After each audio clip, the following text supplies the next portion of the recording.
All right, there we are. All right, gentlemen, and welcome to session 14 of our Adventures in Emathan campaign. Um, Unfortunately, we've only been averaging about once a month right now. Damn summer, but that's all right. We will play when we can. So we'll start off as we normally do with a little recap from last session. Make sure we're all on the same page here. And go from there. So, as the last session began, the evening was warm and humid.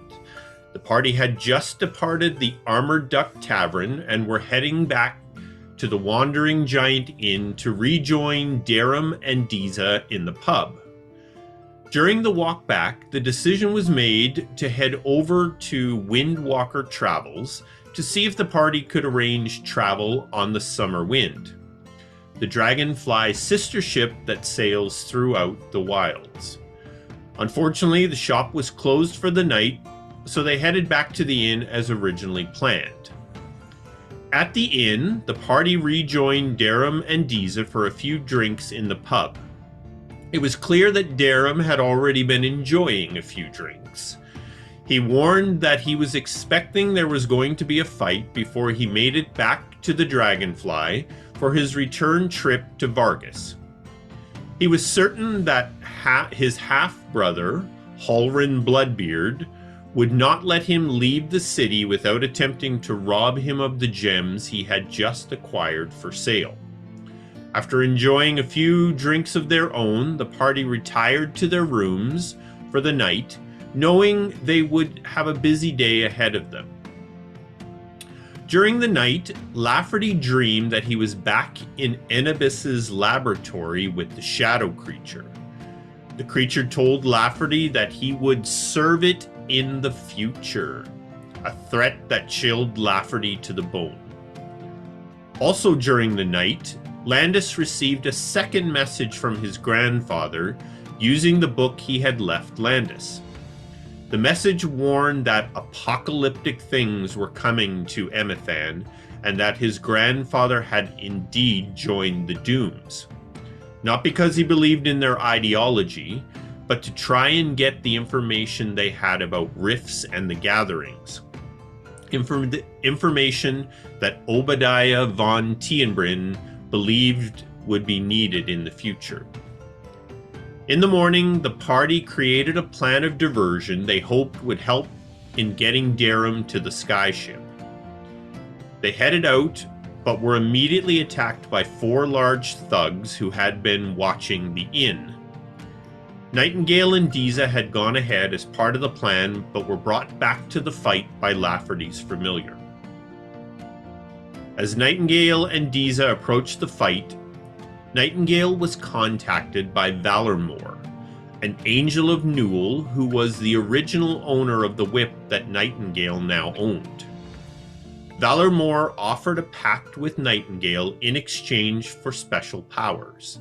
Nightingale agreed to the pact. Nightingale and Diza's arrival at the fight quickly gave the party the upper hand.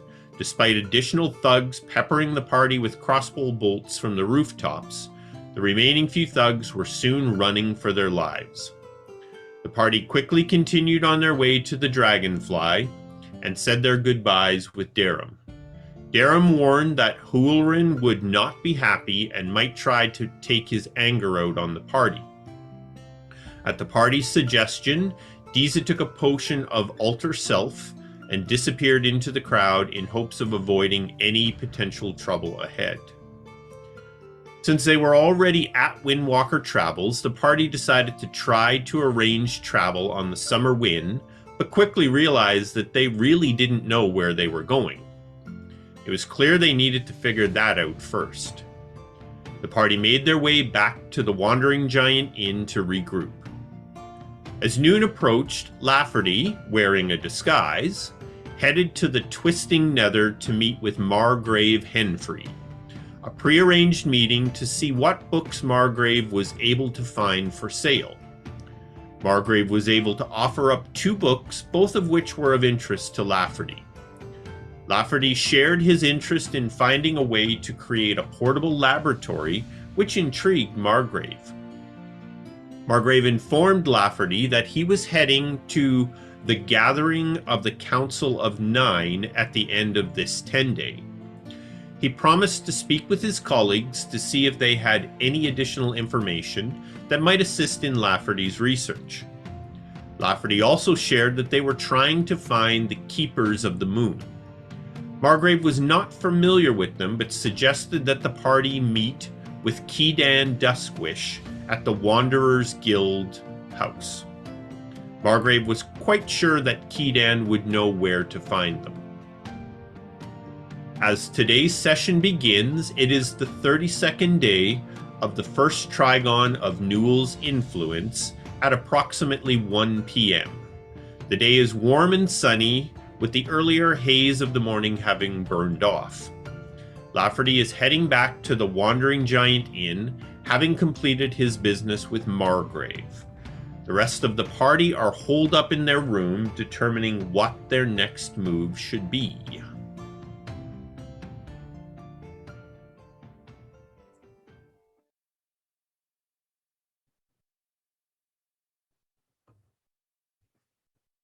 All right, gentlemen, any questions on any of that? It has been a little while since we played. Any follow-up?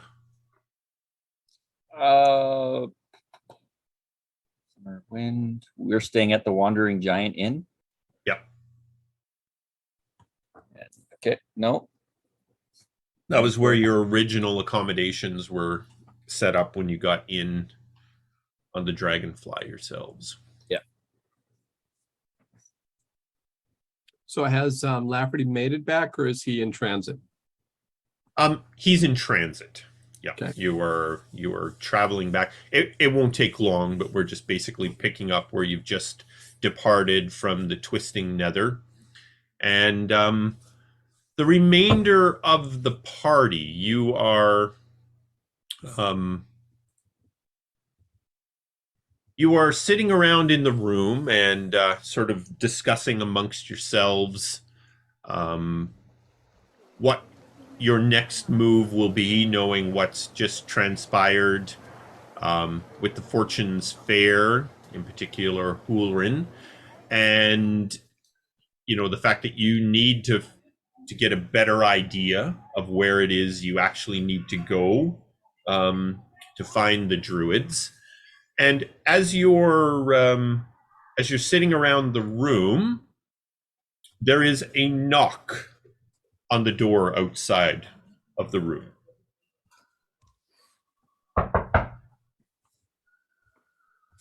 Nightingale will look to Douglan and be like, "Arm yourself, Douglan. Arm yourself." I'm always armed, lad. I'll go get it. Ooh. Oi! Who's there? My name is Sargona. I'm here on behalf of the Fortune's Fair. I need to speak with you, please. The Fortune's Fair is the stepbrothers, right? Correct. Yeah. That's the business that Hulrin runs. Yeah. Landis will come up and kind of put his hand on the door, and Hero will kind of run down his hand and crawl under the door and have a look up so he can see if there's anyone escorting this young lady. There is a single dwarvish woman standing outside the door. She does not appear armed in any way, and she appears to just be waiting for an answer from the other side of the door. Okay. Hero will come back to Landis and he'll be like, "It's all clear, Douglan. It's just her." All right. Just a moment, lass. And I look, make sure everybody's ready. And Nightingale's fumbling over himself, trying to look casual. I open the door and wave her in. She remains outside the door. She says, so I have been asked on behalf of the Fortune's Fair to invite you to a meeting, a peaceful meeting, to discuss the unfortunate actions of Ulrin Bloodbeard. I am asking this on behalf of his father, Beldrak.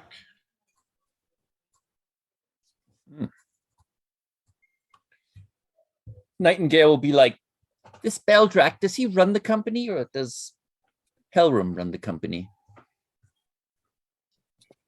I do believe that this discussion would be best had with Beldrak. Where is this meeting to take place, lass? At the Fortune's Fair, where Darum and you all met Ulrin yesterday. And when? As soon as possible. Beldrak's preference would be for you to come with me immediately. Well, we can't come right this second. We're one short, if you will. Lass, are you aware of our last encounter with your employer? Very unfortunately, I am. I see. Landis will kind of talk over into Lafferty's ear and be like, Lafferty. Douglan. Lafferty's not there yet. Oh, that's right. Cool. Yeah. Just making his way back. Yeah. Starts yelling out the window. Last, could you give us a moment? We need to discuss this, and like I said, we're one short right now, so just give us a moment. I'll tell you what, can you wait downstairs for us? Of course. I will wait in the pub, and please come and get me. I will escort you to the Fortune's Fair as soon as you are ready. Thank you. So I close the door and I turn to Landis and Nightingale, and what do you make of this? I feel like we're going to be walking into another nice little surprise here. It's hard to say, Douglan. We did give his best a good wallop. He'd be a foolish man if he thought we'd walk into it unprepared, and knowing what we did the last time. But I think that, sorry, Nightingale, but I think the question needs to be, whose his was the best? She's making it sound like Beldrak had nothing to do with it. And it's the son that's gone rogue, let's call it. Well, I'm game for hearing him out. We need contacts, that's for sure. And we don't want to, well, my assumption is this is a power player in this city. That's why we wrote the note, to buy some time here. So I say we give it a shot, but why don't we tell him, well, we got to wait for Lafferty, and maybe we do a little reconnaissance, so maybe they can give us a little time there. You want to maybe suggest we meet in neutral ground?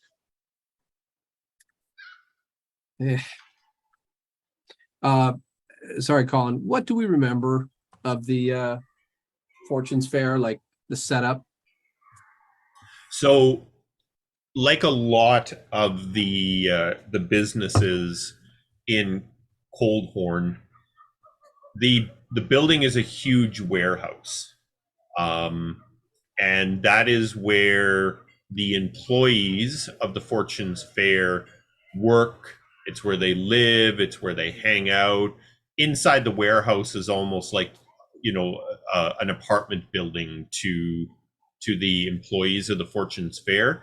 And if you remember, in the middle, you went up a staircase onto the roof of the building, and that's where the house, the mansion that Ulrin was staying in, and that's where you and Darum Diza met them last time. Got it. And that's a very common setup in Coldhorn because of the winters. They almost build their operations inside of a warehouse that becomes like an enclosed work area for everybody.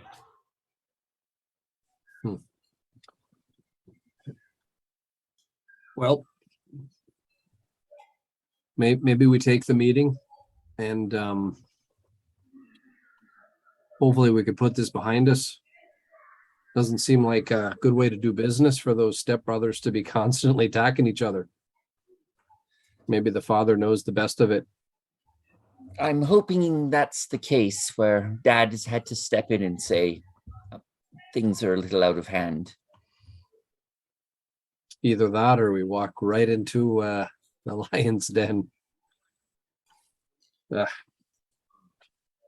Well, I see we, yeah. How long has Lafferty been gone when the arrival came? We'll say that Lafferty is just arriving at the door to the room as you guys are having your conversation. Okay. Landis will walk over to Douglan and once Lafferty returns, we can use Pez to monitor the situation from the outside. And I'll let Hero climb on board this messenger, so when she leads the way in, we can get some insight on what's actually going down. Mm-hmm. You know, perhaps with that kind of intel, we'll feel a little safer. Okay. Lafferty swings the door open. Landis, you will not believe what I found. Oh my goodness, you got to take a look at this. These are 2 books. It's going to change everything. Come here. And he looks around. What's wrong? We've been invited to the lion's den, my friend. It would seem the father of Helrum Bloodbeard has asked for a meeting. He's embarrassed about what happened and wants to talk, but he wants to talk on his grounds. I don't have time for that. I got to read these. Oh my God. How long is this going to take? We don't know, Lafferty, but if we don't go, it could be an insult. Dwarves don't take kindly to, acts of non-respect. You're right. We'll have plenty of time for reading once we board the Summer's Wind. He's visibly oh, okay. All right, let's get this over with. Oh, Landis, you won't believe what I found. We'll talk later. I believe, friend. We'll have plenty of time. For now, can you send Pez up to scout ahead of us? Keep an eye on things. Make sure we don't get surrounded. Of course. Kind of just whispers and Pez takes off out the window. Kind of circles above where the entrance to the wandering giant is and waits for her. And then she kind of, he'll sort of do a circling advance, whichever direction we go, goes a little ahead, comes back, etc. So, and then Douglan says, should we go tell her? Well, we'll never know until we go. All right. Well, let's do it. It's been nice knowing you, lads. Let's go. All right, you make your way down the stairs and into the lobby / pub area. You can see Sargana is just sort of pacing back and forth by the door. She seems quite relieved to see the 4 of you come down the stairs, and she comes over. Are you ready then? Lead the way, lass. We'll take the meeting. I do want to reinforce the fact that this is a peaceful meeting. Beldrak has made his promise, given you his word through me. There will be no fighting. I do promise you this. Well, we'll see. But thank you for your words. You make your way across town. It's not, nothing in Coldhorn takes more than 15, 20 minutes to walk to. You arrive at the Fortune's Fair, and all seems like a regular business day to you. Sargana leads you inside, up the stairs, much like the last time when you were here with Darum. She the stairs come up into sort of a lobby area. She takes you through a set of main doors back into that same room where you had met Holrin previously. And you see the big table where Holrin and his people had been sitting. If you remember, there were guards all around in the room. The only people in the room right now are a dwarf who is standing behind the table. There are other dwarves on either side of them. They were there when Holrin was there. The three of them were sitting at the table. Yeah. And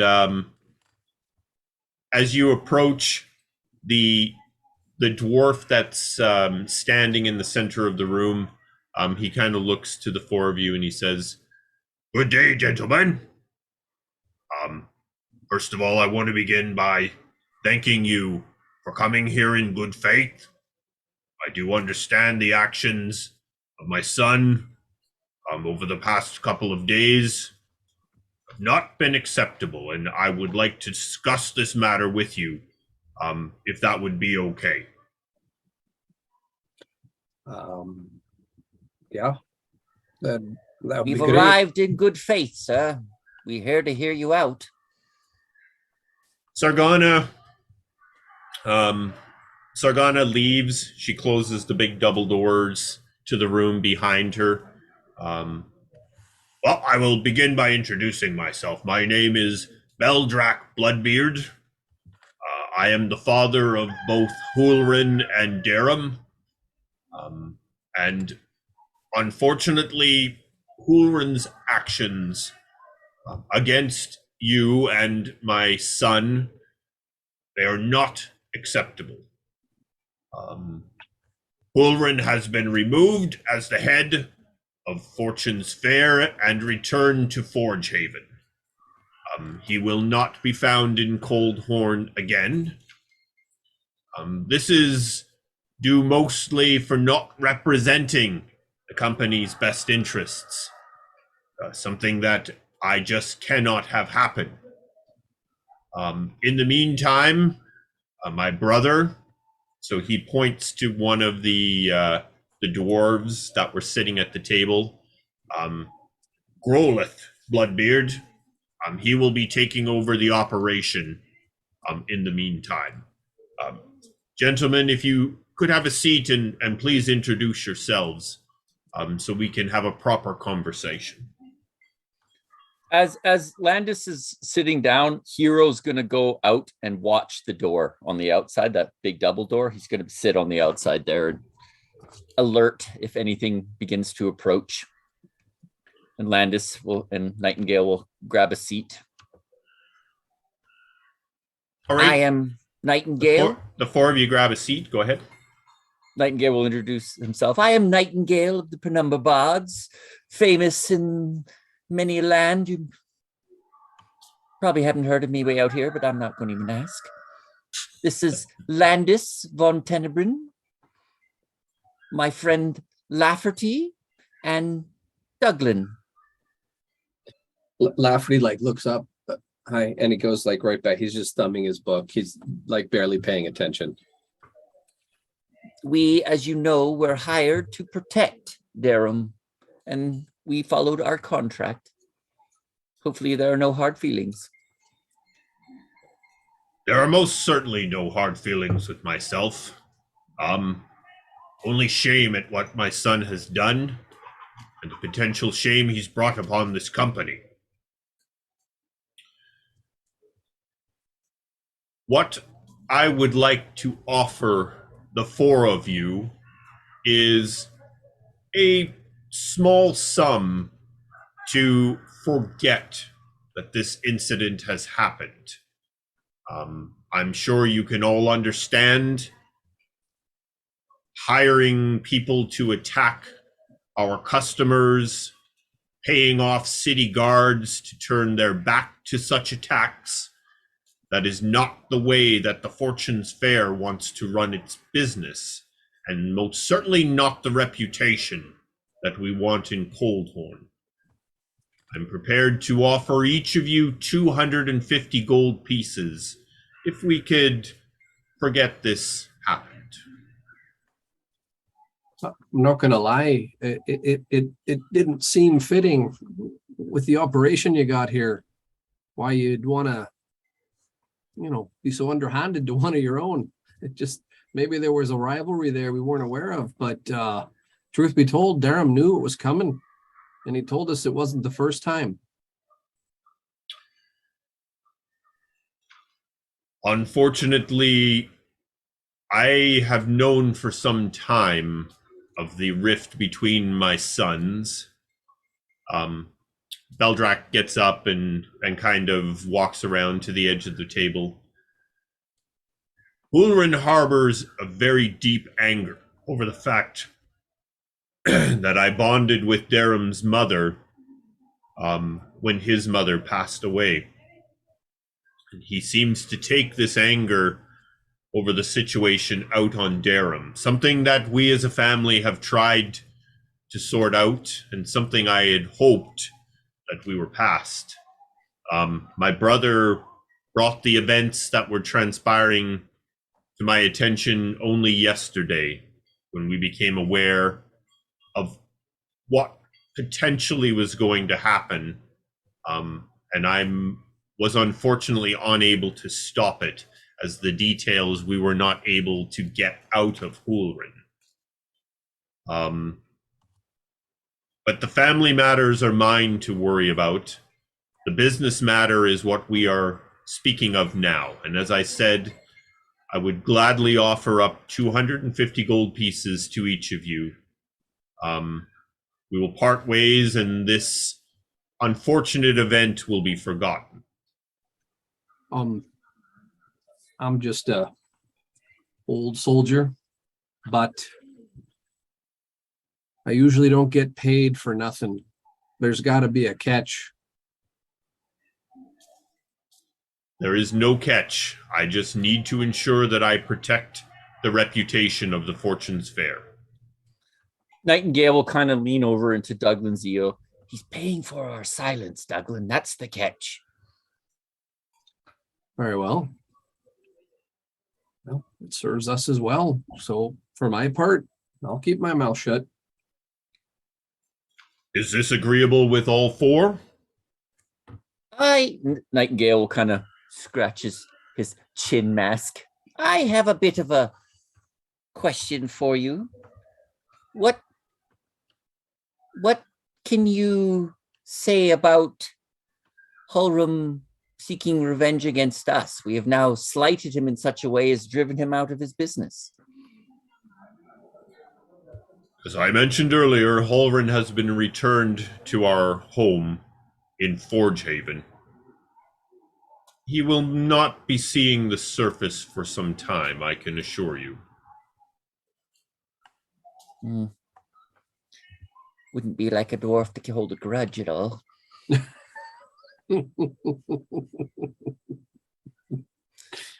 Anyways, I think this is an agreeable arrangement, gentlemen. Yeah, Landis Douglan gives a nudges Lafferty. Huh? What? Yes. Yeah, sure. No problem. Beldrak makes his way the rest of the ways around the table, and we shall seal this deal with a shake then. Indeed. Douglan will put his hands out. Oh no. We are all shaking. So he shakes each of your hands, thanking you for understanding this unfortunate matter and allowing it to be water under the bridge and forgotten, so that all can continue on their way. The other gentleman, not Grolith, but the one that was on the other side, lifts a wooden box up on the table. He opens it up. He lays 4 pouches of coins on the table in front of him and closes the box, lays it back down. Malrak says, there is one of these for each of you. Nightingale will be There was a fifth member of our party who, after the situation parted, fearing for her life. Now we can get a hold of her. So are you going to be compensating her as well? If I can have your assurance that she, well as the four of you, let this matter be gone, I have no problem in offering up the coin to her as well. Nightingale will look at Douglan and be like, do you think Deeza can be trusted to keep her mouth shut? I think it's in her best interest. She doesn't want to bring any attention. So yeah, we can speak for her, I think. Nightingale turn. Douglan will vouch for her, yes. Yes, he will.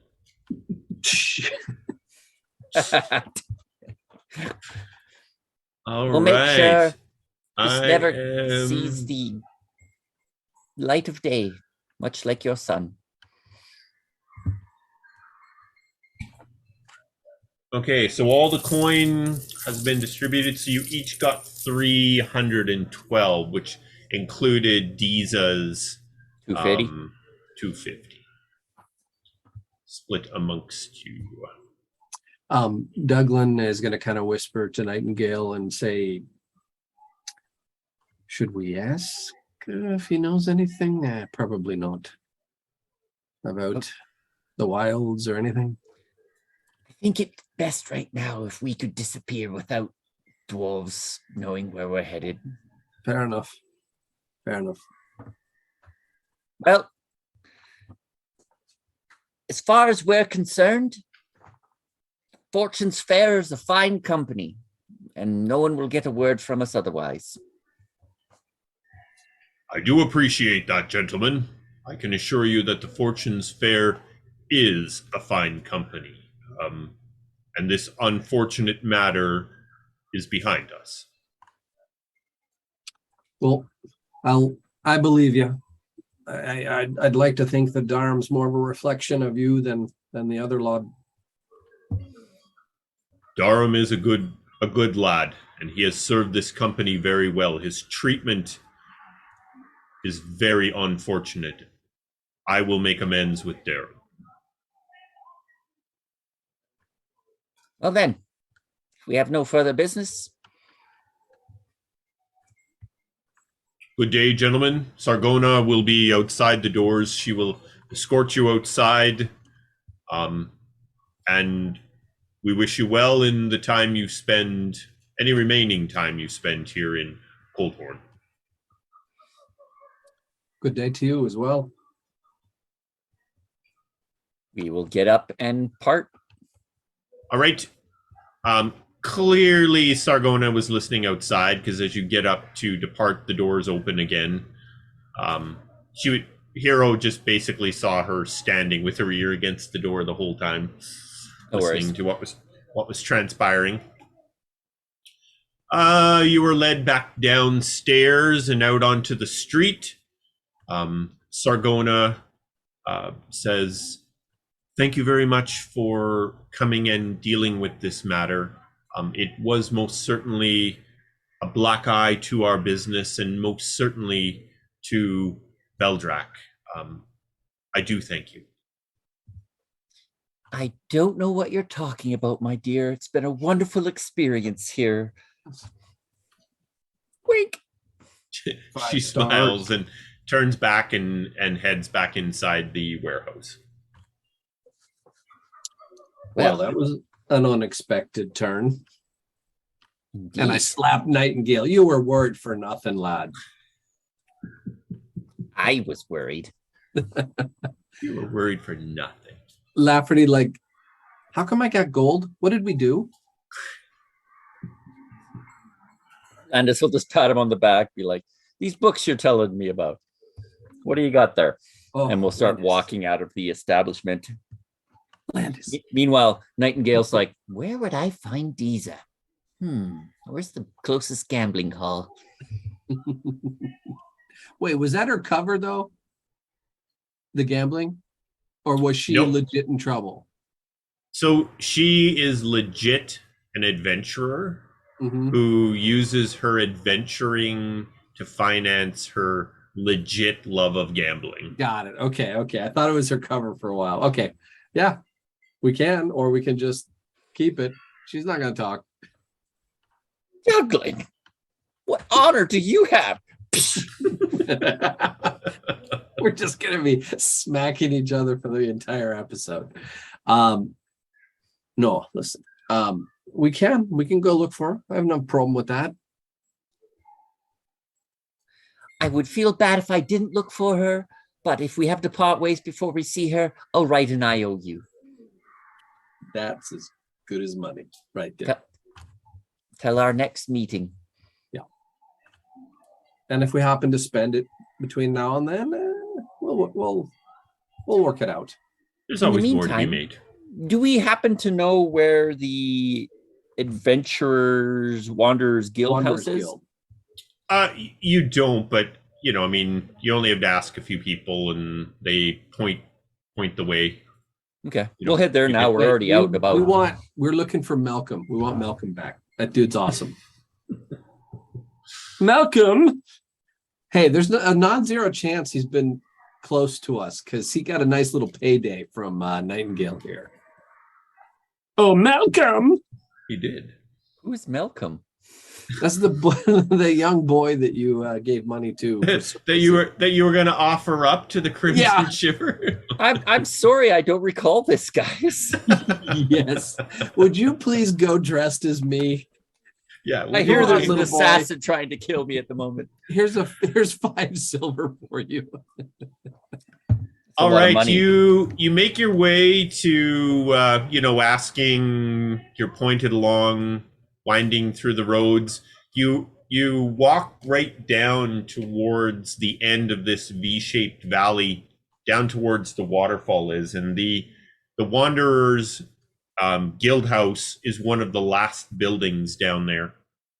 It's sort of the way the roads run. It's sort of a triangular shaped building, and over the door you see it says "Into the Wilds Adventure Company," and there is another sign off to the side that says the Wanderers Guild. So you appear to have found the building. The front doors are open. You can walk right into it. So you find, interestingly, this building is set up similar to the way the one was in Whale Spell, where the central area is actually an atrium. This one is glass covered, presumably because of the cold weather and where you are. But there's plants and everything, people milling about. There's 2 floors to it, doors and rooms on the 2 levels all the ways around, looking into the atrium area. Okay. A younger lad comes up and as you guys enter, and he says, "Good afternoon, gentlemen. Is there something I can do for you?"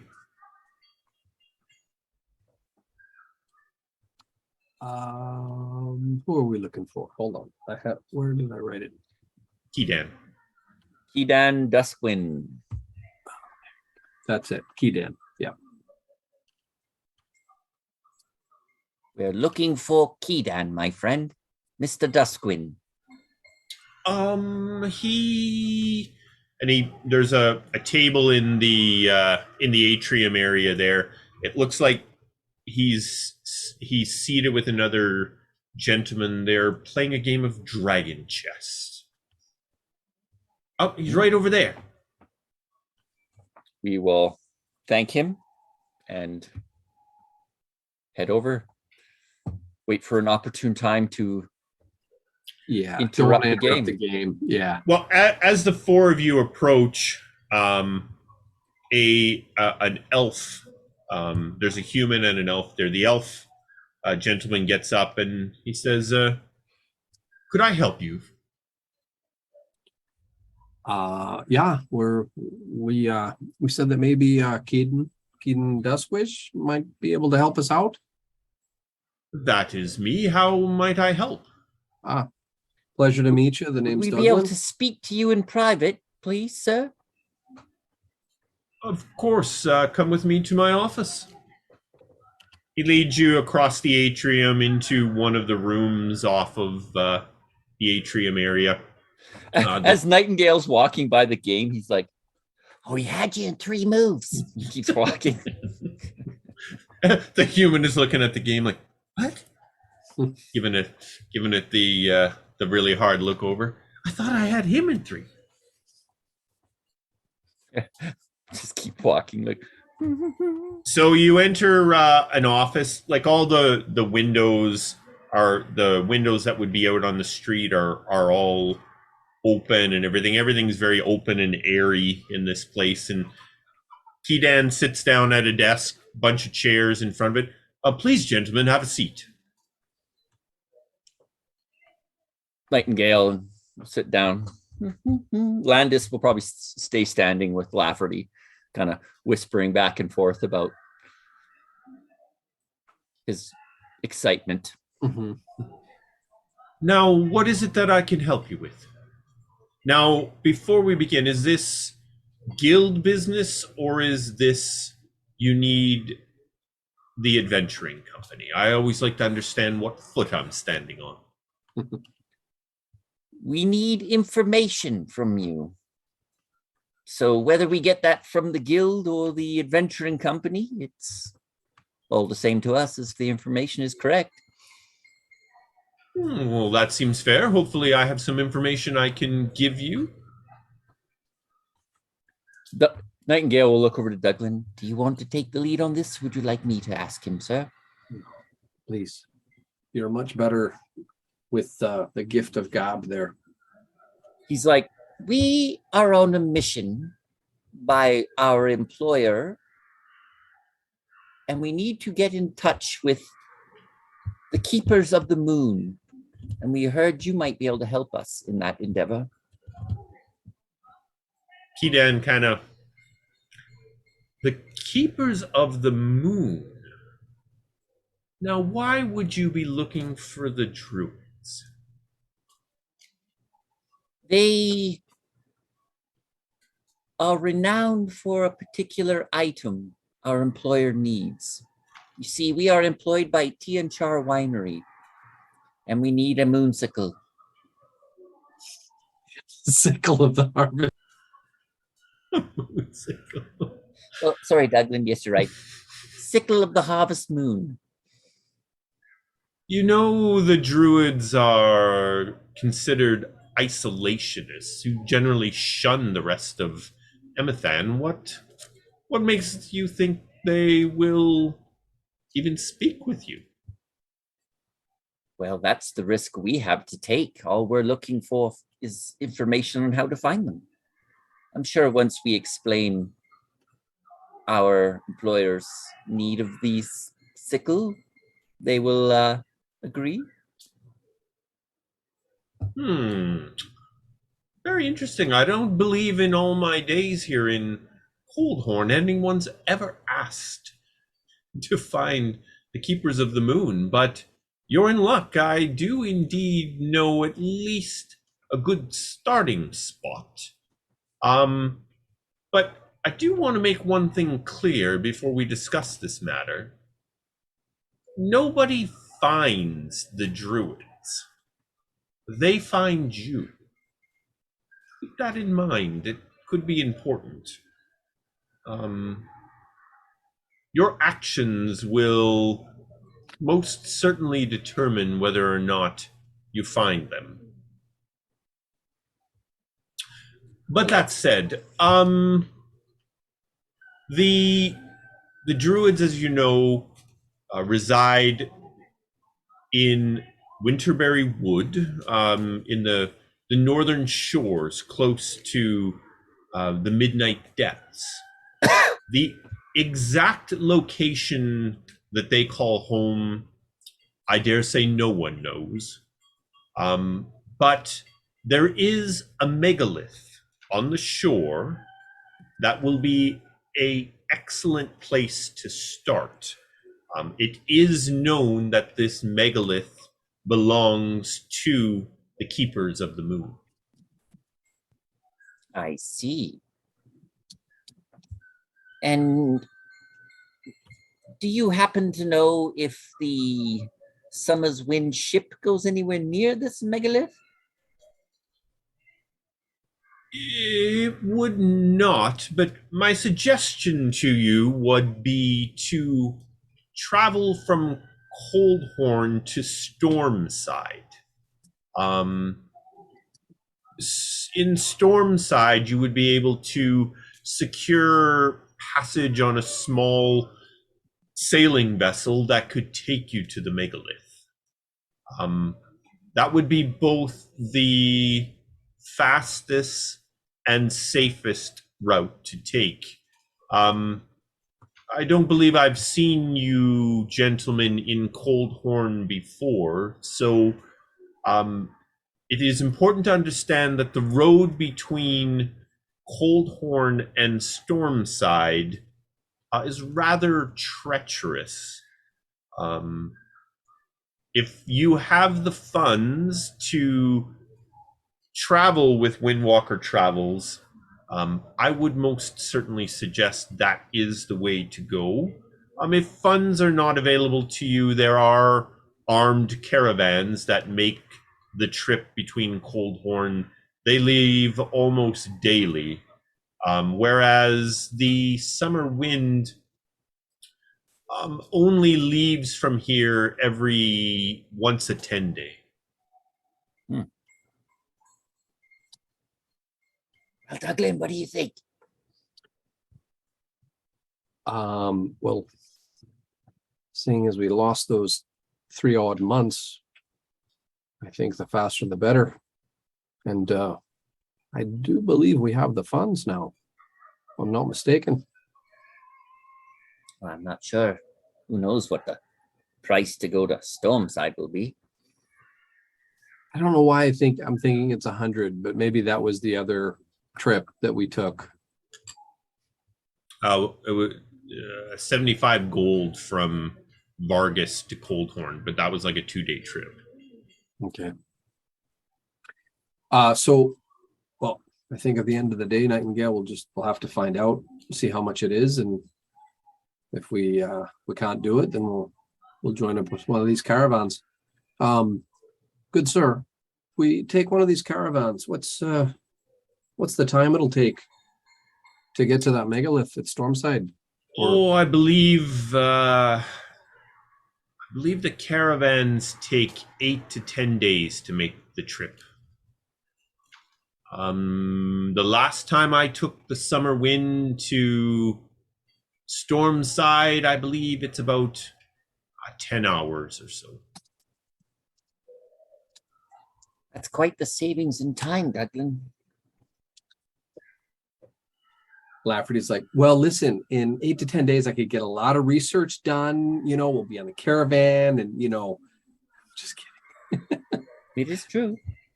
Now, Mr. Duskwish, you seem to be quite a knowledgeable fellow. I'm sure there might be something else you'd be willing to part with for a donation to the Wanderers Adventuring Guild.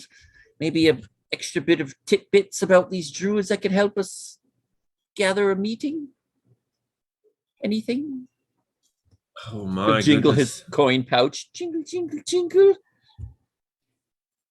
Well, now, I'll be honest with you, gentlemen. I don't know much about the Keepers of the Moon. What I can share with you is they have lived in Winterberry Wood as long as I can remember. And I have been guiding in this part of the world for centuries. Is there anything you could tell us about Winterberry Wood? Anything potentially threatening it, or any dangers we should keep an eye out for? There are no more dangers in Winterberry Wood than you would find anywhere in the wilds. The wilds themselves, gentlemen, could be characterized as dangerous. You four look like you can probably handle yourselves out there, but it's not a place that anyone wants to wander willy-nilly. It's best one has somewhere and something they are trying to do. It's not a great hiking location. Colin, what do we know about the Wanderers Guild?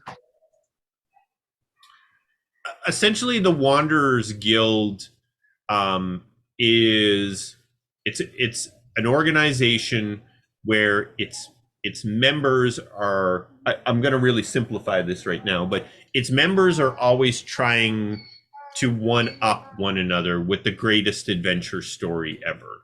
So when you're a member of the guild, you can utilize any of the guild houses that are all throughout Emathan. Got it. And members, like it's almost like the old hunting clubs, back in days where people used to go to Africa to these hunting clubs and just try and get the biggest animal. And well, these guys are just trying to go on the greatest adventure, and then they do basically story time. And they sit around and try and tell the biggest story. But one of the key things of the guild is you do not blow your story up. It has to be the truth. If other members find out that you're full of BS, then that's a shameful sort of thing. It's not a bounty hunters guild. It's just strictly for the sport, basically. For the you remember for the sport Dawn of adventure. and her father? Yeah, no, I remember them. I just wasn't sure. I know we helped them, and they got in, and we had a big party, but they got accepted by milk, I remember. Yeah, they got accepted by finding that mask. You remember that was their entrance into the guild. But yeah, it's essentially a guild that adventurous types use, a place that they go almost like a clubhouse to go and brag to one another about the greatest adventure they've been on. Got it. And this particular guild, Kedan runs his guiding outfit out of this. So it's his into the wilds guiding company. But then it's also the guild house. Got it. For the Wanderers. No, because I was going to say if there were like things we could do for the Wanderers Guild, but it's more along the lines of let's go be cool and tell them about it, and then come back and tell everybody about it over beers. Yeah. Hold my beer. Watch this. Yep. Nightingale he'd be like, I did say I was going to give a donation to the guild, and he'll pull out 10 gold coins and lay it on the table. I do appreciate your assistance. You're very welcome, and I do hope you find the druids. It sounds like you have a worthwhile reason to track them down, but as I said, just remember, nobody finds the keepers. They find you. Indeed. And we'll have one hell of a story to tell if we do. Oh, please, if you have an opportunity, come back. I would love to hear it. Okay. Before you depart, it is my understanding that the summer winds will be departing tomorrow, now that the dragonfly has been found, for her usual route. I do believe one-way passage to Stormside is somewhere around 20 gold pieces per person. Well, that'll be it. 10 hours versus 10 days.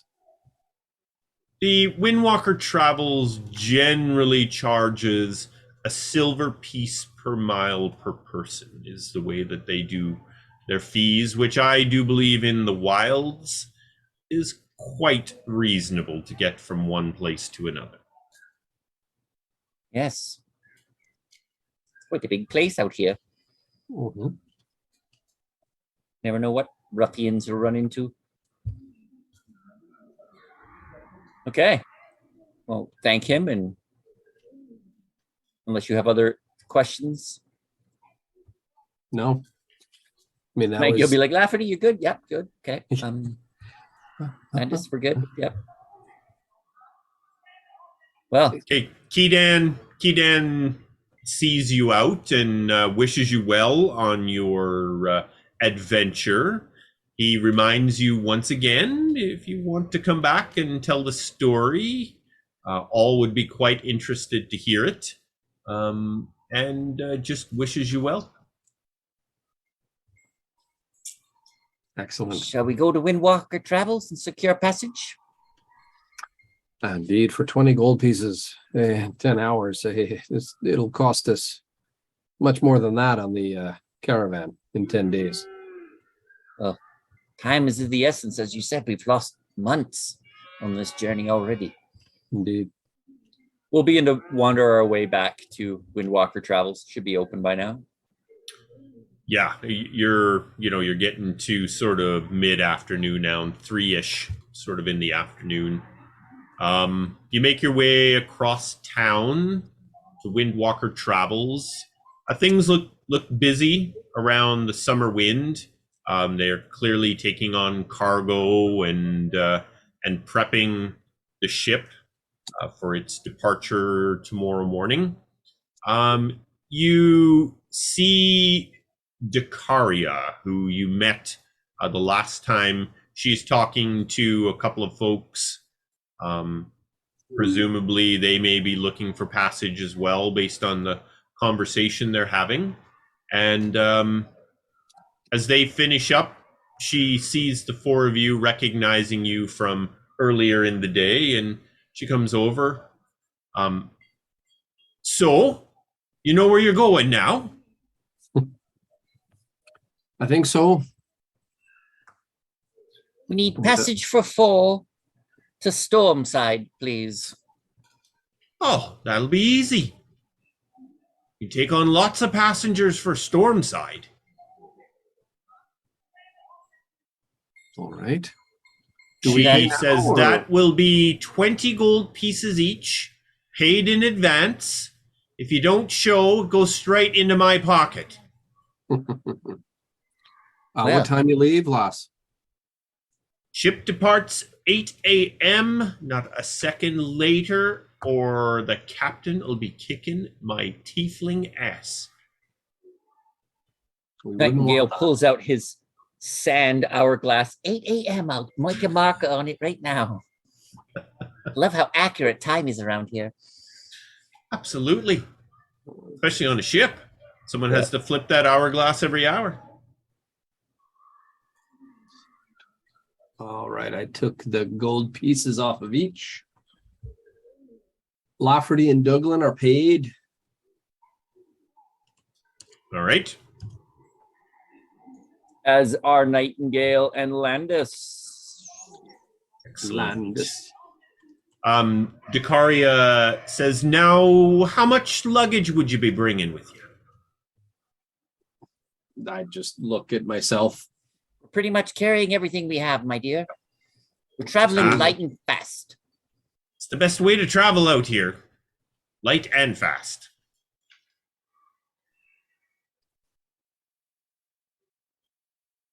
Will the ship be busy? I think she'll be very full. We have spent most of the last 10 days looking for the dragonfly. Now that she's been found, we'll be back to our usual route. Things have gotten a little backed up, so I do anticipate a very full ship, at least to Stormside. Is this? I mean, can I see the ship from where we're at? Yep, you're basically standing right beside the ship. Is it more like a ferry where there's just benches all facing forward, or is it more like the? So the summer wind is a carbon copy of the dragonfly. Got it.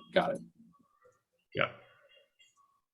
You can, people who are traveling a longer section of the loop that it does, will book rooms. People who are just, going on a day trip or whatever, they just sit around on tables and chairs and stuff that are in various parts of the ship or sit out on the ship. But it's an identical setup to what the Dragonfly is. Got it. Okay. Well, thank you. We'll see you 8 a.m. sharp. We'll see you then. Enjoy your night.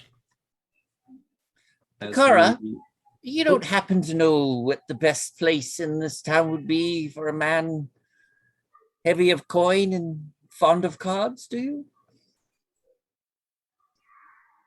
A gambling hall you're looking for. Well, my best suggestion to you, you go down the far end of town towards the waterfall. There's a place called One Coin, Two Coin.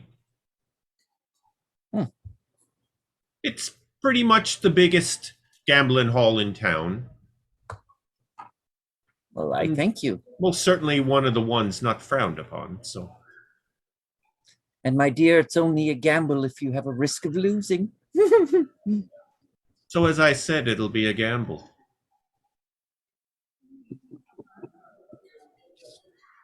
I have no charm in this world.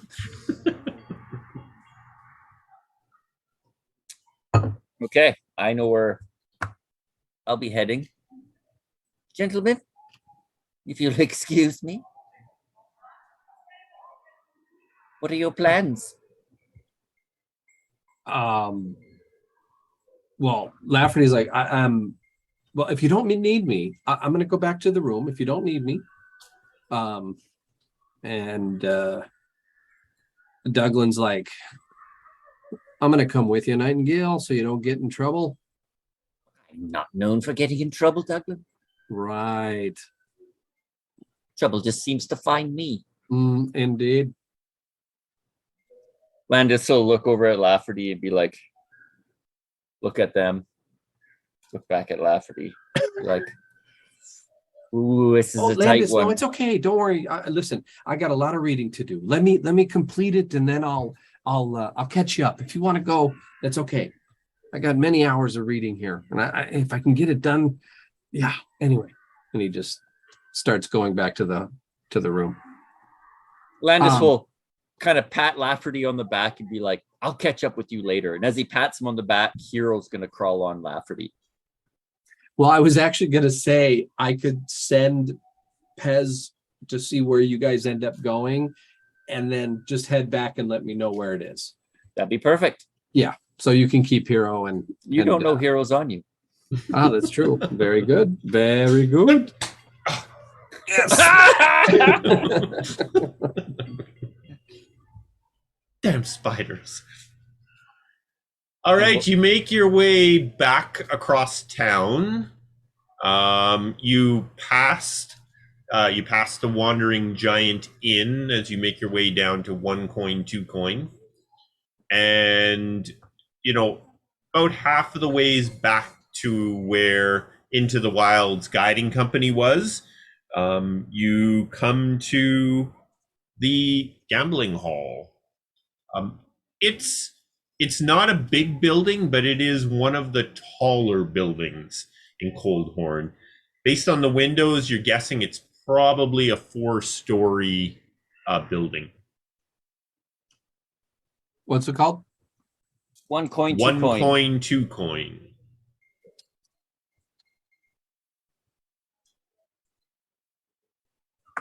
As we're approaching, Nightingale's going to be keeping his eyes open for Diza. You didn't see her on the approach. You are now at the entrance of One Coin, Two Coin. There is two pretty beefy looking, presume bouncers, standing at the door. And the one puts his hand out to stop you. No weapons inside. So what would you like us to do with them then? You have a locker? Leave them just inside the door. There's lockers. Perfect. This is going to make you nervous, Douglan. Douglan finds the largest locker. This gigantic halberd. It's like halfway sticking out. Whatever. Okay. All right. We will Under unload. the watchful eye of this bouncer, you unarm yourselves, putting it in the lockers. And like there's a lot of lockers in this entrance area.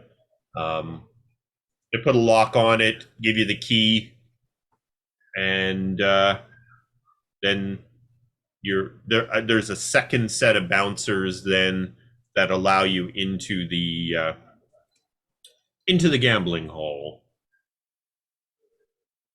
Feel at home. So you enter. It is on the inside. The area is open through all 4 of the floors to the roof, and basically you can see gambling tables and everything all the ways around, and then the big main area that's all full of tables. The place is, for being mid-afternoon, is quite surprisingly full. I'm sure everyone that got off of the ship with us thinking they're the luckiest people alive and testing that luck out right now. Yeah, do we see the cleric couple? Yeah. They're all looped. Shit-faced in the corner. Oh, yeah. So very casually, Nightingale will kind of take the lead with the 2 slack jaws probably behind him. I'm sure Douglan never frequented places like this, and this is probably Landis's first time stepping inside an establishment of. Douglan was a young soldier once. Fair enough. You're an onion, Douglan. Layers upon layers. And as he's kind of walking through, he'll keep an eye open for Giza. That's definitely who he's looking for.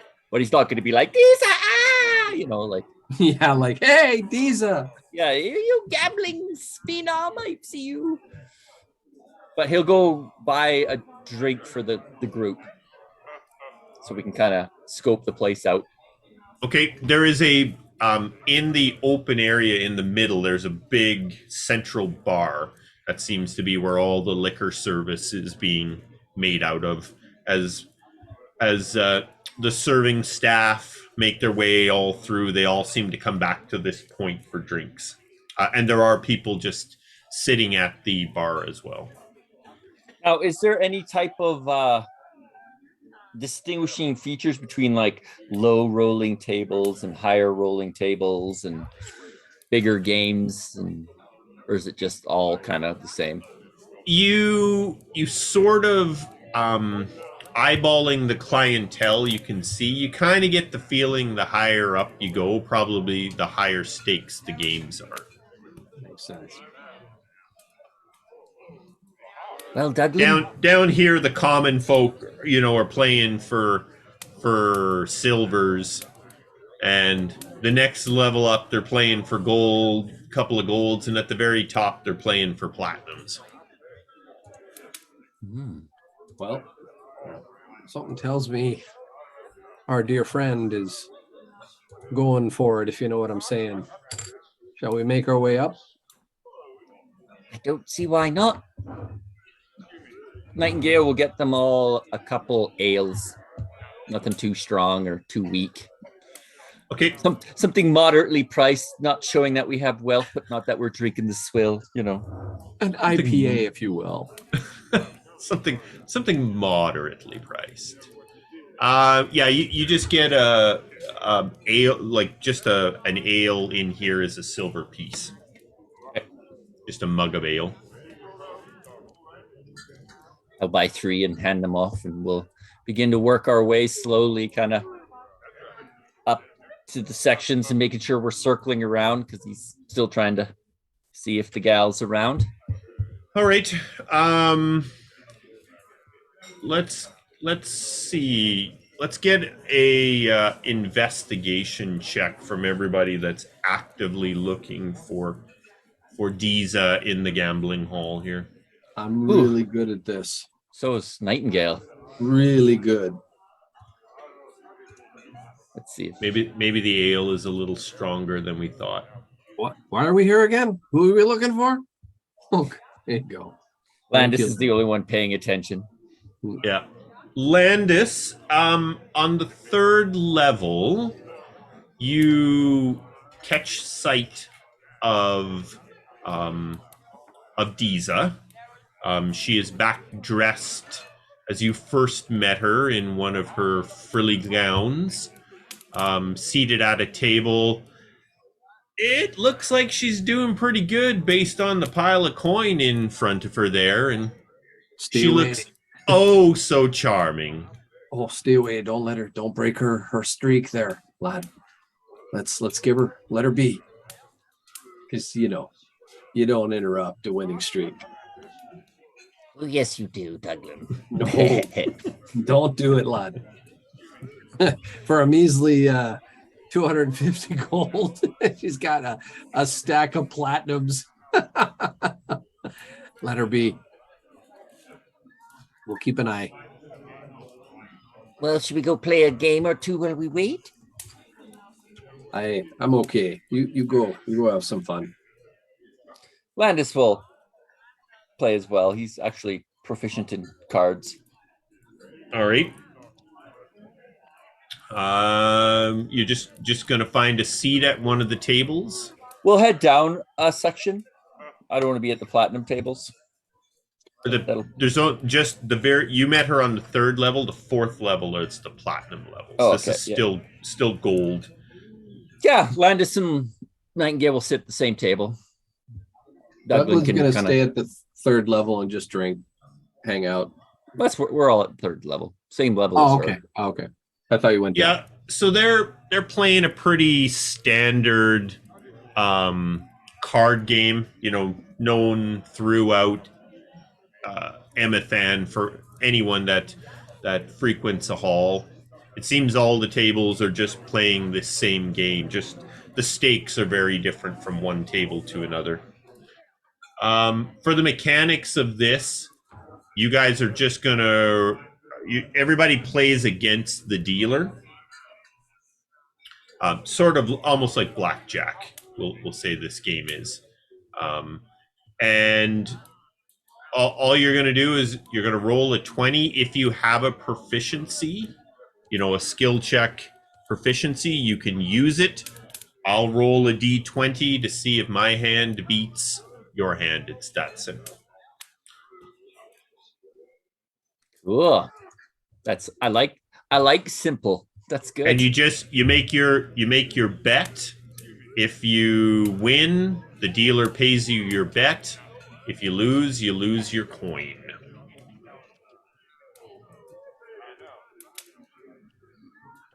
So you make your way, you sit down. There are another couple of people at the tables are 4 plus the dealer. So the dealers, gentlemen, it's 10 gold pieces, minimum bet to play the table. They'll both just put down 10. Kind of. Okay. Nightingale's not even only kind of half watching this game and keeping an eye on Diza. Landis is the only one who's seriously playing. All right. Rain Manning it. Roll your dice. Landis is Rain Manning it. Oh yeah. Counting cards. He's got it all. Sorry, Nightingale. The next card will be a 2 of clubs. I know this. So you want us to roll our? Yep. Ooh, nicely done. I don't have anything for him, so I'll just roll a d20. All right. It says Landis, but that's actually Yeah. Nightingale's hand. Ooh, the dealer barely beat Nightingale. It landed, so 10 down for Nightingale, I guess, and 10 up for Landis. I'm even. Landis is like, are you even paying attention, Nightingale? I would have thrown that hand away. I did. Didn't you pay attention? I threw it away. Another round, gentlemen. Another hand. Yeah, but like, how does it look like Deeza's game's going? Because Nightingale's busting at the seams here to talk to her and give her money. They seem like they're playing a very slow pace game. There's a lot of talking, a lot of drinking. They don't seem like the table is too intense. That it's Deeza and 3 gentlemen who all seem to be quite enamored by her, and there's this. She just seems to be taking everybody to the cleaners. And they seem happy about it. And they're happy. Yeah, they're just happy to be seated at the table with her. Yeah, we'll play another 10 round. But since Nightingale's, kind of bored of gambling already, he lost. He doesn't like this game. This game sucks. He'll anyway. He'll how many other people are at this table? 2 others. 2 others. The tables are a half circle, 4 on the outside, dealer in the middle. So he'll kind of, in kind of idle conversation, see if any of the other guys at this table, and pretending I guess they know he's with Landis. They sat down together, but he'll be like, have any of you heard about the war breaking out in Easterly? Seems that they've got a bit of a leader up there that's making a push with the orc armies. The guy right beside this was Nightingale speaking? Yes. The guy right beside kind of turns to Nightingale and goes, "They make no difference to us." Makes no difference to you. Do you think they're going to stop at Easterly? With no real sense of organization here in the wilds, you're right for the pickings. If they lives in the Barrens, they ain't gonna want to come out here. It'll freeze their asses off. I hope you're right, my good man. And I'll give you my rolls. Here's Nightingale's. Oh, God, I'm just horrid.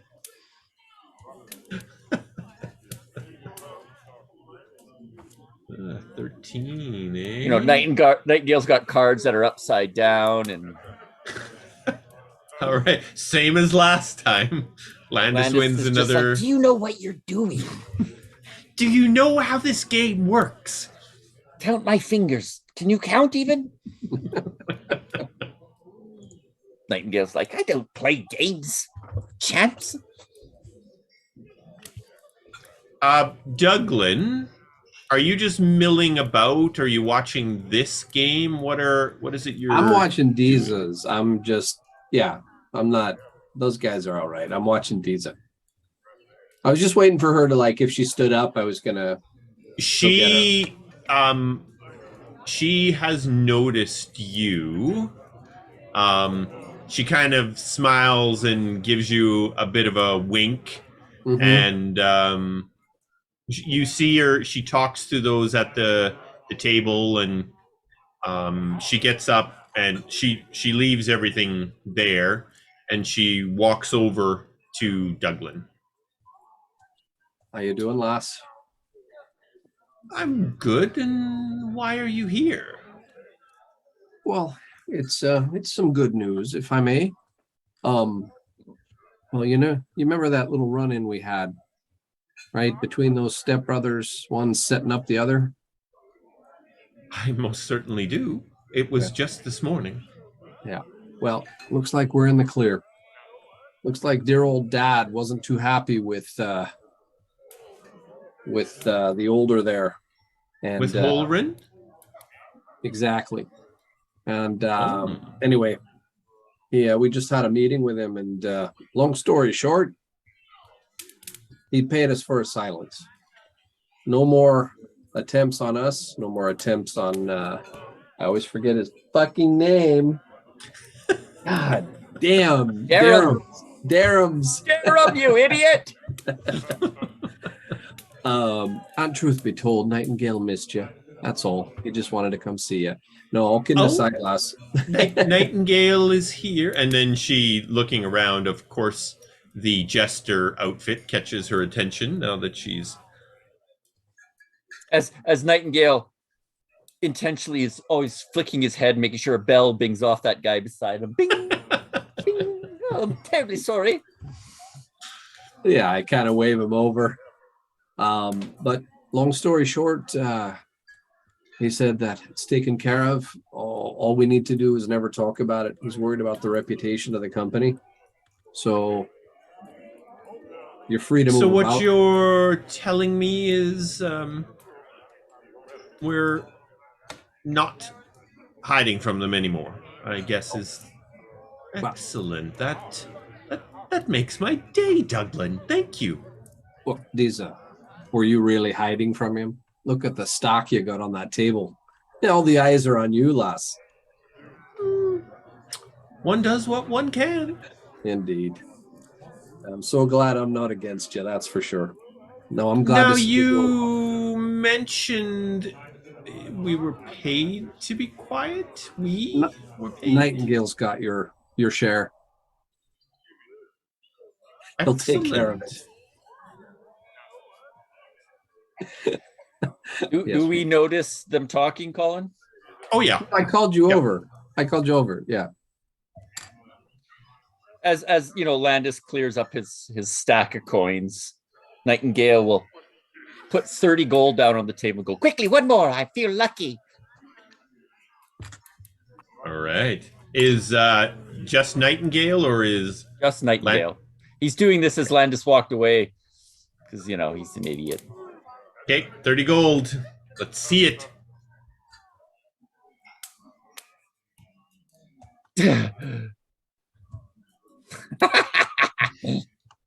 50. Oh, I think I've got a hot one here, Sam.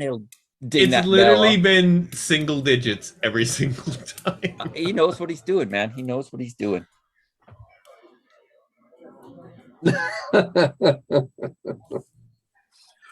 Well, before he gets up, you know, he'll got the best of me. He'll look to that man and be like, well, my friend, I hope you're right, because last I heard when I was in the protected lands, they were making their way across the overlands and there were rumors in the crags that there were already conflicts going on. And he'll stand up and walk off with his pouch, 50 gold lighter. Ouch. Easy come, easy go, they say. All right, so giving Diza her purse of coins means each of you need to remove 62 gold from your inventories because of the way it was dished out originally. We'll just pretend I had it in a separate bag. Yep. Douglan. I'm not taking it from my purse personally. Well, but we are taking it off though, right? Yeah. Yep. 62? Each of you remove 62. It's 62.5. We'll just call it 62 and we'll call it even. Okay, now I got math. I was told there would be no math. I was told there'd be no math in D&D. I don't know how, but I've come out with more money than I started with, so. It's minus. Oh, yeah. You know, as Nightingale's walking back to Landis, he's like, someone lost a fortune back there. So Diza smiles as Nightingale hands over the pouch, and he goes, "Oh well, my night just continues to get better, or my day. And what is your plans now that you don't have to run off? Are you staying in Coldhorn, or are you continuing on your trip right away?" Well, our original employer has sent us on a mission, and Durham was merely a little extra grease on our journey. That we are heading off to Stormside in the morning. Oh, excellent. I have a little venture I have signed up for myself. Leaves in the morning. Small adventuring group. Well, they just believe they know where something is. We'll leave it at that, and I'm going to accompany them to find it. Would you by chance be sailing out on the summer wind? No, unfortunately, we'll be parting ways, gentlemen, but who knows? If you come back around, I may be back here in Coldhorn. This place seems to just drip coins. Yes, we got paid for beating idiots up and paid to not tell about it. It was wonderful. Mm-hmm. Do you know, I have a little bit of a financial issue I need to deal with back in the protected lands, so I'm hoping to get what I need to take care of that and get back before winter. That's my plan, anyway. Well, Lisa, Don't you be stay shy. safe, huh? Indeed. And if I ever do get the chance, Douglan, I will maybe come by your tea and char winery and see if you are there. Indeed. I'm told some of the best wine you'll ever have. I can vouch for that. Well, gentlemen, I better get back to my table. The dealer and my friends will miss me, I'm sure. As much as their wives miss them, I'm sure. Mm-hmm.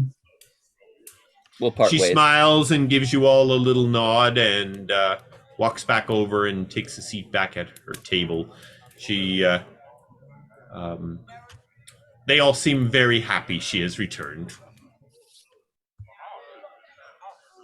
We'll start heading on. Be like, well, that was good. Glad I got that weight off me shoulders.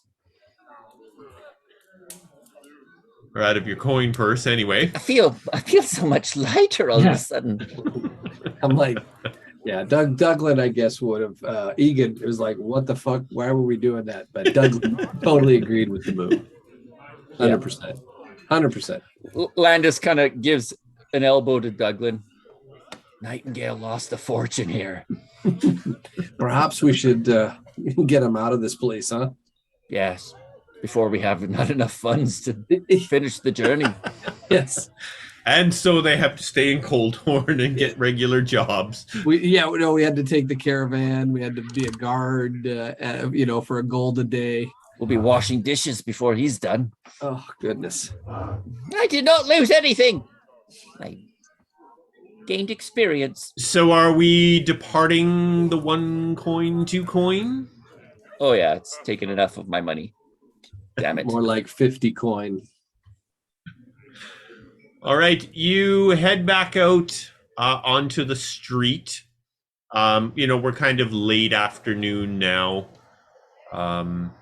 And why don't we use this opportunity for a quick little break? Take a break. Alrighty. All right, we will be right back. Live. All right. Okay, so gentlemen, you are departing 1 coin, 2 coin. What is it you're going to do next? How long has it been since they've gone off to gamble and stuff? Maybe an hour. Not 4. Not 4.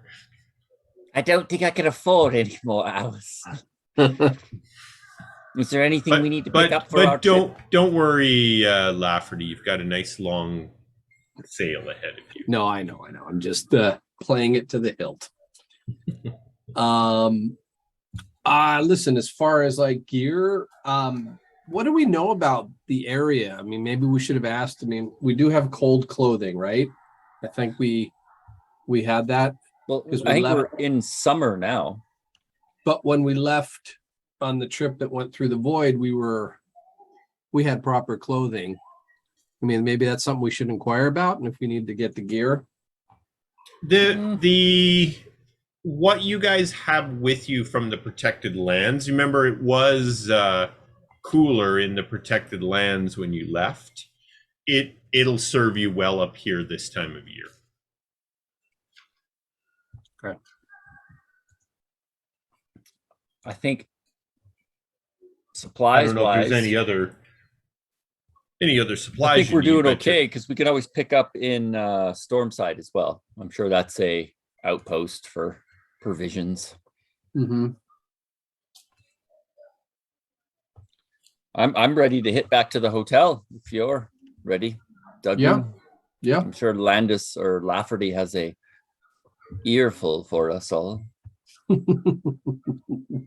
Not that I'm looking forward to that. He gets excited, that's for sure. But they're just books. What does he hope to gain from a book? He's done some pretty cool stuff, eh? I'm sure he got it out of those books. Yeah. So you're making your way back to the Wandering Giant then? Yes. So I assume some supper for the four of you, and then are you gonna keep the one room, or are you gonna spread out a bit? You know, we ended up, I watched the thing again last episode. We ended up getting 2 rooms right across from each other. Okay. That's right, you did too. Yep. You were all in the one room talking, but we voted that Douglan and Nightingale could not stand to be in the same room as Lafferty and Landis while they rambled on for hours and hours. that sounds pretty reasonable. Mm-hmm. Yeah, we'll grab a bite to eat and arrange an early morning wake up for us so we don't sleep in. And All right. set up the usual watch. Should we roll to see if we hit the snooze button too many times and miss our flight? Wow. No. Life just got real. Oh no, they'll be back in a 10-day. Ah.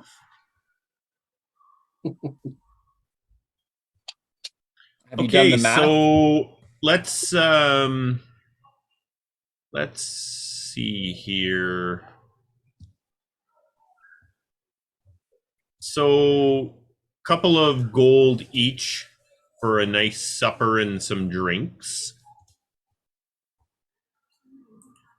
You know, you are heading off into the wilds where who knows what, so everybody splurges a little bit on.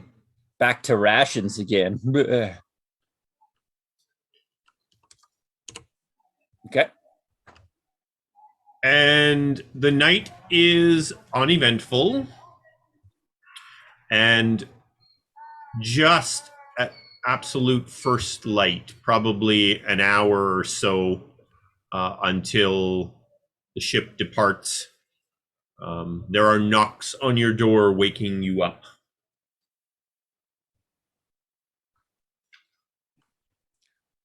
Landis again is digging himself out of the volumes of books he's got always over top of him from falling asleep reading. Mm-hmm. As I'm sure Lafferty wakes up. Oh, and just picking up where he left off. Yeah. Well, he's been up for probably 4 hours because he meditated for 4 and then can you do a long rest, by the way? Absolutely. Yeah, Nightingale Thank as well. you for the reminder. For hours staring at Douglan, just wondering if he'll swallow his own tongue.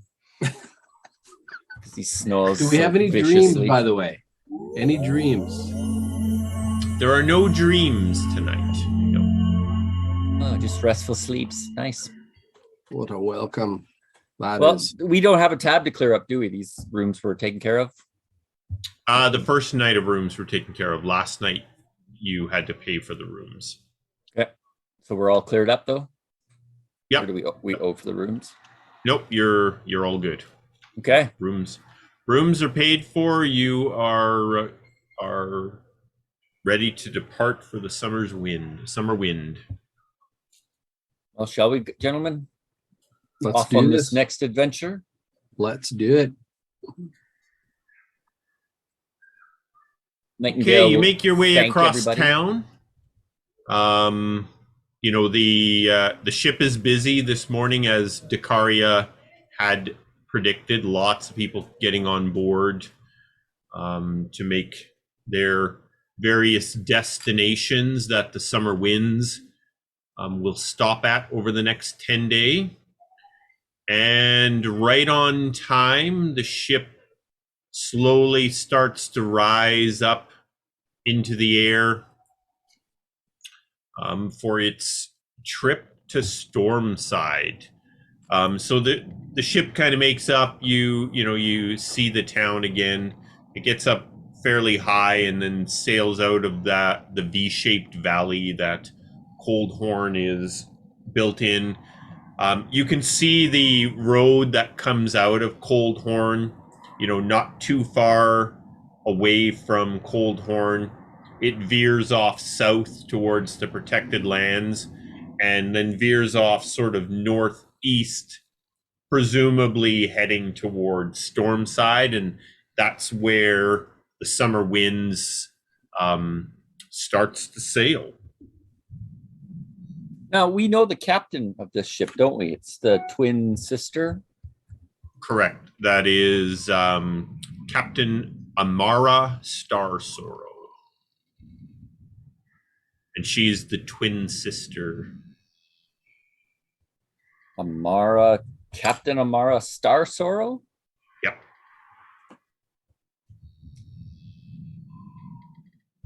So, as we're kind of loading, Nightingale's going to be kind of eyeing up the crowd, just kind of seeing the kind of folk headed to Stormside. Sure it's a mix of folk that are on the ship with you guys. You would characterize some of them would appear to be merchants. Some appear like they're probably just regular folk going or returning. Some are adventurer types that are probably headed out to who knows where. Just a mixed bag of people. By regular folk, you're talking like non-adventurer, wealthy merchant people, because not even merchant people, just like people that probably live somewhere in the wilds and are returning to their homes or leaving Coldhorn to travel to visit someone. Gotcha. They're not merchants, they're not adventurers. Yeah.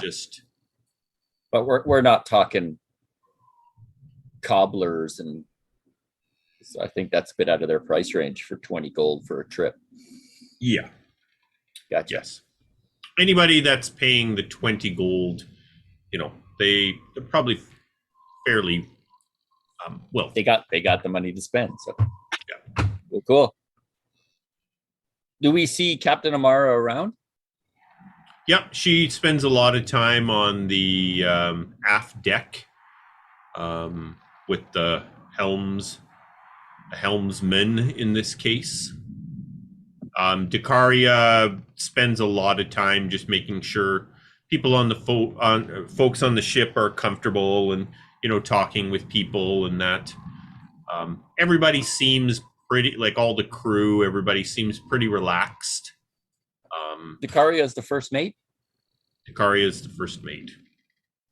I'll ask her or inquire when, as she's kind of, if they know what the weather will be like on our trip.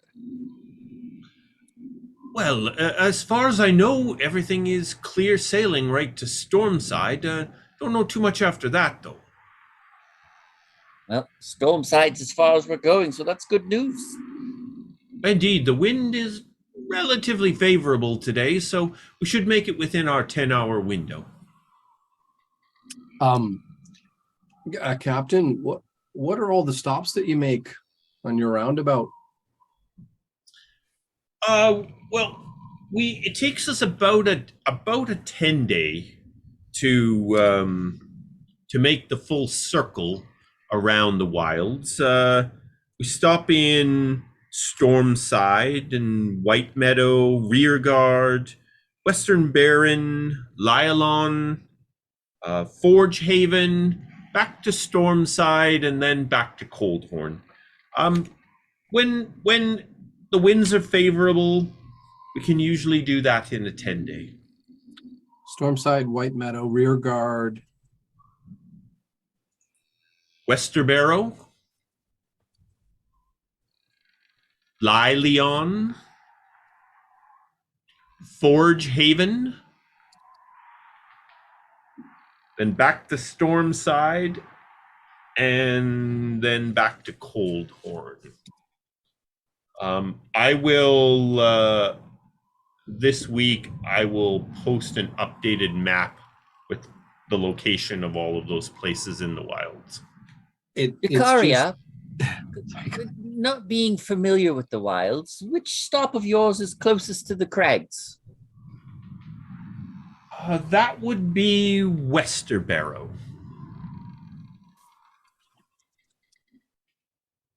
Westerbarrow. And how many days travel would that be from Stormside? If you don't mind me asking. About a fourth day on average. On average. Excellent. I feel like we downloaded the Metro app and we're routing, see where the stops are. Yeah. That's why I asked, actually. I have one other request. If you could possibly pass it on to Captain Star Sorrow for me. Yes. Being of the Penumbra Bards, and do a little bow, I was wondering if I would be able to offer a performance this evening. You won't be on the ship this evening. We have 10 hours. We'll get in about dinner time. Well, how about halfways to help entertain the guests? Absolutely. If you'd like to put on a little performance, I don't think anyone would be bothered. And if they are, they can always jump off the ship. Well, hopefully I don't drive them off. And with that, Nightingale kind of, look around for, where are we copping a squat? We don't got a room.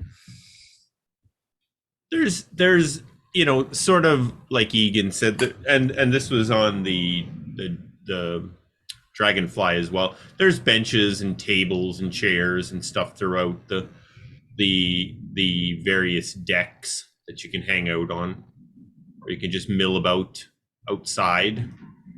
There's no benches or anything Landis outside. And Mud will kind of find a corner where Mud will lie down and Landis will just kind of lean up against them and open up his book. Be like, "Dear journal, I don't get any sleep with Lafferty. That damn elf only sleeps 4 hours and thinks I do too. Even when he's quiet, he's mumbling to himself." I love the idea that he starts a sentence, falls asleep, and then finishes it when he wakes up. Yeah. Oh, yeah, for sure. To him, it was just a pause in the conversation. Yeah. For a slight meditation, and then I'm back at it. All right. The weather is very nice. The ship is very smooth. You're looking out over the lands. It's a relatively clear day.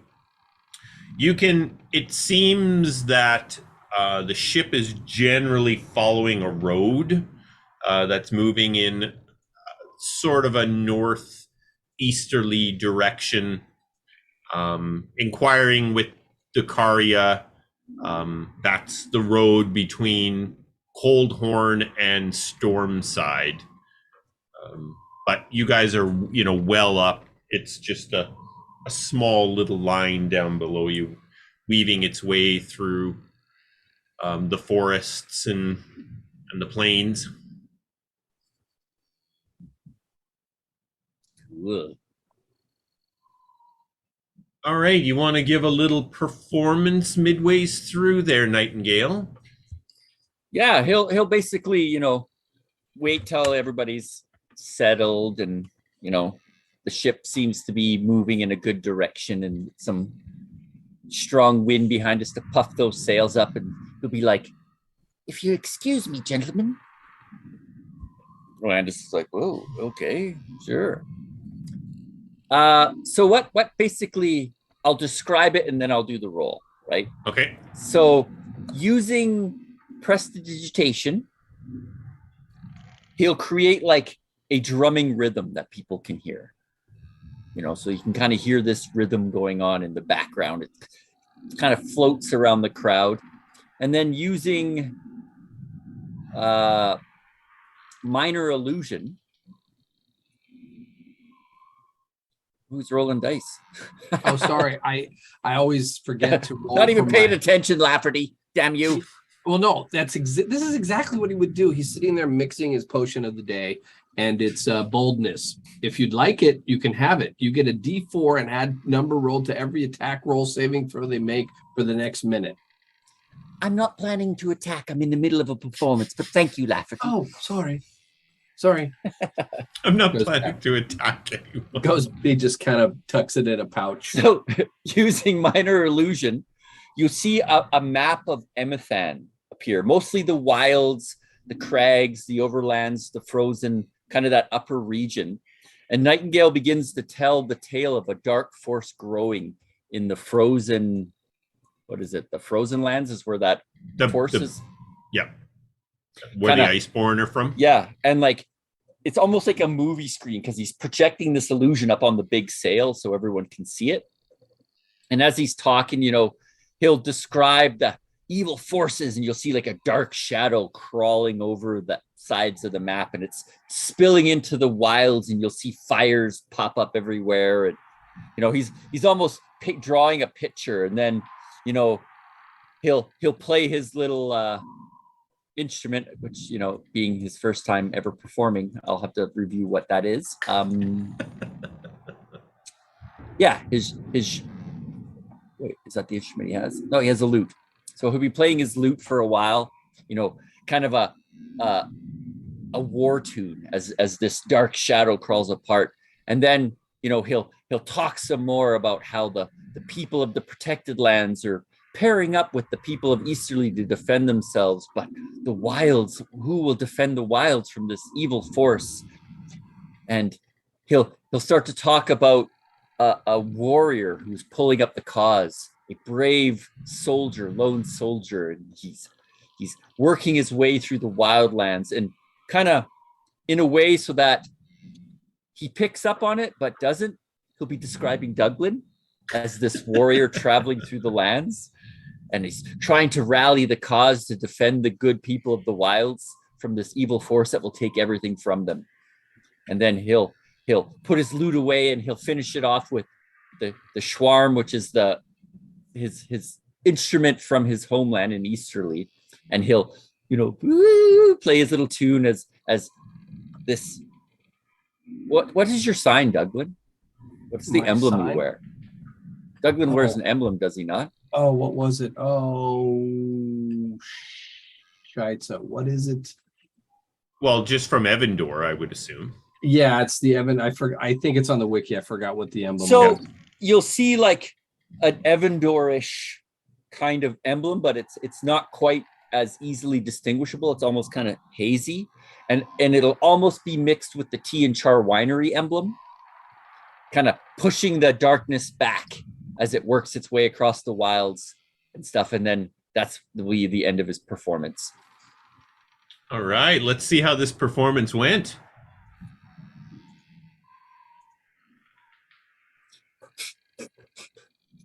Where's my performance? Oh, come on. Watch it be a 1. Oh, God, it's almost as bad. Hey. It's your first time. It's your first time. Yeah. Crap. It's your first time. People watch it. They don't seem necessarily awed by it in any way, but you keep people's attention, and they politely applaud at the end and go about their business. Can Douglan good first attempt, Nightingale? Yeah, can Douglan make a perception to see if he? Sure. Sure, Understood that'd be it? great. Yeah. See, wait a minute. Oh, he's so good at this one too. No. Douglan's It's like, just- oh, I wonder who that guy is. Like, he sounds great. you see him dancing like Elaine from Seinfeld. Like he doesn't quite. It wasn't a dancing tune, Douglan. You're the only one. You looked foolish. I was just trying to support you, getting people into the mood. You see Nightingale's like, where did I go wrong? Was I trying too hard? You know, he's just kind of mumbling to himself, and he sits down, you know, and if anyone looks at him, he's like, yeah, I'm so embarrassed. Meanwhile, Landis will flip open his book and, you know, out of nowhere, a quill flies out of into his hand, and he writes a message to his grandfather. Okay. He'll say, events have been unfolding with the group you instructed me to join. I have seen the void. We all have. The Githyanki have made their presence known and attacked Tianchar Winery. We've managed to thwart their efforts to get hold of the wine for now, but we don't know how long we'll be able to sustain that given the situation. I look for any advice you can give. Glad to hear you're alive, grandfather. And that's it. And I'll close the book. Alrighty. And then he'll look over at Lafferty and be like, Lafferty, you need to pay attention a little more. What? Your head's in the clouds all the time. What? I'm almost done with this book, and then I promise I'll pay attention. I could not put this down. It's fascinating. Well, if you need any assistance, let me know. Oh, you will. So I believe both of those books were 4-hour books, right? Yeah. Yeah, so we'll definitely say by your arrival in Stormside, you have plowed through both of those new books. Landis, seeing how fully enthralled he is, he'll make sure that Lafferty gets something to eat and drink something, and we won't just leave him to waste away to nothing on a 10-hour trip. He's sitting on deck out in the sun all day. Just burnt to a crisp. That's awesome. So good, though. Yeah. So, okay. So Colin, what is that? Like, there's things I want to try. So do you want to do that now, later? Am I up for being able to try some things? I kind of had a little bit of a list. Some are minor, some are major. How do we do that?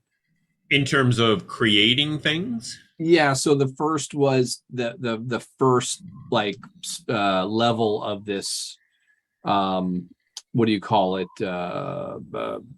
Portable, let's call it lab. Potty. So what, remind me what that's going to look like, first level. You got it. So the first level basically was, I just had it open. Where the heck is it? Okay. Basically level 1, I associated with character level 4. It's a pantry style lab. Storage capacity is a 2 foot by 5 foot by 3 foot deep. So kind of like a big pantry in your, like a cupboard. Yep. Basically, the benefits aside from the storage capacity is that it would reduce crafting time and cost by 25%. I would be able to craft 2 magic items or potions simultaneous, or any combination too. So in other words, I can do 1 potion and 1 magic item. Now, it doesn't mean I'm making magic items you still have the normal time to create these things, but it allows me to kind of run a couple concurrently. That was level 1 that I was hoping for, or something along that lines. Okay, let's so I don't think you've read through all the books. I don't think we've had an opportunity where you could actually be working on that yet. Okay. So I think the way we'll try and deal with that is when the opportunity to work on it, we also have to figure out what materials you might need to collect in order to do that. Mm-hmm. when the windows present themselves, we'll deal with it out of game. Got it. So what you were able to achieve during that particular window, we'll sort that all out of maybe, we'll figure out what maybe some roles there needs to be.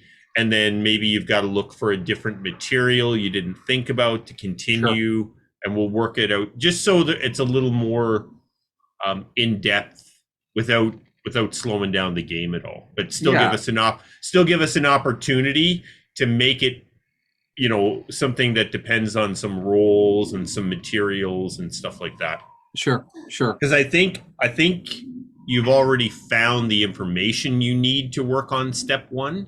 Now it's just a matter of materials and time and having that available to you to build that first stage of your spaces that don't exist. Yes, the Lafferty's, the luxurious lab. And then, I mean, the only other things, at least short term, maybe these are some things that I can do because I have the jug, I have materials that maybe if I could roll to make some more of these bombs or, something like that, because I'm going to need to replenish those things. Working with liquids, my crafting time is like I could literally make 2 healing potions a day if I wanted to. It's that quick, but it's mostly along the lines, and maybe off the site I can say, hey, what if I have 4 hours? I'll make a roll. If it's this, I make 1. If it's this, I can make 2. Or like we talked about, the potency level or something like that. So anyway, we can do that offline. Yeah, I'd really like to work on building some sort of system we're using for all of this, Egan. Yeah, something that just homebrew a bit of a system that we're going to use for all of these things that that Lafferty wants to invent and build and renew and all the rest. Perfect. We'll chat about that this week for sure. Awesome. Landis will try to teach Nightingale a bit about cards because he sees he's a little down and out over his performance, to try to cheer him up a bit for the rest of the journey, because clearly Lafferty's busy. Douglan's, probably sleeping. His hand down his pants. Yeah. Yeah. We're just, the ship's crew keep thinking there's something wrong with the ship. She's making some weird sounds. Yeah. Listing. She's listing. Alrighty. So as we get into sort of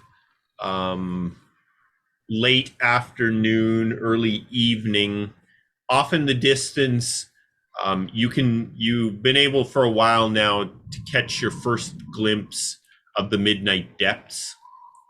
It is a big lake, and you notice that the summer winds starts to lose some altitude as you're getting towards the shore. You start to pick out in the distance a walled city.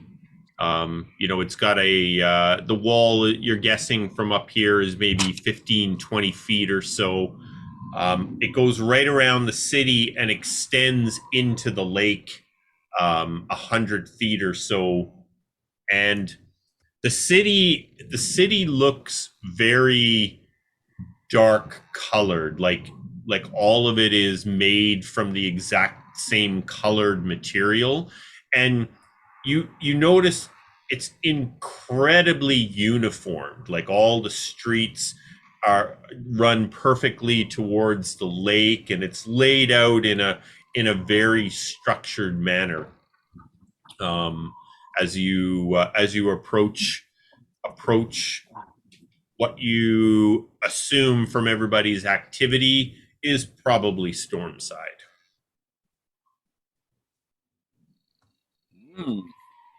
Bigger or smaller than Coldhorn? Bigger than Coldhorn. Probably half bigger than Coldhorn again.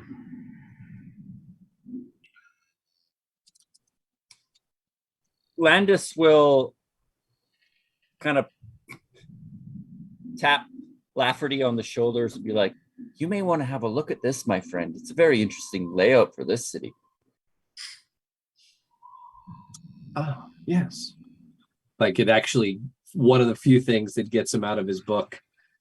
So you said that the city is very uniform. Can Lafferty see any type of a pattern, or is there something that jumps out to him? Well, I mean, what jumps out to him is that every aspect probably of the creation of this city was a part of a plan, because nothing you look at as you guys are slowly descending upon Stormside wanders out of form. All the roads go back and forth straight to in line with the city walls. All the roads that go back and forth the other way, everything is in sort of very clear city blocks. And the whole town, as you get closer, appears to be built with some sort of dark gray, blackish building material, likely stone of some sort, you're assuming, based on its color. Like all the roofs are the same color. It's incredibly uniformed layout. Very, very. Anyone that really likes structure is like, wow, I've never seen a city built like that before. It's planned community. Yes, a very. Is it gated? It is gated. It's walled and gated.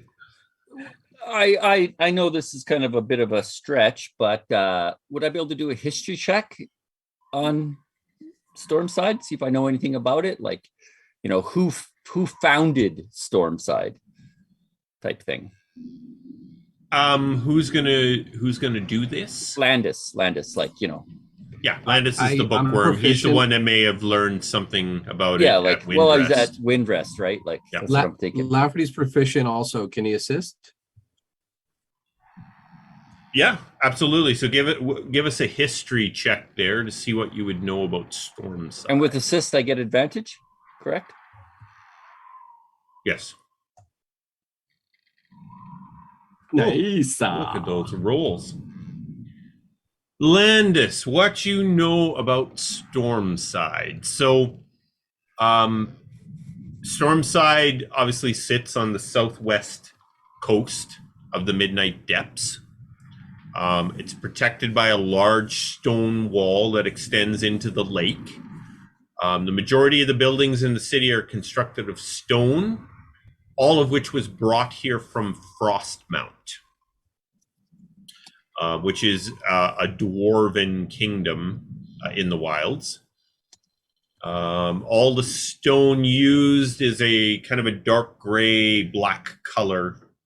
And as I said, all of it was brought from Frostmount. So Stormside is the central point of trade and distribution for the Frostmount dwarves.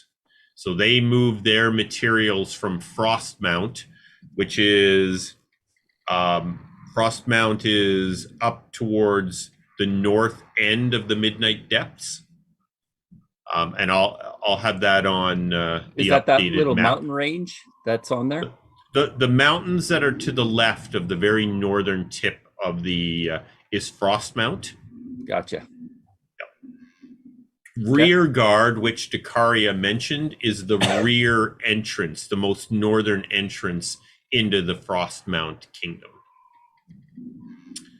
So yeah, the Frostmount dwarves, they move their products from Frostmount to here in these huge boats that use a combination of sails and oars to move across the lake. Do I know like any important family history or? Yeah, I was just going to say, so Frostmount was founded by the Thunderhorn clan, no, the Thunderhorn family, who are part of the Iron Roar clan. So the way that the Frostmount dwarves, you have your given name, your family name, and your clan name. So the ruler of Stormside is Cromadin, Thunderhorn, Iron Roar. So Cromadin is his given name. Thunderhorn is his family name. Iron Roar is his clan name. Iron Roar? Iron Roar. Yeah. Okay. And basically the Iron Roar clan established Iron Roar like close to, Stormside like almost 1,000 years ago, and they have ruled over that city since that time. Wow.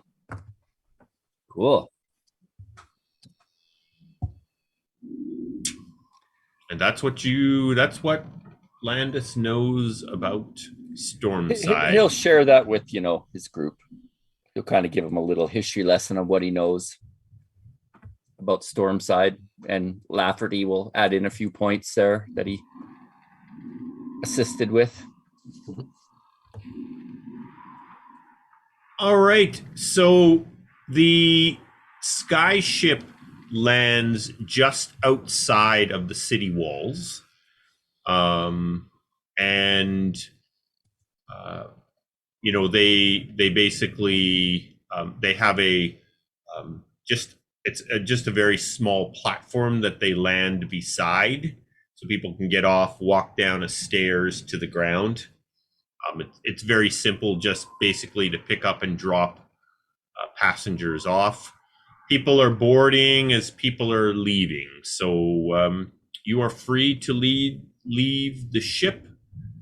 You're only a couple of 100 feet from the entranceway into Stormside. As Nightingale's leaving, he'll talk to Vicaria and be like, Can I make the assumption you'll be swinging back this way in a 10-day? We will, if the winds allow. We will be back in about a 10-day. Excellent. Well, safe journey. Same to you. Thanks for traveling with us. The only way to travel in the wilds. If you've got the coin. All right, so you can see there is one entrance into Stormside. It's a large multi-lane entrance, big doors, drawbridge. Stormside is surrounded by a moat that's fed from the lake itself. It's a very protected city. The cow's protected. So, as we're kind of walking off the ship, Landis will quickly recite the incantation and magical hand maneuvers for mage armor. Get that up and running on himself. Just to, I don't want to be caught with my pants down again, for lack of a better term. Indeed. Yeah, indeed. And we'll head into the city. All right. You notice that people who are entering the city, there is a contingency of about a dozen dwarven guards. Now you've seen dwarves before. This is likely some of your first encounter with Frostmount dwarves. If dwarves are big and strong, Frostmount dwarves are bigger and stronger. They are brutes.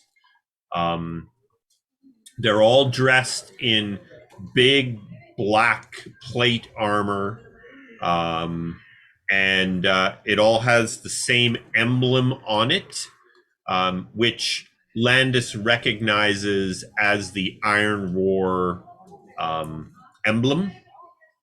And they're questioning each person as they prepare to enter the city. Well, what should we say we're doing here, Douglan? That's a good question. I don't think we want to be blabbing to everybody what we're doing. How about we're trying to get into the Wanderers Guild and we're going to head out to the wilds?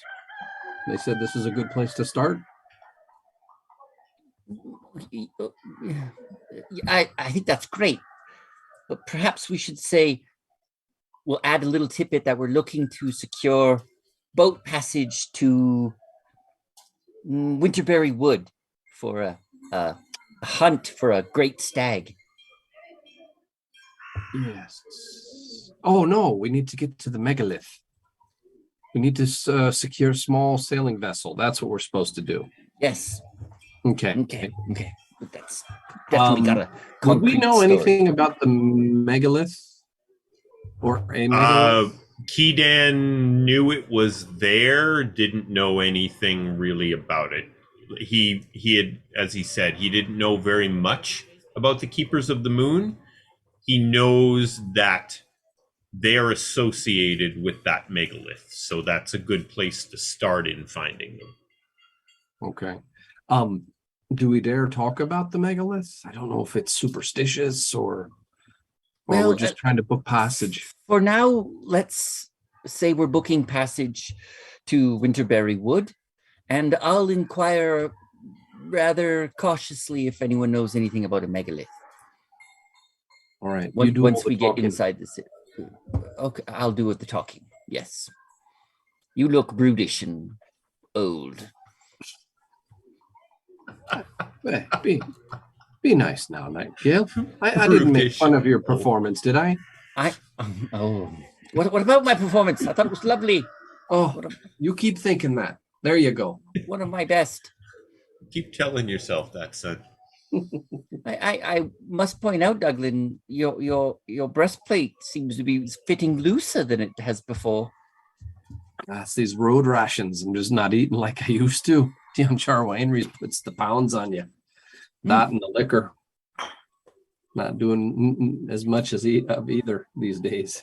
Landis is looking at you. You two sound like an old married couple. All right, you make your way up to the guard contingency. One of the dwarves comes forward and says, "What's your business in Stormside?" Nightingale will walk up.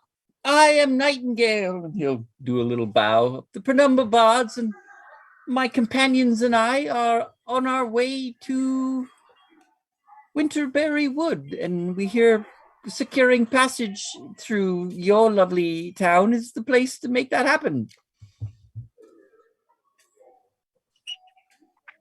You're planning to travel by the lake, then? That's correct.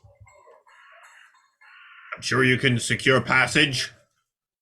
Will you be staying overnight? I think we will, yes, until we get ourselves established and ready to leave. Your kind will probably be most comfortable at the Iron Rose Inn. I thank you for that discriminating tidbit. Thank you. There are lots of vessels that can see you across the lake as necessary. Please be warned. If there is any trouble associated to yourselves while you are in Stormside, you will be thrown in the prison. There will be no trouble from us. I am an artist, and this is merely my companions. Very well. Enjoy the town. Behave yourselves. If you don't, you're going to jail.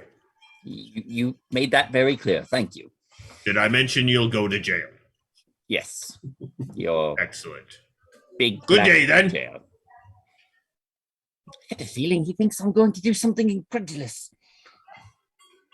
Well, so far every time that's happened, so he's not wrong. Of course, it's not always all fault, but that's all right. Yeah. No offense taken, Douglan. So, shall we try to find the Iron Rose then? Seems the place for our kind.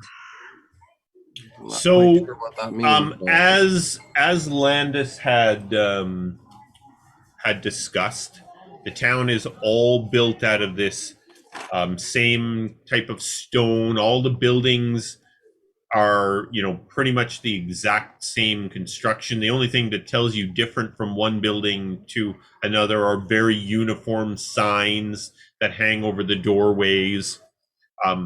There are street signs telling you where certain things are. And you notice as you enter town and begin to walk around, not being dwarves places you greatly in the minority here in Stormside. Very roughly looking around, there is probably 9 dwarves for every non-dwarf race that you see wandering the streets of Stormside. And they're all Frostmount dwarves mostly? They would appear to be. They're all, they have a very similar look, the way that their beards and their hair and the clothes they wear and the armor they wear and the weapons that they carry. You notice one thing that catches your attention is they all seem to wield very large weapons, mostly battle axes, but they are easily 4 times larger than the average battle axe you would see. The weapons are just enormous. have we traveled into a manga land or an anime? They almost are that size of weapons. Are they like comically larger? Well, than them? they are sort of like, how does one wield a battle axe that big? Mm-hmm. Not everybody has them, but you see from time to time people go by with these very large weapons. Douglan, I thought your weapon was big. Oh, I'm starting to get a little self-conscious, Nightingale. Well, just don't compare and it won't be any problem. Yeah, but all kidding aside, it seems a little odd, don't you think? Well, this is our first exposure to this culture. It could be normal for them. They look like a bunch you don't want to mess with, that's for sure. Indeed, yeah. These guys look like they pack a wallop, and they don't seem to have much of a sense of humor. It's all business around here. Well, let's get to where we need to go, and I'd say get out of here. Get on our way. So asking, some directions and a bit of milling about, you find yourselves down by the water at the Iron Rose Inn.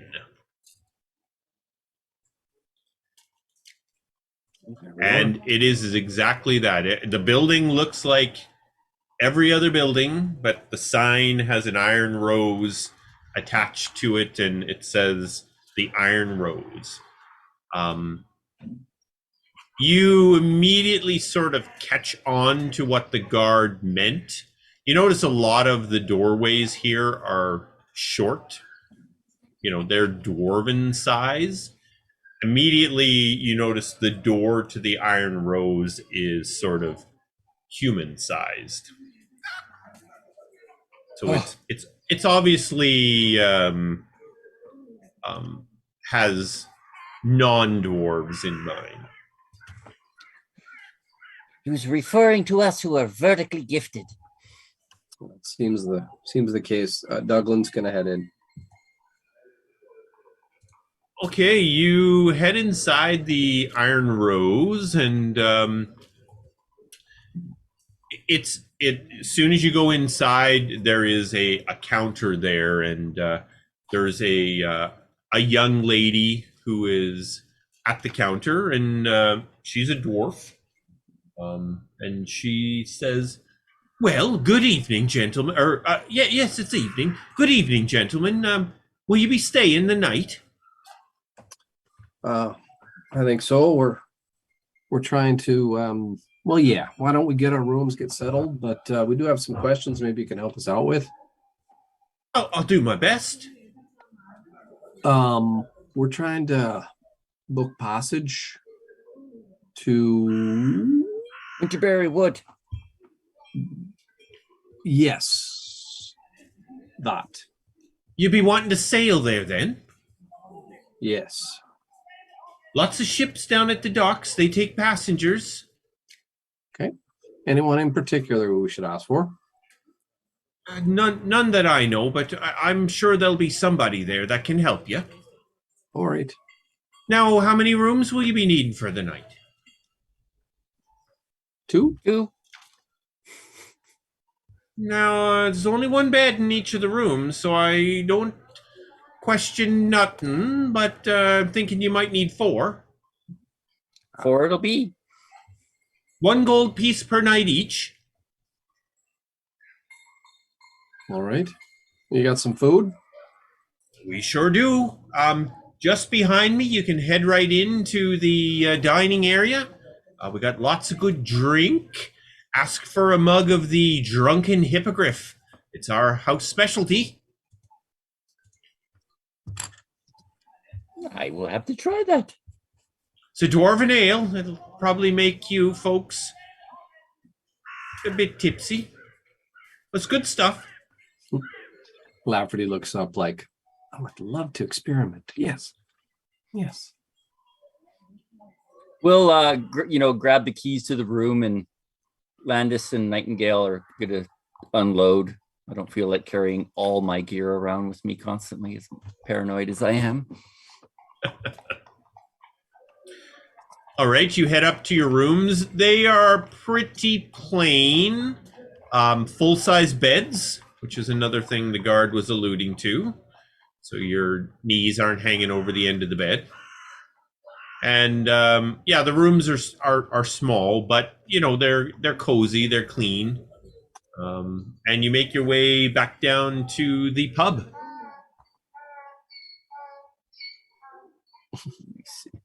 Was that the donkey likes it.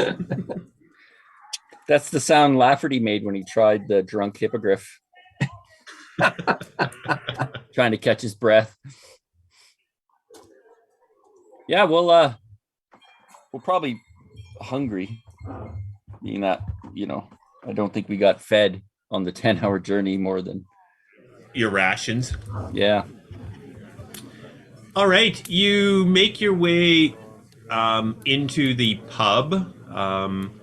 It's probably 8 or 9 tables spread throughout this area. Place is half full. Several what appears to be wait staff making their way around. Bartender in the far end of the room.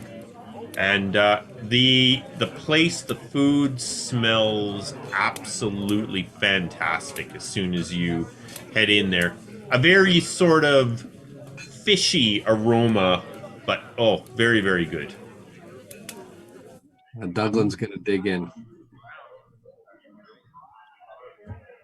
All right, you find yourselves an empty table and have a seat. This young dwarvish lass comes over and she sizes you up and, well, good evening, gentlemen. My name is Genwin, and I'll be your waitress for this evening. Can I get you something to drink to start? I'd like to try the house specialty. Oh, the Drunken Hippogriff. Yes. Lafferty's like, yes, I'd like to try one as well, please. Now, we got a couple of other things I'll just make you aware of. We got the Devil's Hand Axe.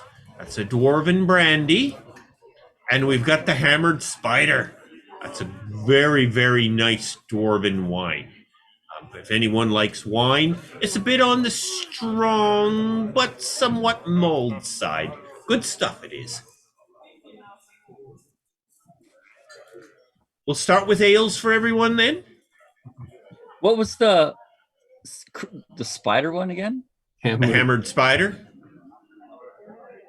Landis will order that, with a smirk on his face. All right. 3 ales and a wine it is then. For dinner tonight, we've got a pan-fried trout with carrots and potatoes, or rotisserie cooked rabbit with carrots and potatoes. I'd go with the trout if I was you. We don't get an opportunity to have it very often. A seasonal dish, are you saying? Yes. I'll go with the fish. Lafferty? Yes. Yes, fish. Absolutely. Yes. 4 of the trout then. You don't have any birds, do you? Just the rabbit or the trout today, sir. Trout it'll be. Would kill for a bit of bird. All right. Jenwyn heads off. She comes back shortly thereafter with everyone's drinks. And she says, "And what brings you four into Stormside?" We come seeking transport to Winterberry Wood. You're going by the lake then, I would assume. Yes. Well, there's lots of folk offering ships up for travel. You should be able to find one, no problem. It's our hope. It's why we came.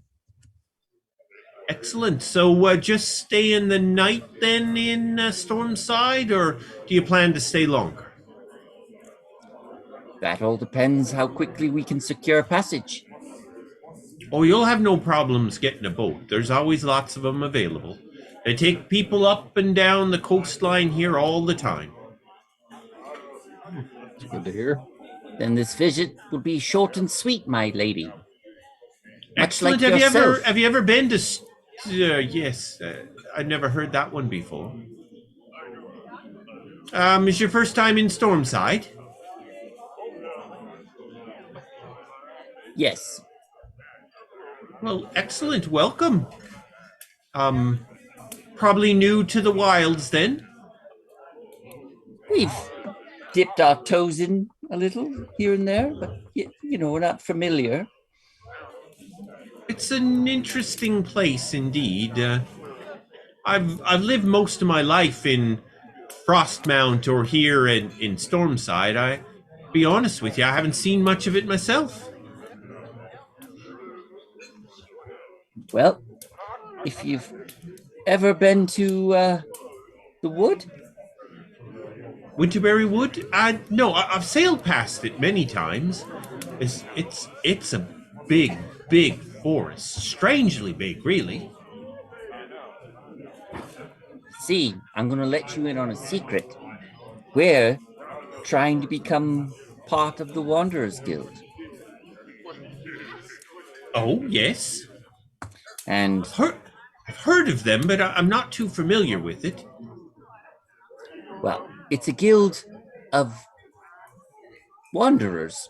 We seek to gather adventures that we can regale back to our comrades.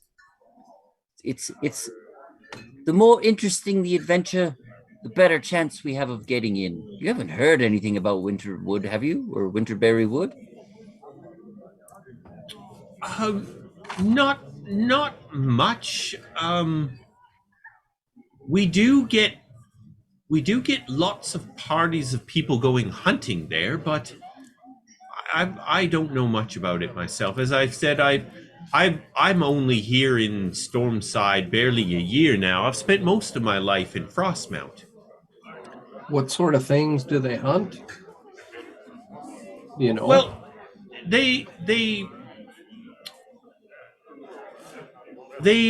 hunt trophies is what they do. I don't think they hunt for the meat. I think it's more for sport, really. The ones that come through here, anyway. What They got lots of coin. That's what I can tell you for sure. So everything is bigger in Winterberry Wood.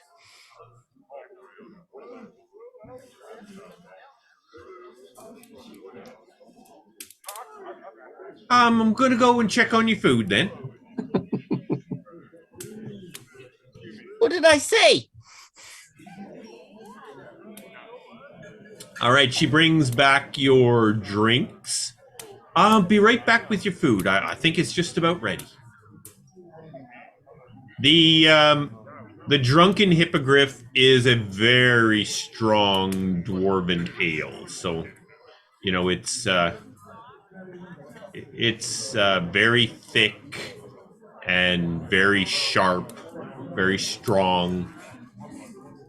It's a bit of an acquired taste. And same thing with the hammered spider. I mean, it's wine, but it's probably 50% alcohol. Landis is like,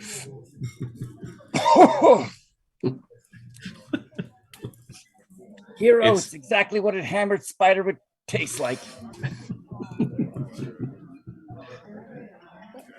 Yeah, Lafferty puts in a little concoction and he drinks it, no problem, but it has no effect on him. Completely takes away the the alcohol.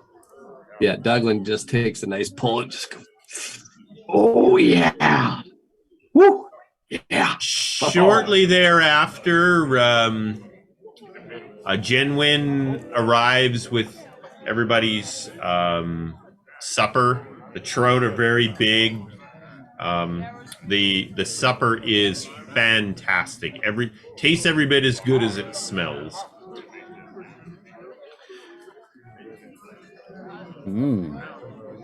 Nightingale will quickly eat through his food like he's got somewhere to be. And, you know, as he's stuffing his trap, he'll be like, so, Douglan, it seems it's going to be easy for us to secure transport.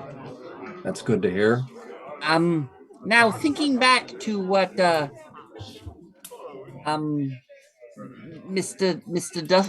Duskwish, I think it was. Mm-hmm. Duskwish, yep. I believe he said that the druids would find us dependent on our behavior, and he seemed to stress that. Mm-hmm. So what do you think about the idea of us foiling a trophy hunt? I think that's a fantastic idea. I am not a fan of those that pay to go trophy hunting, not even for the meat and for the survival. Well then, quite sick if you ask me. Perhaps you could inquire around these parts for a party to join trophy hunting. You know, myself looking for a trophy hunting, they may send me off to the brothel, but you look like a warrior. All right. I'm game. No pun intended there. Oh, that dwarven drink's getting to your head already. Speaking of which, Nightingale jumps up on a chair. Bring! Wow, he's really getting brave these days. All right, let's hear it. Come on. I love to sing and dance, but I rarely get the chance. La, la, la, la, la, la. You may want to ask. You may want to ask for permission around here. You're right. This would probably send me to jail. He made that quite clear. He'll kind of slowly put his loot down and step back down from the table and chair, be like, I'll just pretend that was the ale talking. He'll wait for the waitress to come back. Good old All right. Genwin. Genwin stops by. How's everything? Is it good? Your ale is as strong as your people, and the food is delicious. Well, I'm glad you enjoyed it. Is anyone like another drink then? I'm all right. I'll Perhaps a trade of services could be arranged. As you see, am an entertainer, and I would love to try to entertain your patrons. Uh, I'd have to ask Brahma about that, but we could try. Oh, please allow your employer to know that Nightingale from the Penumbra Bards has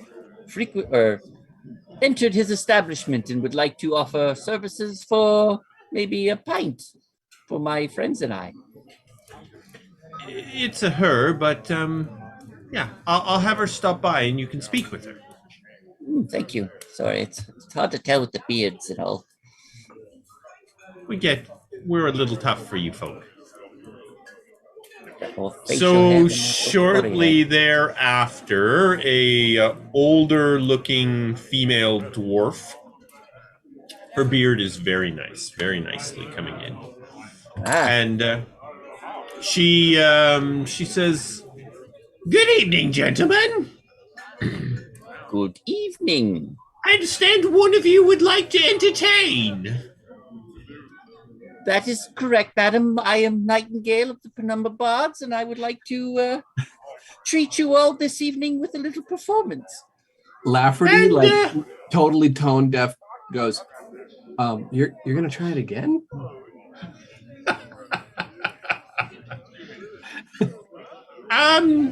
Sure. What you just going to do this? Do you wish something in exchange? Well, your ales were quite a blessing to us long and dust-coated travelers, so if I please your crowd, you'll please our taste buds with another round.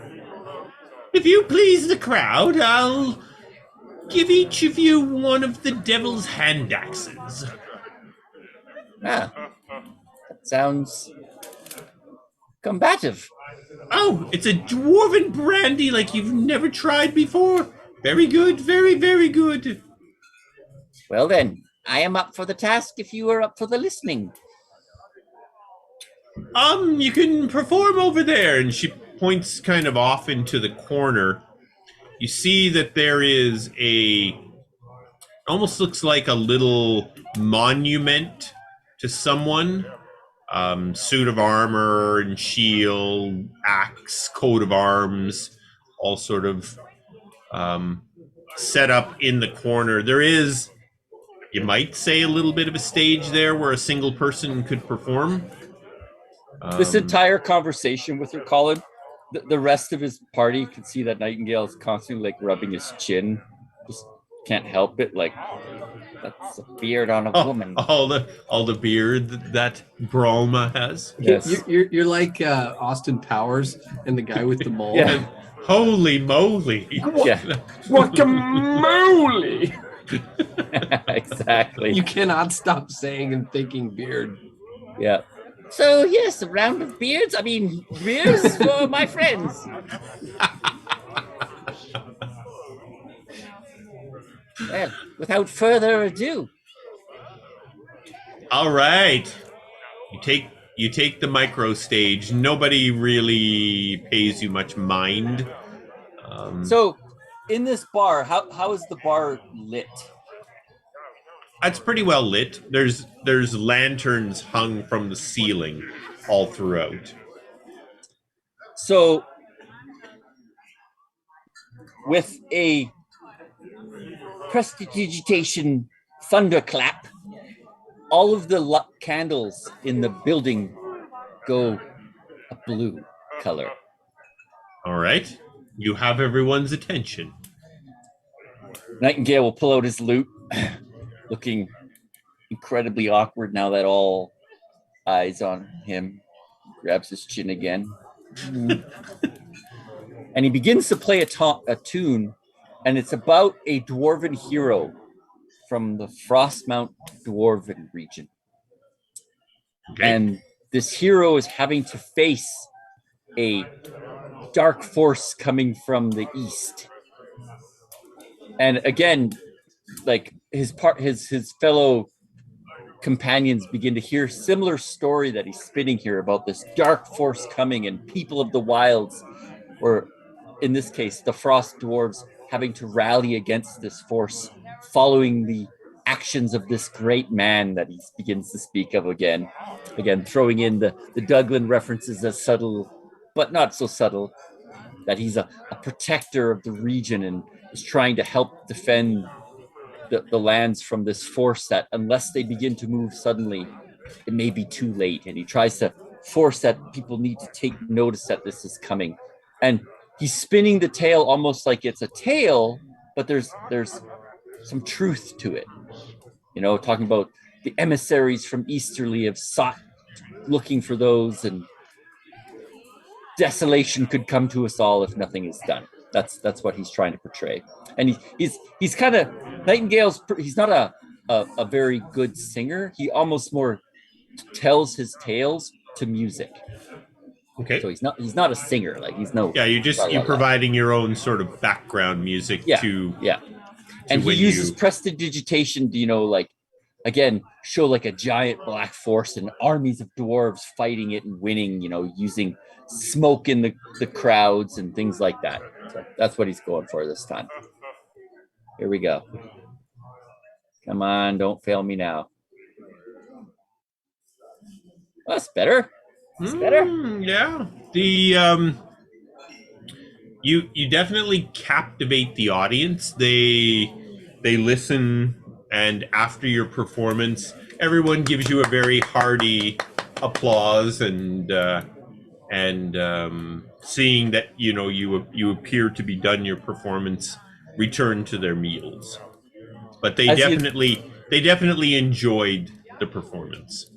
As you know, Nightingale's kind of putting the room back to normal. The candles flare up, you know, a little uncontrollably. And he's like, "Oh, okay."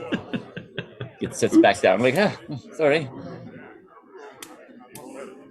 Not bad. Getting better, lad.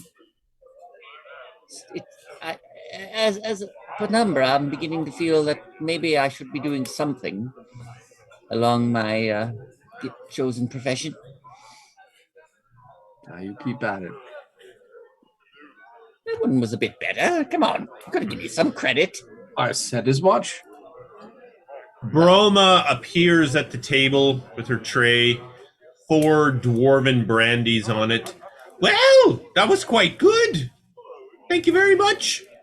She lays down the brandies, one for each. Enjoy them. Thank you for your hospitality.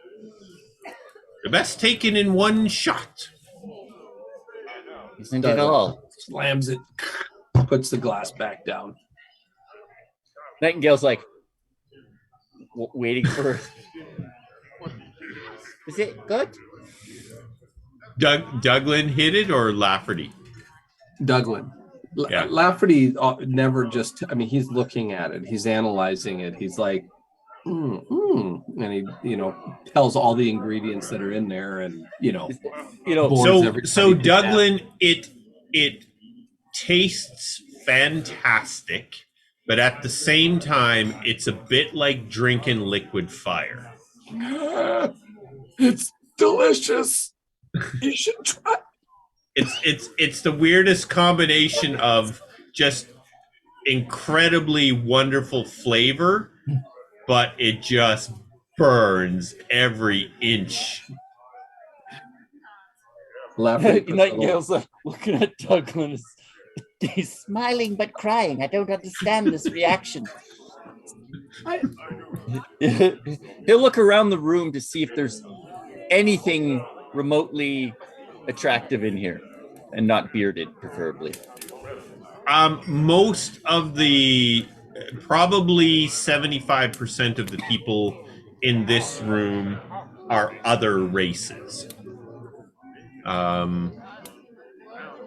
Mostly men, a few women, none that are, particularly super attractive or anything, but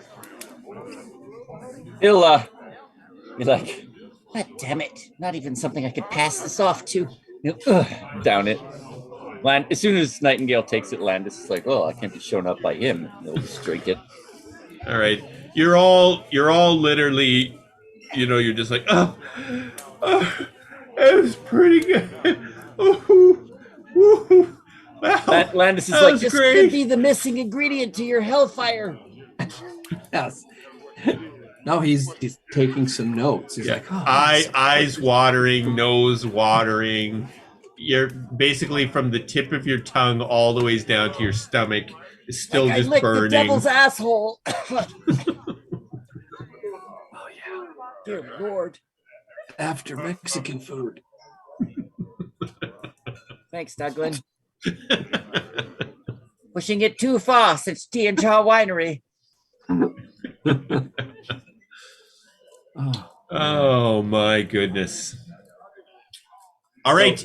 Anything further here for the night, gentlemen? Anything else you want to do for the night? Or are we going to Nightingale's retire? going to, if the other guys are going to retire, he'll be like, I want to stay with my fans and see what I can gather for information.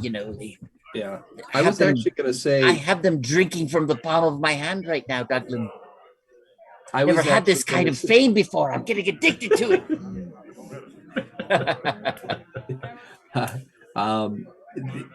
Do you think we could get some more information from Genwin?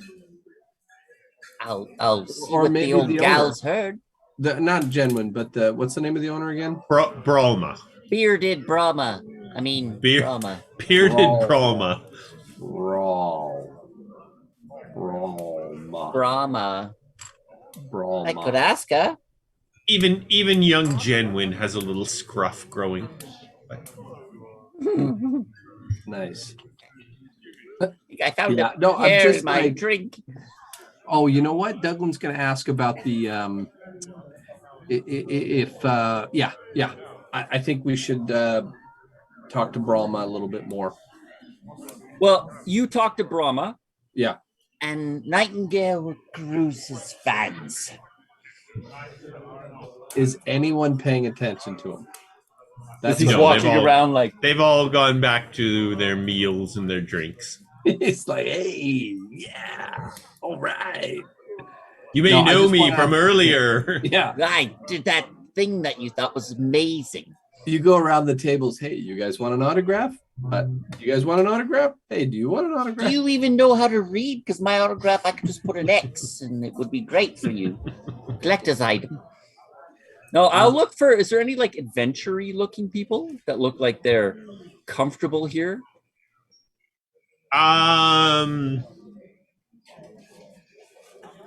Yeah, sure. Definitely look like they're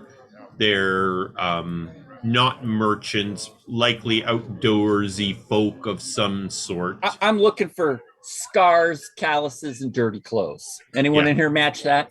Sure. I'll work my way over to them and be like, greetings, friends. I hope you enjoyed the performance. Oh, that was you, wasn't it? In the flesh. Excellent. Yeah, it was good. It was good. Are you from Stormside here? I am not. I am just passing through. You're lucky to be here this evening. One night only, as they say. Somewhere. Sure. And yourselves, are you from around here? No, we're just on our way to the north. We just got back into town earlier today, actually. What has drawn you to the north, if I may ask? We're mercenaries. We're soldiers for hire. Perhaps my tale has piqued your interest.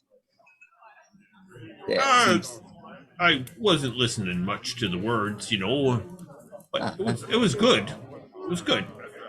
Just the tune was catchy. I get it. Yeah. Yes. Oh, well. Okay. I'm not offended. Don't worry. Everybody's got different tastes. Some are better than others.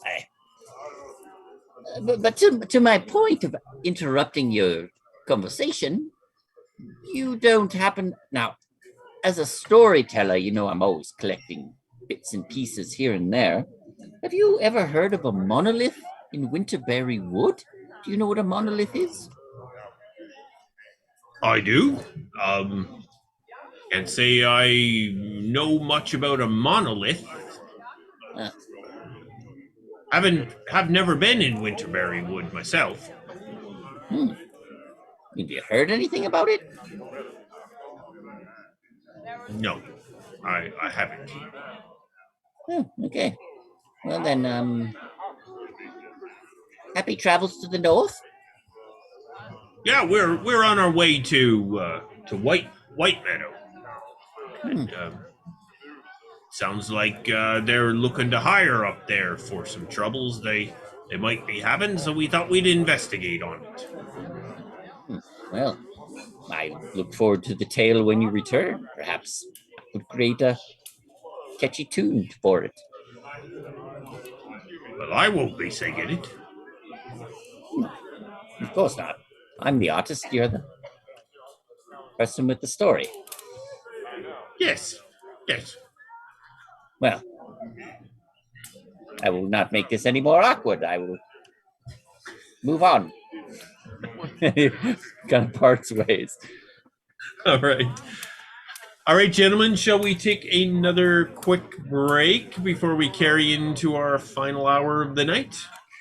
No, I want to see Douglan talk with the bearded lady.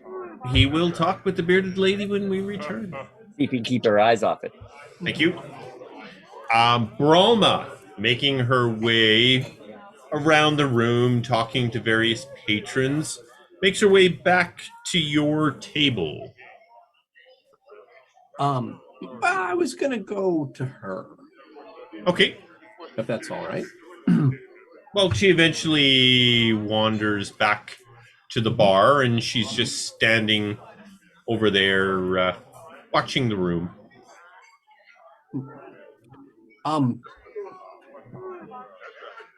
Miss Broma, Broma, I was told that the city is a good base of operations for those seeking, let's call it adventures or trophies out there. Is that the case? Oh, indeed, yes. We get lots of people from the southern lands. They come up here to hunt in Winterberry Wood. Apparently, there are some big animals that they like to take home as trophies. Don't much agree with it myself, but it brings lots of business to us here at the Iron Rose. I see. Where do you connect with one of these, I guess, groups, let's call it? I don't really know who looks after them very much, but we don't actually have any of them here right now. But I believe they're organizations or outfits that come in here from Coldhorn. Okay. And is there like any particular guide that gets them out there that I could inquire about? I heard the Winterberry is quite the place, rather large, if you will. Yes, it is. There's a gentleman. I think his name is Marin. He brings one or two groups up here each year. Usually pretty snooty lot from down in the protected lands, and well, they tip well. The girls love them, but I don't care much myself for that type. But you know what? When you mention it, we haven't seen the lot in quite some time. I wonder if their way up here is not readily available this year. I see. So you haven't seen Marwin in a while, is what you're saying, or Not since last summer, no. is that normal? It isn't. I never thought much about it, but normally they'd have their little fanutin groups up here, buying everything in sight and shooting arrows at everything in sight, and they got lots of coin. That's it helps us here, you know. Does Marwyn work with anybody else here locally that is around? I don't believe so. No, no one that I know of. There may be some of the dock folk, the boats. You know, they may have arrangements to take them over to Winterberry Wood and back again. But you know, you got me thinking. I'm not sure why we haven't seen any of those groups up here yet this year. So you're saying these groups, they haven't returned from the wilds, is what you're saying? Oh, they never made it here to start with. Ah, I see. So you haven't had visitors here in some time. It's pretty early in the season, but we usually have seen one or two by now. The ship that we came in on is the only one that gets out to Coldhorn, right? Didn't we determine that? The only airship? Yeah. Yeah. It's probably that delay. Yeah. I'm not going to mention anything about that. So, okay. So then Marwyn is around, or he's not. I'm a little confused. Sorry, Lass. I believe Marin comes out of Coldhorn. I think I remember him saying that that's his base of operations. Gotcha. And there's no one here in Stormside that, let's say, guides them out there where they can start trophy hunting. No, it's always groups of you bigger folk that show up, and most of them claiming to be from the protected lands, but we ain't seen none of them yet this year. Well, perhaps that'll change. Well, I hope so. They got a lot of coin they throw around willy-nilly. The girls love it. There you go. He looks around for girls and he doesn't really see any, but he doesn't say anything. All right. Well, listen, I appreciate it, Bralma. Again, incredible. Which ones are the girls? Yeah. Incredible meal. The room's full of them. I thank you for your time. And I kind of head back and I kind of let Landis know and Lafferty that doesn't look like there's any trophy hunting tours going out, at least that I know of. Apparently there's this Marwyn that's based out of Coldhorn, but they haven't seen him in a while. Perhaps once we get to the dock, we could ask there. Thinking you're right. You know, they must have a regular person they contact, and maybe that person is desperate for a little coin and might bring us to where they usually go. Yeah, they seem to be pretty desperate. They haven't seen that protected lands coin that seems to flow in with these trophy hunting bastards. So yeah, I think you have the right of it, Landis. How's our boy Nightingale doing with his newfound fame? I don't understand that guy at all. He grows on you. I just watched him go up to a table and leave, and I think both parties were as awkward as could be. Listen, he's trying. I think I know what he's trying to do is, in his way, let these people know that something's coming down, like we all know. So let's support him. He's trying. Didn't leave. No, he got better. Did he not? We can hope. Yes. Lafferty's like, my guess is that people appreciated the performance because they were very inebriated. This is extremely hard alcohol, and usually when you drink alcohol, your Landis will kind of put his hand on Lafferty's. Let's just pretend it was a good performance. Yes, you're right. But you're right as well. And we'll once Nightingale's done awkwardly walking around the room, not talking to anybody else after that experience, he'll be like, "Oh, there's nothing to hear here. It's boring.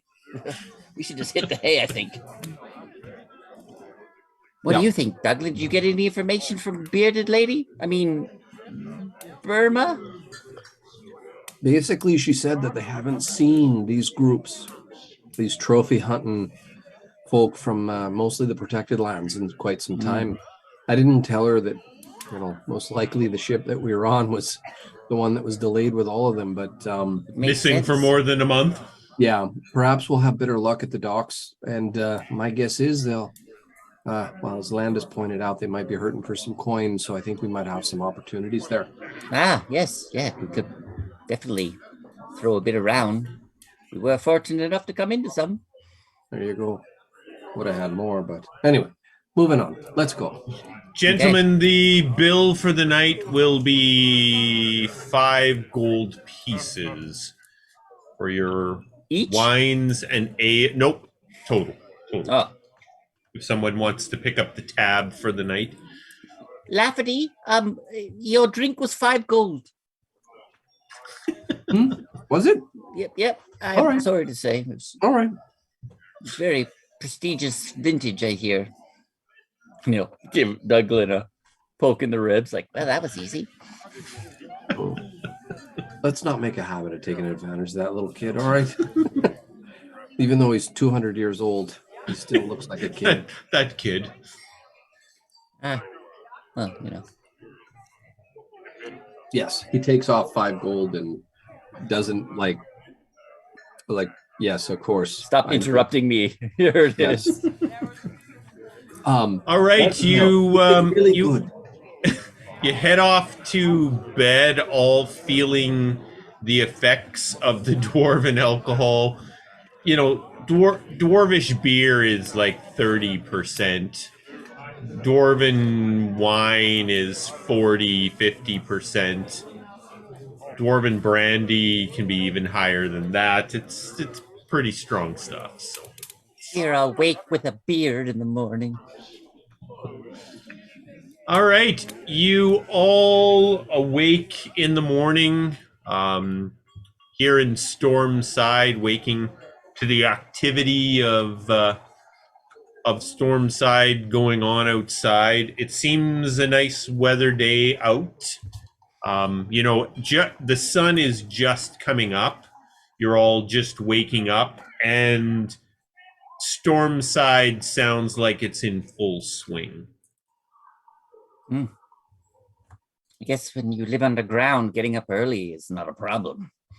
It is a new day, which means, people, a new experimental elixir. A new Please continue. experimental elixir. I should have drank that one last night, got in a bar fight with the bearded lady. Ah, yes, the famous transformation that my friend Nightingale loves so much. Nightingale, you seem to like this the last time. Here you go. Ah, Well, actually, that's the one that Giza took. Giza That's snuck right, away yeah. with. Yep. All right, it so would come in handy. She used it to sneak away. I've rolled this like 5 times. 3 times have been transformation. It's your speciality. Apparently. Yes. So anyone, well, listen, if you want to be someone you're not, just give me a tap and here you go. All right. You assemble your gear and head down. We're standing on the street outside of the Iron Rose. Well, Head to the dock. Yeah. Let's pitter patter. Let's get at her. We're already a day into or I should say, a month and 3 or 4 days now into our journey. Not making good headway. All right, you make your way. So as you get down to the dock area, the way the dock is laid out, there's a half dozen of these enormous warehouses that sit right on the edge of the docks. This is basically where all the materials that are coming from Frostmount go in, materials that are coming from everywhere else that are waiting to go back to Frostmount. But throughout the docks, you can clearly see the big Frostmount ships.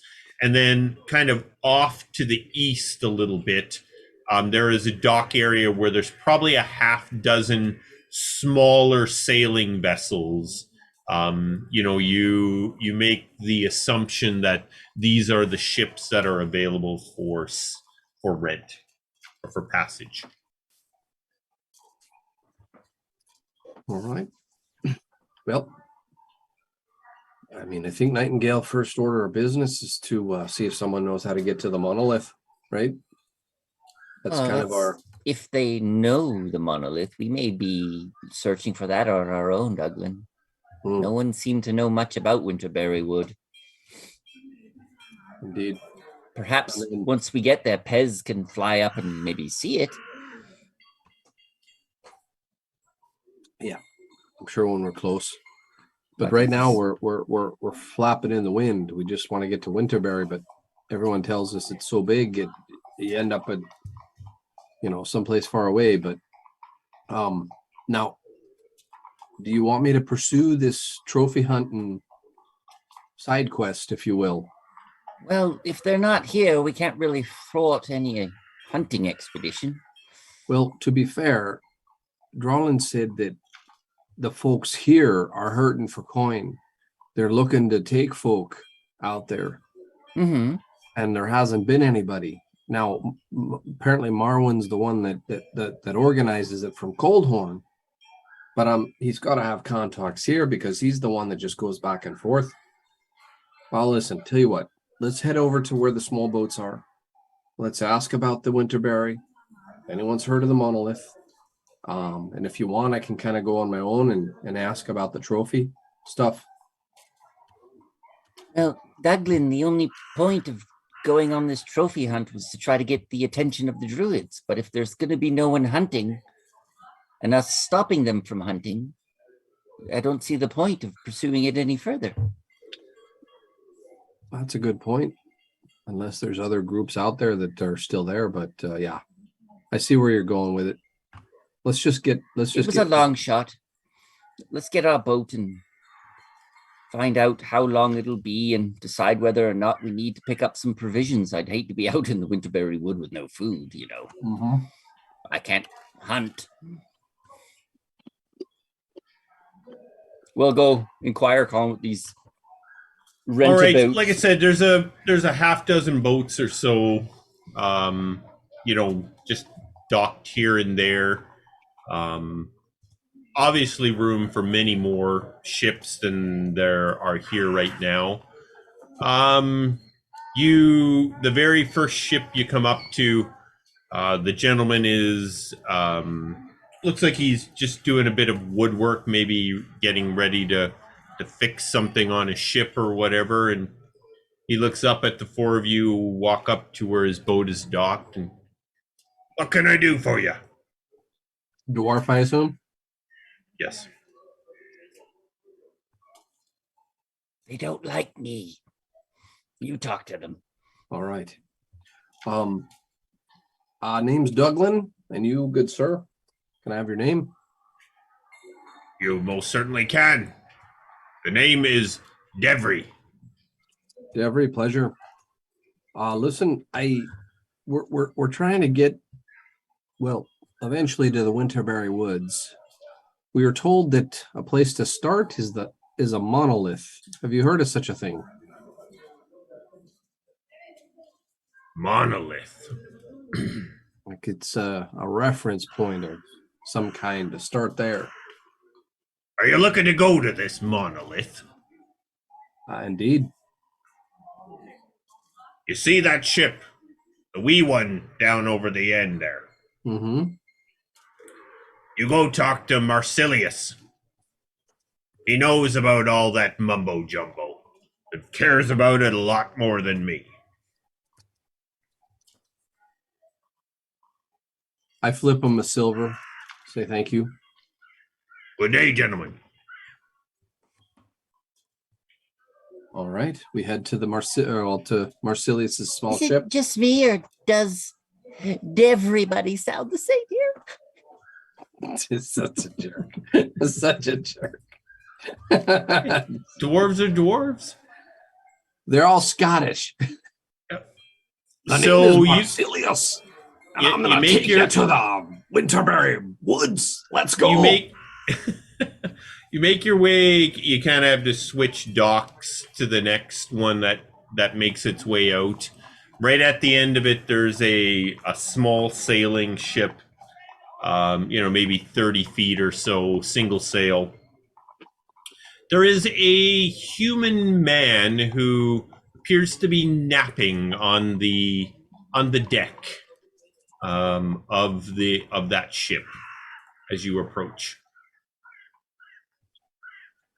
I cough. He lifts his hat up and looks over. He kind of sits up. Well, good day, gentlemen. What can I do for you? He kind of gets up, stretching, waking up a little bit, and might you be looking for passage on the ship? Yeah. Devry said, "Are you Marsilius?" Call me Mark. Yes. Mark. Pleasure. Name's Douglan. Right. Douglan? Yeah, Landis, Lafferty. Well, we're looking to get to the book passage to the Winterberry Wood, but specifically, not everybody seems to know what it is, but we were told the best place to start is a monolith. Ring a bell? It most certainly does. You're interested in going to the monolith, are you? Indeed. I ain't been there in some time, but I sails past it regularly. It's quite an interesting thing, you know. I believe the druids from Winterberry Wood, they owns it or something like that. That's what we were told. But yeah, we're somewhat of adventurers. We're looking to learn a little bit more about it. The gentleman over there is a little bit of a historian, and well, we're just trying to see the world, if you will.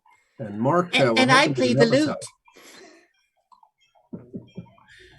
No, well, I can most certainly take you gentlemen there if you's interested. It'll be 5 gold pieces per person. Probably it's going to take us about a day and a half or so to sail there, but I promise you, the weather seems good. It should be most enjoyable for most of the trip. How big is his ship? It's about 30 feet or so. Not big, but certainly comfortable for single 5 mast. people. Single mast. Yep. Okay. And he said 5 gold a person? 5 gold a person. Yeah. Do you want to negotiate, Bard?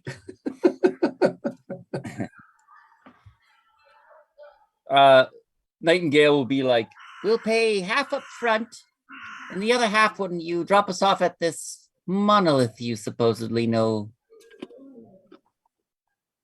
That seems agreeable. Well then. Do we want to book a return trip, Douglan? Well, Mark, tell us, if we asked you to wait for a little bit, or do you have a regular route out there? Well, I've been sailing the midnight depths since I was a kid. I just sail up and down the southern coast, picking up folks where we agree they need to be picked up at the times that they agree they need to be picked up. Folks go adventuring and hunting and poking around all the parts down across the southern coast here, and I'm more than willing to accommodate those folks. So Nightingale will kind of pull Douglan aside and be like, Now, we have no idea how long it's going to take us to find or be found by these druids.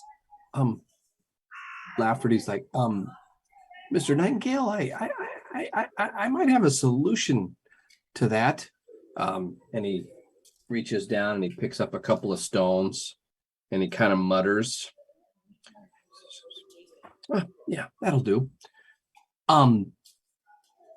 Mark, tell you what, take this stone, and when we need you, I'll call you. That is a sending stone. And when we're done with our business, we can tell you to come meet us where you're going to drop us off. How does that sound? You can go do whatever you need to do, and when we call you on the stone, you're good to go. How I does think that that's acceptable. If I'm in the area, I'll make my way back and we can pay for the return trip. Fair enough. Nightingale's like, He just whispered into some stones, Douglan. Is he crazy? Crazy like a fox lad. Hmm. I told you this man has some tricks up his sleeve.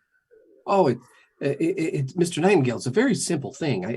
I'm infusing the stones, and it recreates the sending spell. You see, so if I speak into one stone, the other stone receives that message. You see, but you yes. see Nightingale's like, his eyes have glossed over behind his mask. Like,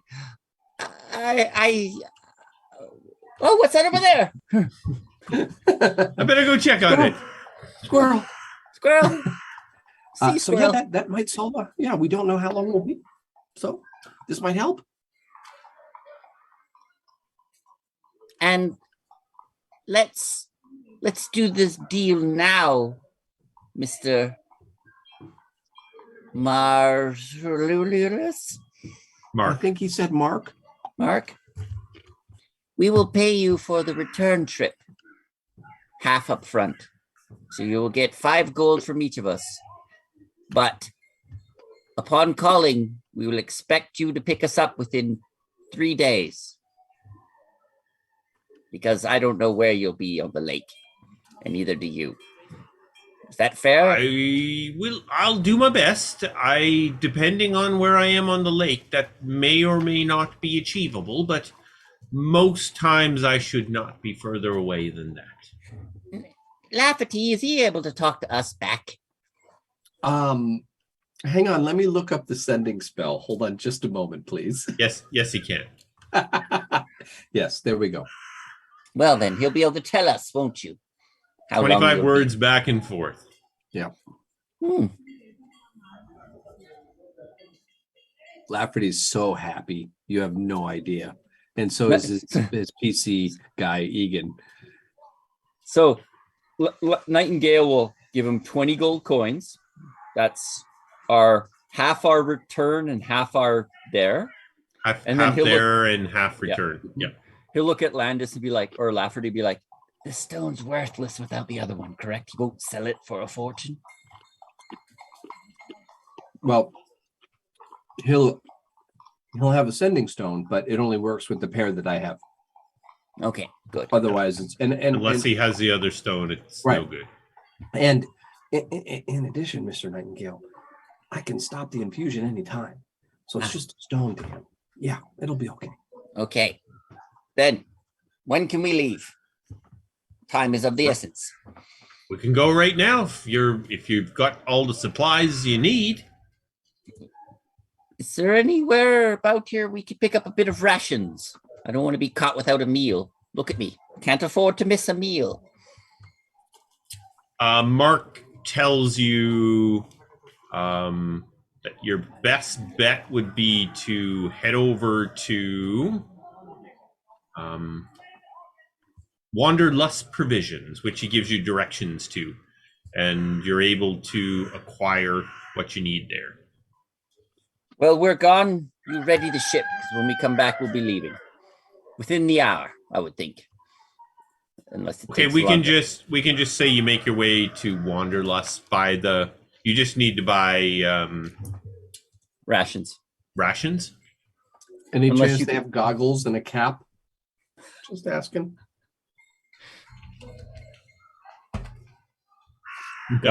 Goggles and a cap. Just out of curiosity.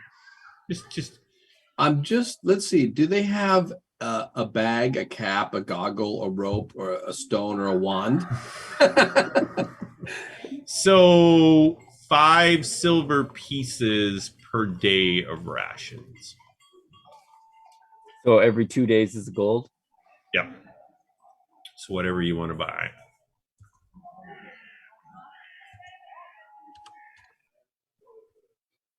And you will be heading off into the great wilds.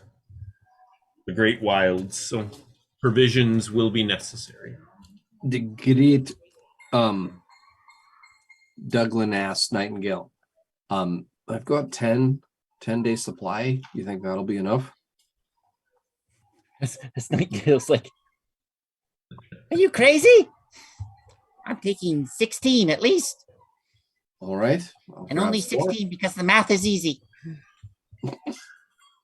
All right. Yeah, so you can just add to your existing rations and Yeah. then pay the What? the Sorry, how much was appropriate it per day?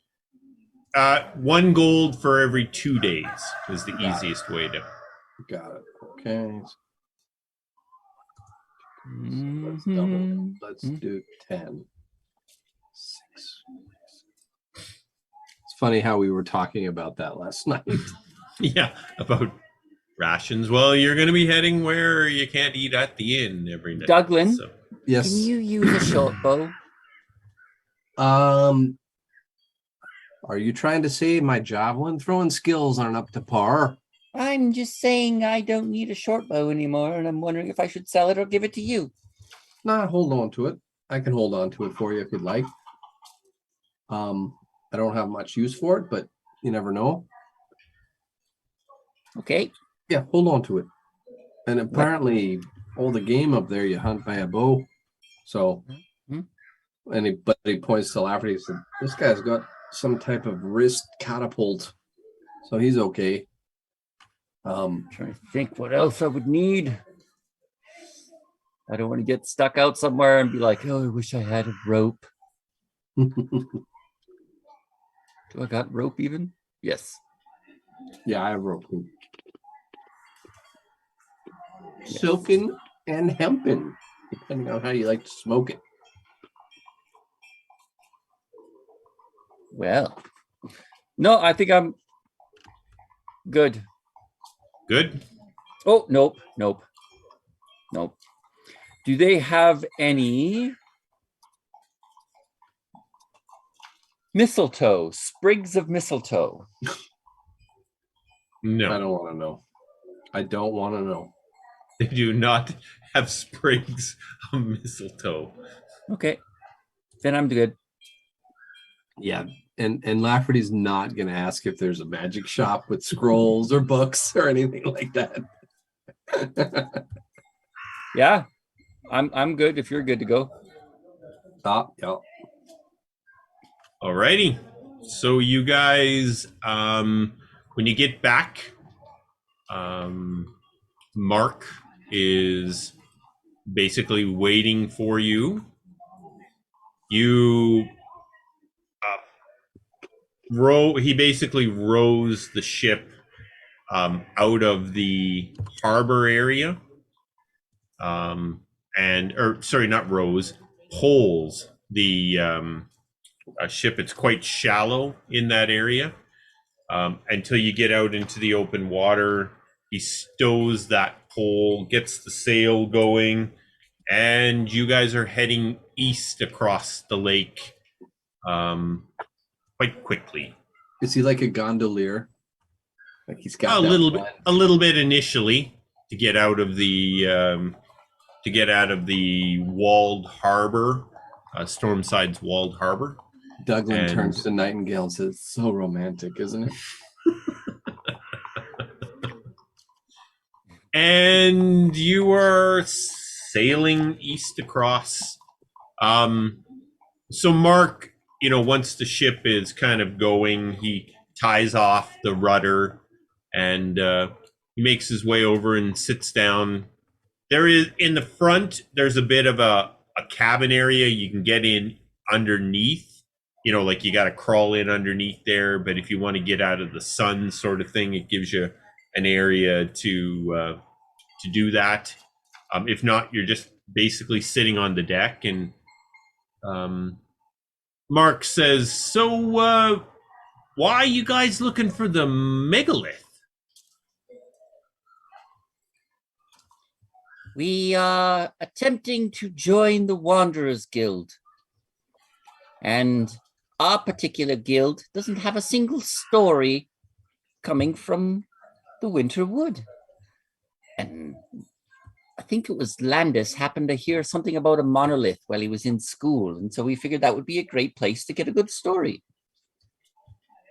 I've been sailing past that megalith for most of my life, and they say that the druids from Winterberry Wood, they perform some of their ceremonies there a couple of times a year, but I ain't never seen them there, but that's what I hear. Hmm. Nightingale will pretend to like Mental notes. Good. Anything else you might be able to share about these druids? I've never heard of the druids before. I don't know too much about them, but they apparently they have a couple places in Winterberry Wood where they they call it home, and um I'll be honest with you, I just don't know very much about them, but I'm told they've been in Winterberry Wood as long as Winterberry Wood has been there. Well, if the legends of druids are true, they probably made Winterberry Wood. It could very well be. Yes, indeed. Monarch. Now, I'm just wondering, does anybody want to do a bit of fishing?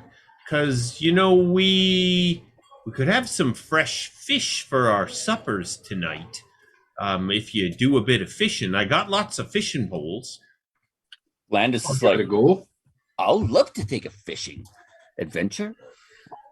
Not that everything's Well, an adventure. I got 3 poles in there, so you can all give it a bit of a try if you want. Let's do it. Nightingale's like, no, not fishing. No, thank you. They smell. They're slimy. Not my thing. I'll eat them. I do not catch them. I don't. Nuh-uh. The Um, only thing I catch is coins. Hey, Mark, do you mind if I ask, have you ever taken any groups up here to do trophy hunting? Not myself. I tend to just take passengers that are looking for drop-offs from one end of the lake to the other. I stays to the southern shore the whole way, but some of them dwarven captains, they make their bread and butter on that, I tell you. How long do you think it would take to sail the entire lake? Oh my goodness, that would take weeks. It's that big, huh? It is indeed. Is the lake dangerous? I've heard a lot of stories, sir, but I ain't seen nothing myself. But there's stories. There's things that are in this lake that I stay to the shore. I stay to the shore.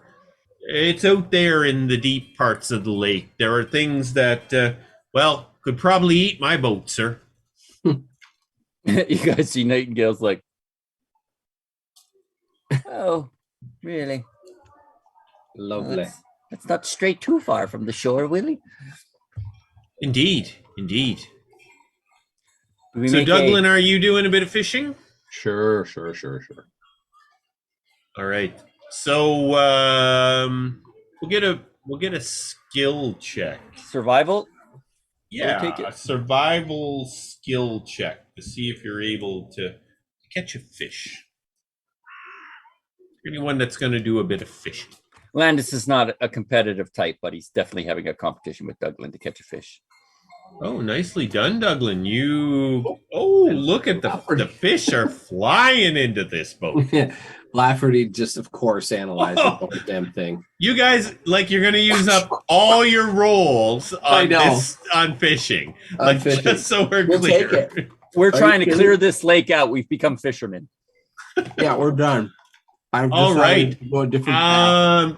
Douglan, you catch a very nice fish. Lafferty and Landis, you catch a couple of really nice fish.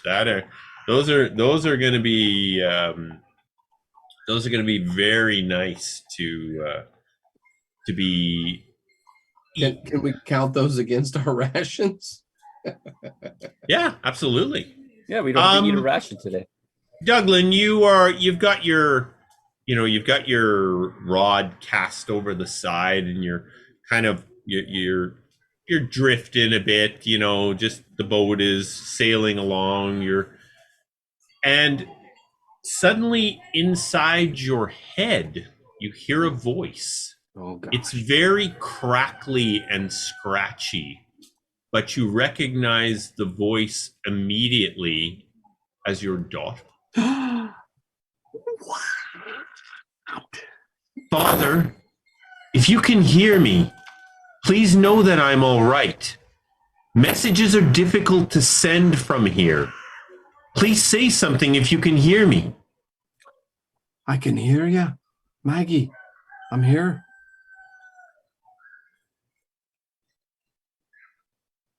Just silence. And you can tell she's gone from your head. Yeah, Nightingale's like, I think Douglan's been in the heat too much. Are you all right, Douglan? I just heard her. She just called to me. Who just called to you? He kind of he grabs Nightingale. It was Maggie. Believe me. I believe you. What did she say? She's trying to reach me. She asked for me to reply to make sure she knew I was here. And did you? Of course. Do you have a sending stone too? Does everybody have these things now? Did I miss the memo? Does everybody have sending stones? It was in my head, lad. I assume you didn't hear anything. Just what you said. I heard it, Nightingale. I heard it. Well, hopefully you got back to her and she'll speak to you again. So for the last few days, Douglan has been a little bit more jolly, a little bit more, kind of smile on his face, kind of hamming it up, joking with Nightingale. He goes right back into ultra serious mode, like remembering what this is all about. And yeah, he's actually going to, not even going to bother fishing. He's just going to sit there kind of hoping that he gets a response. There is no response. It seems whatever connection Maggie had to Douglan for that short period of time is no longer there.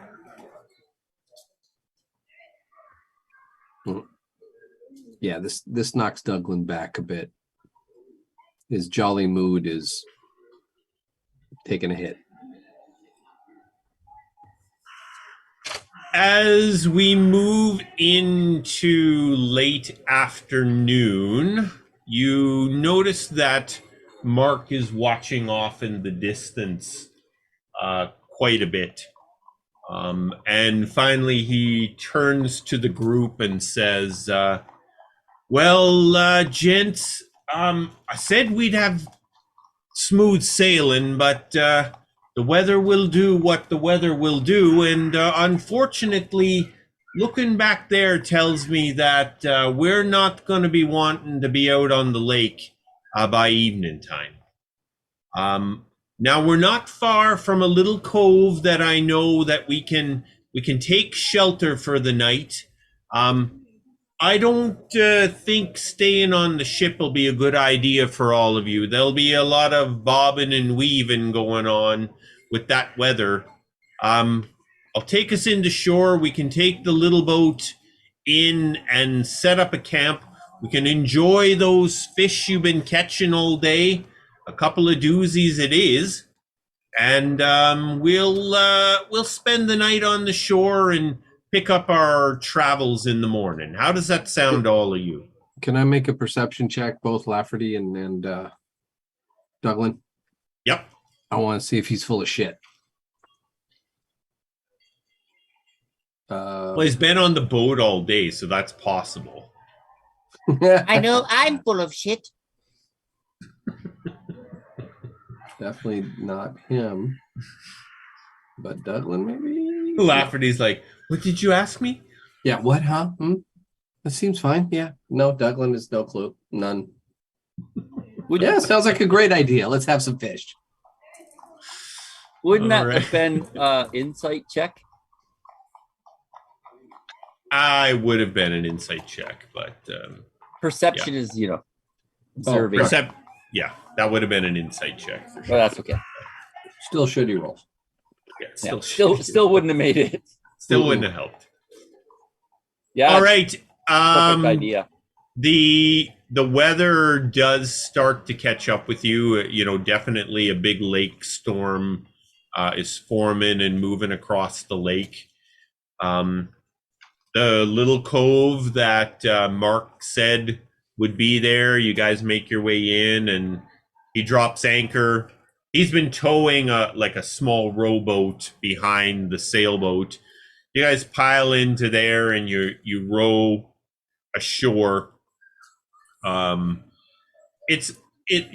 area you get into, it's a bit of a sandy beach with a bit of a rocky cliff, not super high, only maybe 8 to 10 feet or so, but it gives you really good shelter from the storm. As the storm kind of slowly moves its way in, he's got a bit of a tarp that you guys are able to set up, protect yourselves from the rain. You get a nice fire going. You start cooking those fish. This starts to seem like this is probably a pretty good idea, pretty good way to enjoy the evening rather than bobbing around, because you can see the boat, with the wind and the waves. It's just bobbing all over the place. Would not have been a very pleasant place to spend the night. And you're all sitting on kind of under this tarp, nice fire going, cooking those fantastic fish that you caught today, and just enjoying your evening. After a night of drinking drunk hippogriffs, devil's hand axes, and hammered spiders, solid ground is probably a good choice. Yeah. After a day on the water, you don't quite got the sea leg problem yet. Yeah. Douglan is staring into the fire, not really talkative at all.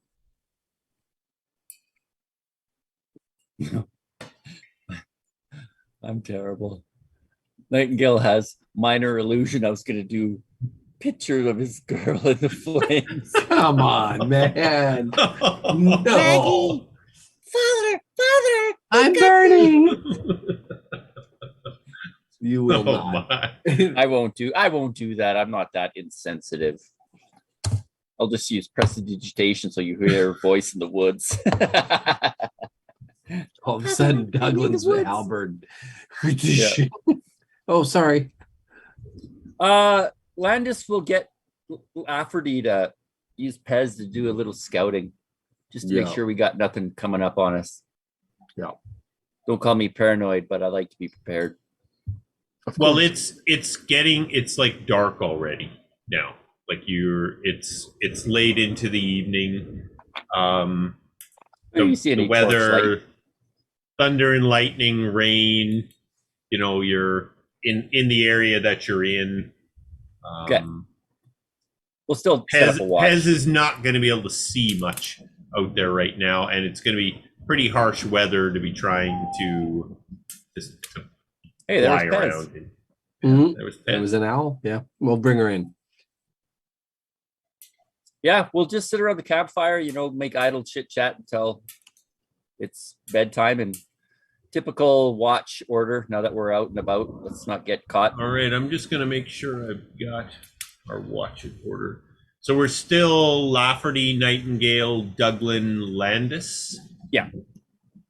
Sounds good. All right.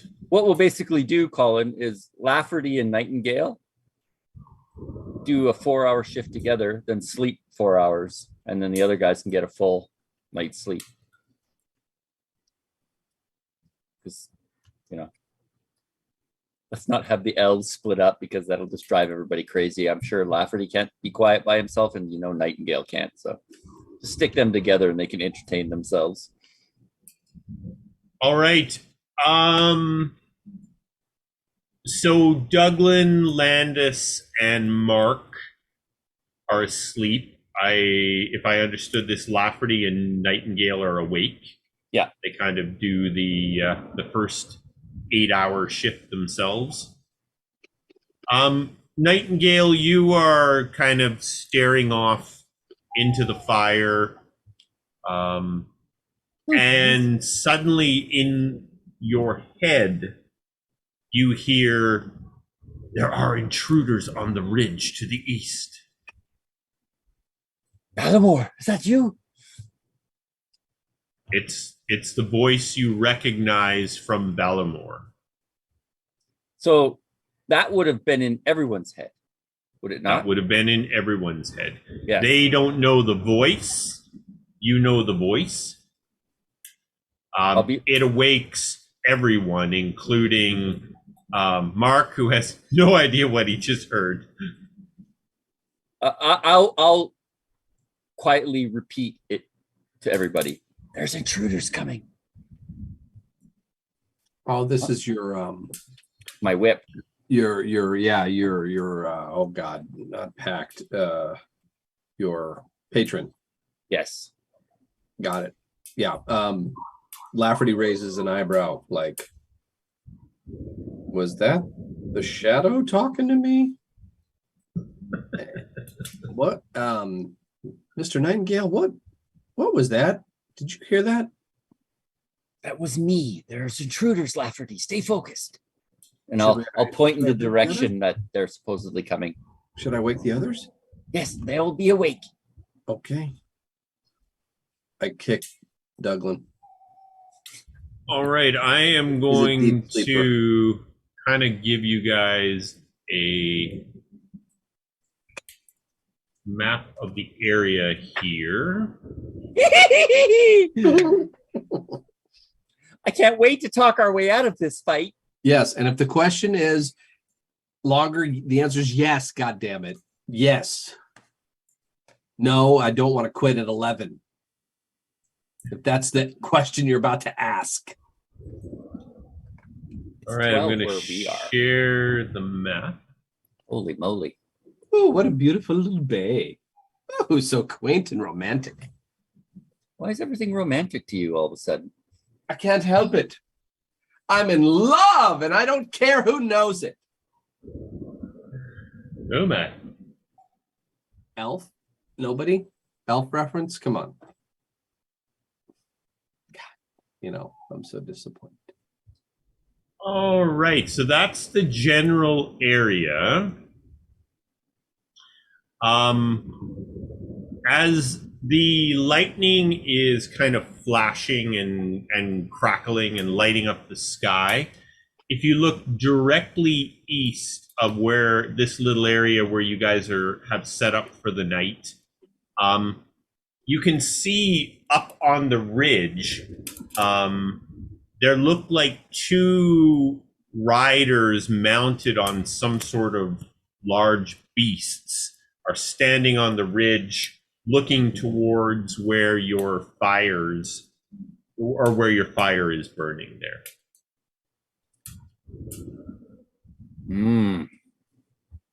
Okay. We're all awake. Yes. Everybody's awake. Everybody was awakened by the voice in their head that said there are intruders on the eastern ridge.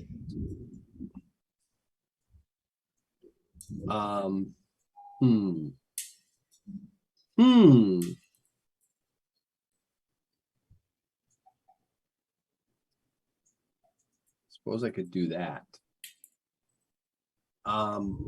Is the ridge more than 60 feet away? Yes. Yes. Okay. then I won't do that. You can't make me, and I won't. I will From All not. right, where- gentlemen. So it where is you are- midnight. So what are we going to do here? We are just about to move into a combat. I just need to know. Oh, let's play it out. I don't have nothing to do. Okay, I need a quick break if we're going to continue forward. I don't want to force anyone. Obviously, it's earlier for me, but yeah, if you guys want to. I'm fine. I'm good to continue. Barry, it's up to you. And Yeah, if you're I'm good to good. shut her down, I just don't know how long a combat will take. Yeah, we can always stop if it gets too long. I mean, Okay, So you're let's saying make there's this gonna be a combat. super quick. You guys know it's going to be a combat. I just So- showed you a freaking map. you're saying there's going to be a combat. Okay.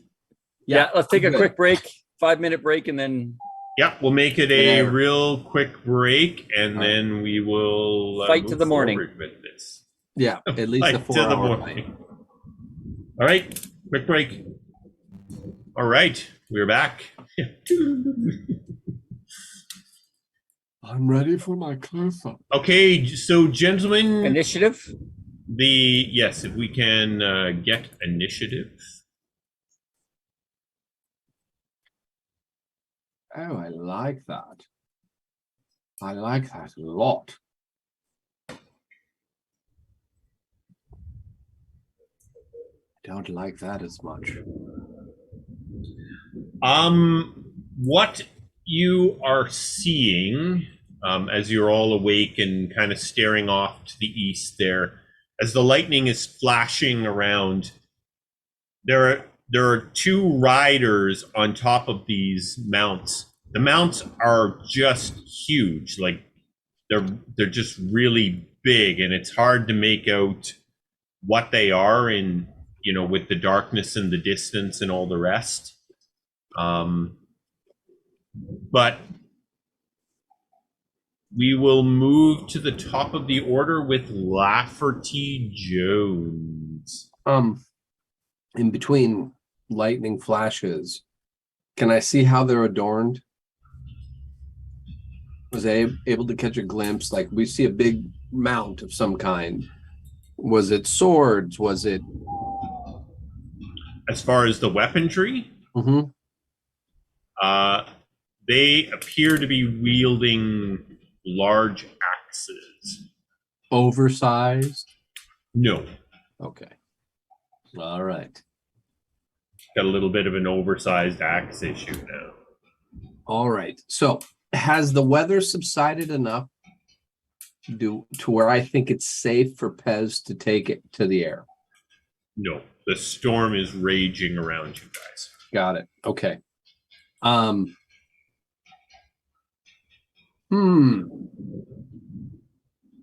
All right. I am going to majestically take the dodge action. Majestically, that is my favorite dodge. Nicely done. Did you hear how majestic that was? That was a hell of a majestic dodge.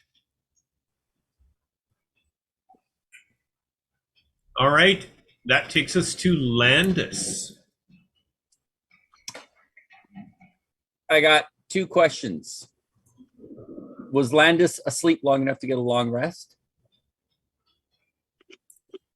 Well, we've had 2 since then. No, I generally the way I always address this is the entire party must make it through the night for everyone to be. And long second rested. question, would my mage armor still be going?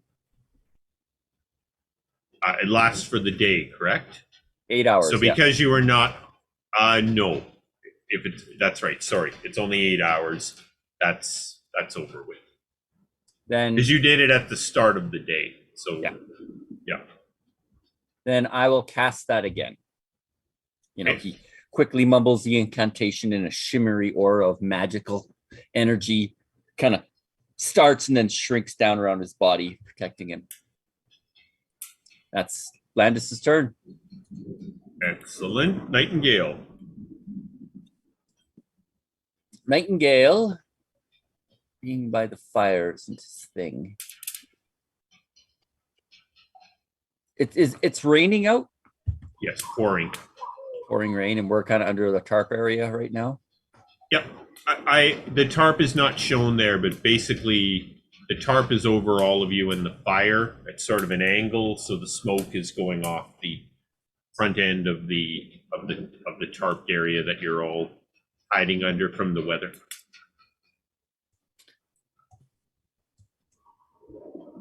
Well, guys, I'm gonna try to give us some element of surprise. I'll grab some sand and throw it over top of the fire to put the fire out. Oakley dokley. And that'll be would that just be an object interaction or my action? No, to put out the fire is going to have to be your action. Yep. Then I will do that. Okay.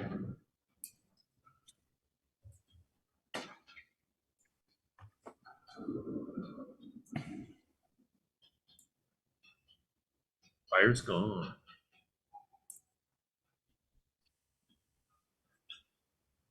All right.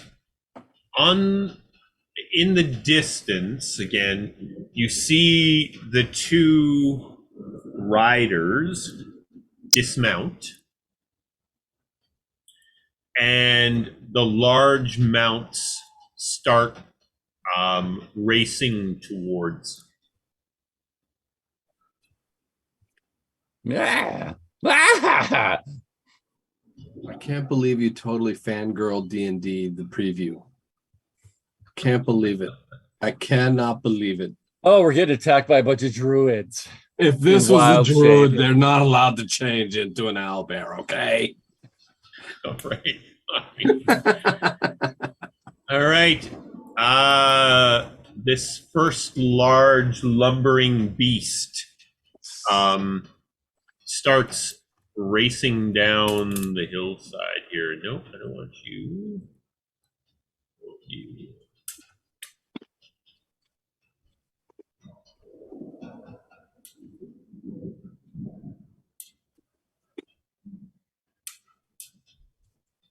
All right.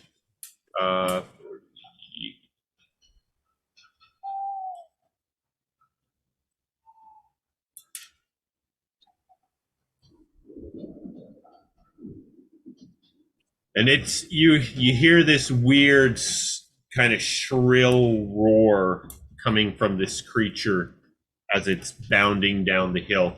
It is big, like biggest bear you've ever seen big. Wonderful. Yes, indeed it is. All right.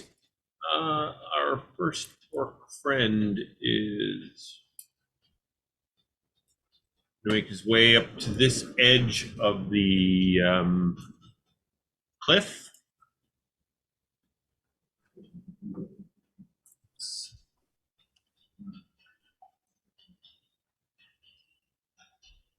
The second bear-looking creature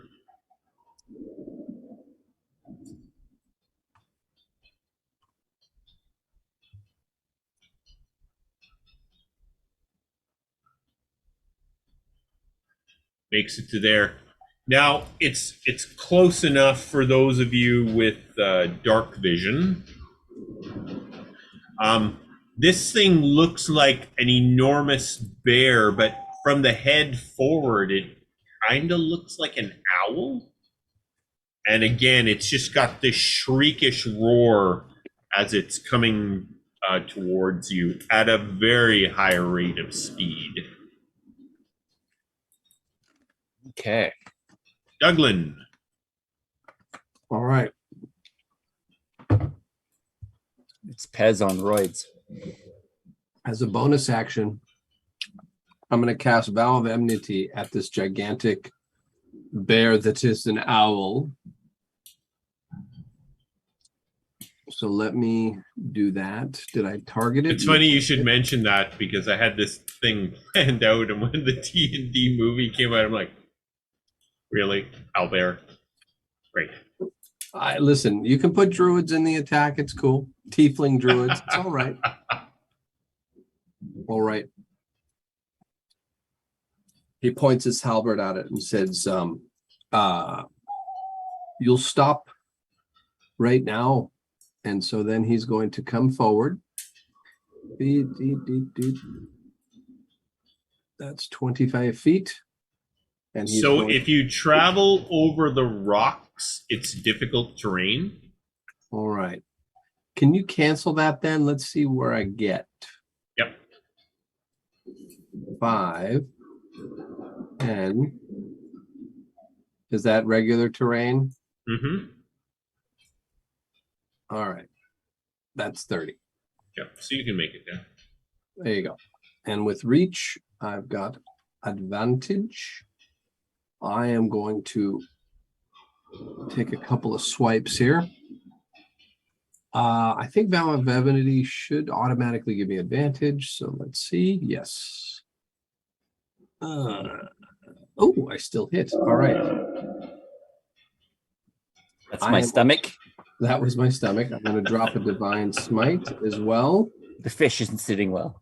You see that, like, he points his halberd at the owlbear and just says, "You stop, no further."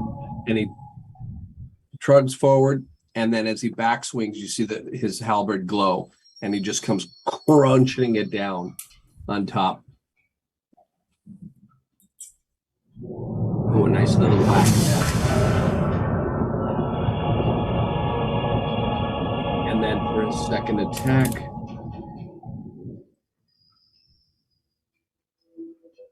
nice. All right. Another hit.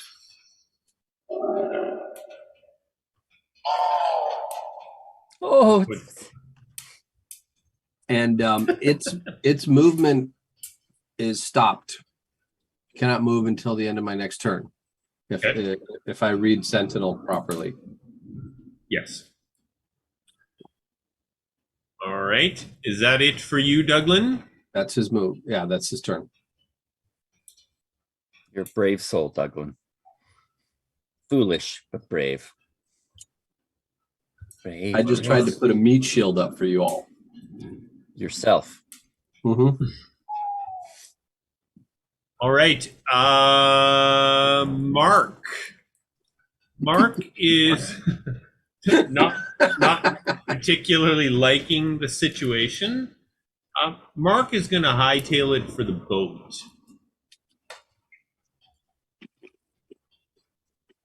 Traitor, I paid you 5 gold. Get back here and fight.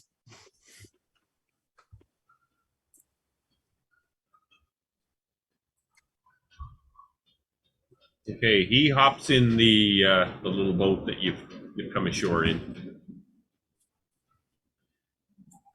And that takes us to the top of the order with Lafferty. All right. Lafferty is going to...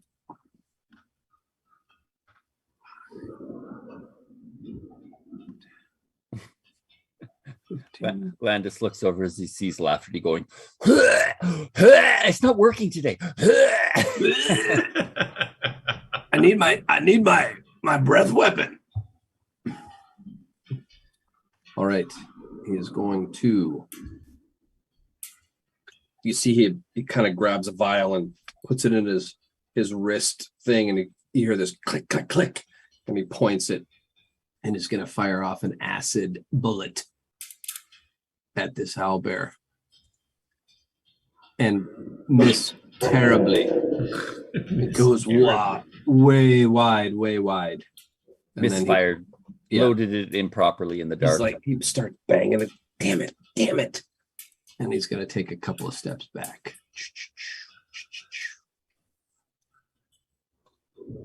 That's alrighty. Landis.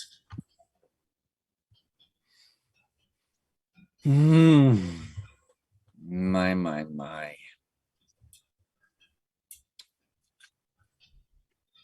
Let's see.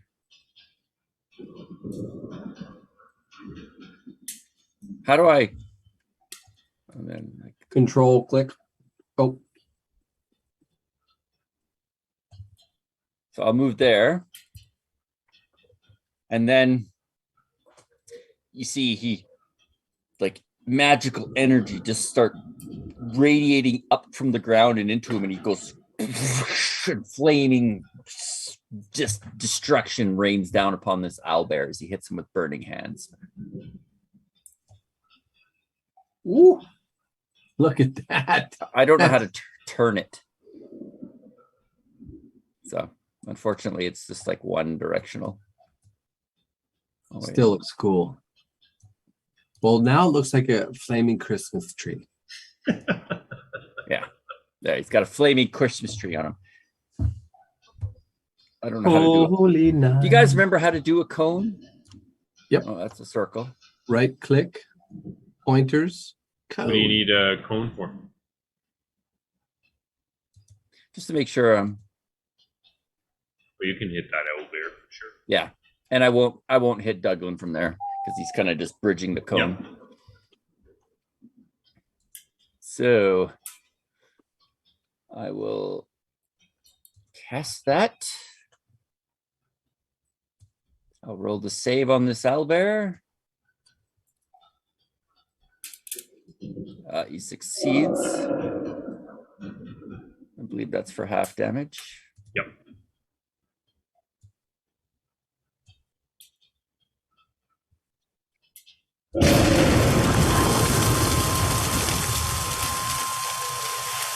That's a cool effect.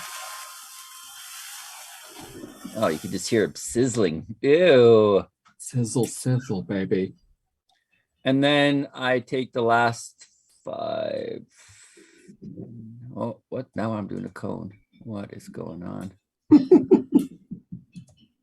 Now I'm doing the cone.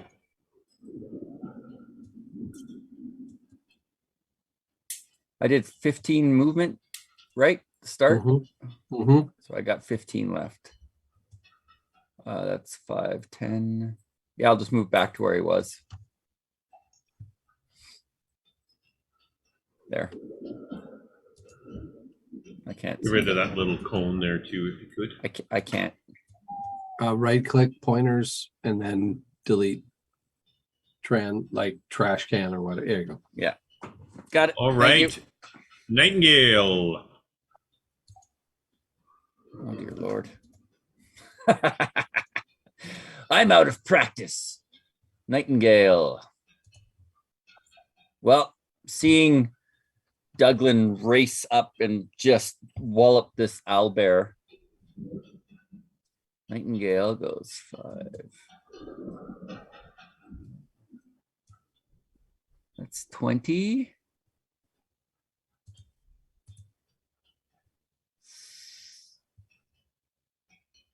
Is that where you're gonna? He'll go to kind of where Landis just kind of ran from. He kind of runs back into that spot. It seemed like a good spot. And using Douglan can hear Nightingale say, out loud, "Give me the strength to defeat my enemies, Valamor." And he casts Eldritch Blast. So you see, like, from his whip, this kind of almost smoky, sandy energy come from it into his hand, and he opens his hand up and he blasts at this owlbear number 5 with Eldritch Blast. Okay. The hair on the back of Douglan's neck stands up a little bit, but he doesn't really know why. There it is. Drop it. Drop it. Nice. He blasts that second owlbear as it's running down the beach, trying to stunt its progress. And then he takes just a 5-foot step back, kind of behind Douglan. "I've got your back, Douglan. I'm not going anywhere." Good lad. All right. Our first owlbear or friend here.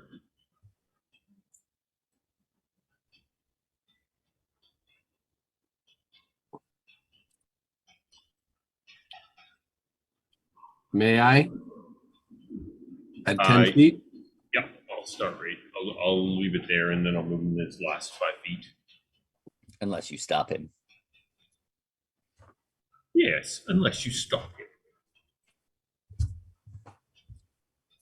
Oh, it shouldn't be advantage. I apologize. Let me re-roll that. They both missed anyway. Yeah, okay. That's fine. Yep. He gets it on me. All right, he moves in.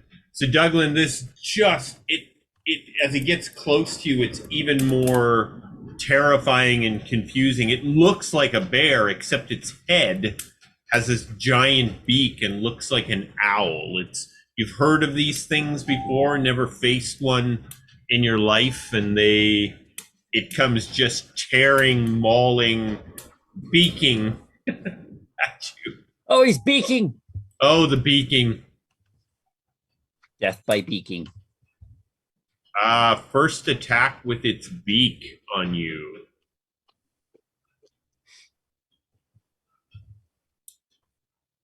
All right, this beak just comes tearing into your armor.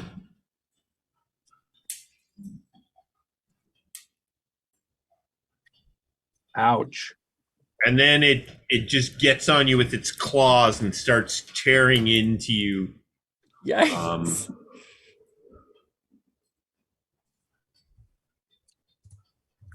Hitting again.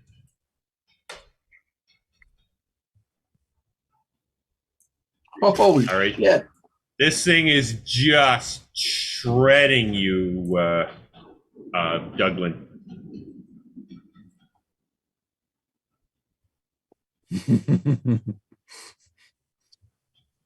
Hmm. 9. They are sort of staying up well back, letting their beasts attack you, soften you up. Orc 6 is the first orc took the dodge. This orc is taking the dodge, which gets us to 6. Now 6 can't move. No, the sentinel, once I hit with, I'll read it. Sentinel.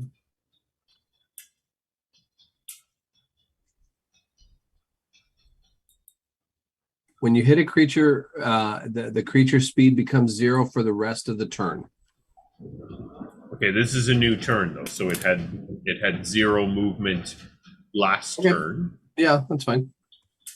All right, so it moves in to attack Douglan as well.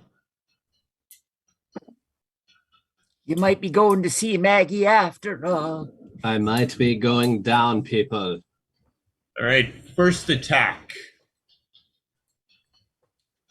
And it hits. So its beak just mashes into Douglan like the other one. Oh, down he goes. He definitely mauls into you hard. And Douglan goes down. God. And the meat shield is no more. Nightingale's like, I just filled my drawers. All right.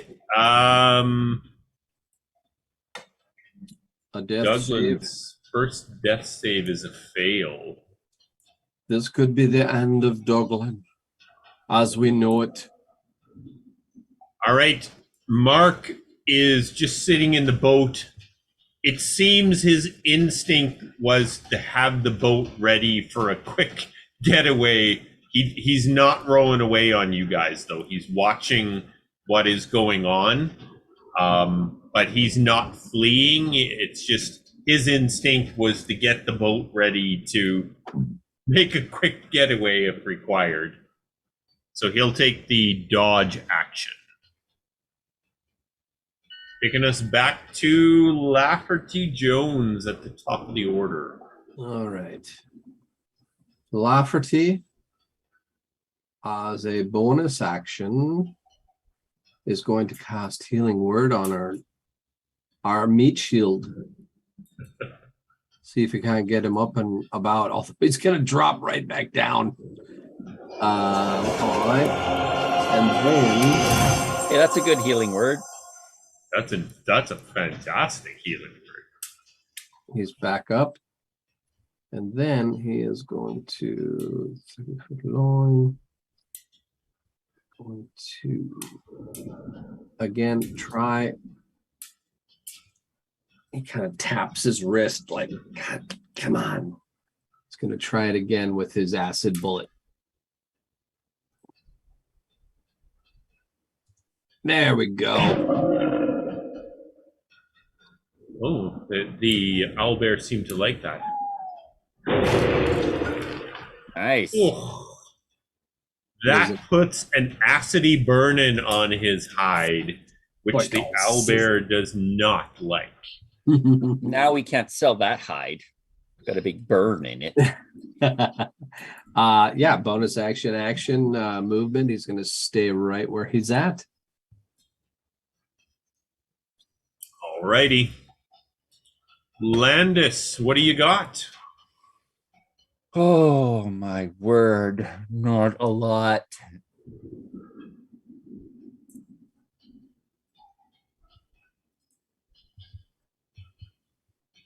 Wow, this is intense.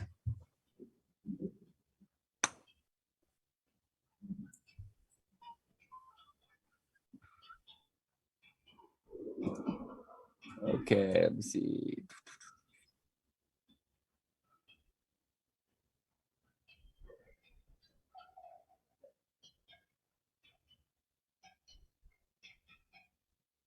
Oh, damn it. The key is not to panic, Landis.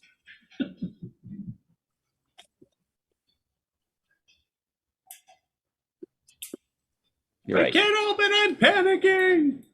Yeah. He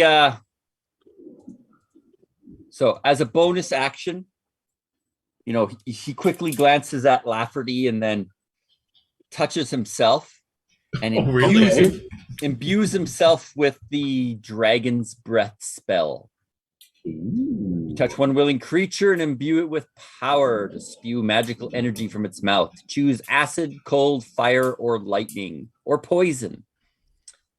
At the end of the creature's, or until the spell ends, the creature can use its action to exhale energy up to a 15-foot cone. Each creature in the area must save a dexterity save or take some damage. I go up onto...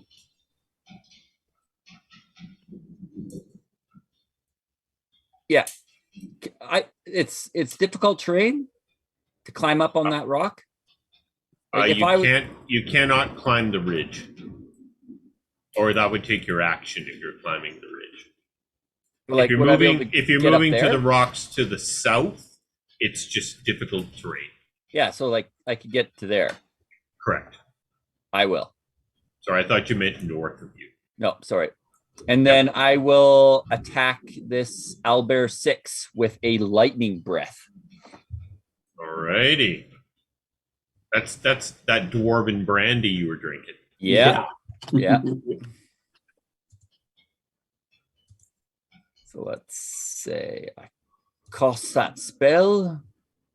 Ralma didn't know, but she was helping you out by giving you lightning breath. So basically a bolt of lightning shoots out of Landis's mouth, trying to strike this owlbear. That is a vision to behold. Oh, nicely done. It saved, not me. Oh, that was near attack. He's cheering on the owlbear. That's obviously. terrible, that's terrible. Totally cheering on the owlbear. My God. Well, it still takes half damage, so it's still struck by the lightning. Ooh, It just look at that. Nice. That's nice. There you go. And I will stay kind of because I'm kind of a bit higher up, so I got a better shot at these guys. So I'll hold up there, and then Okay. once the lightning's out of his mouth, Landis is like yells to Nightingale to get Douglan out of there. And that'll All right. be the end of Landis's turn. That takes us to Nightingale.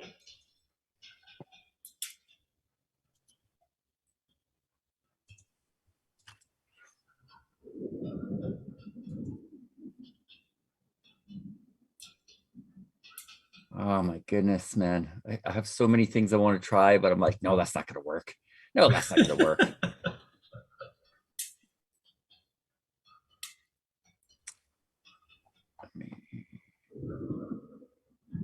These guys are probably more than one size larger than me, hey?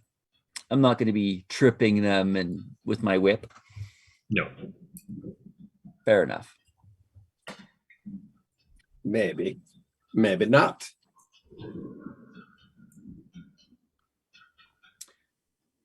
An owlbear is a large monstrosity.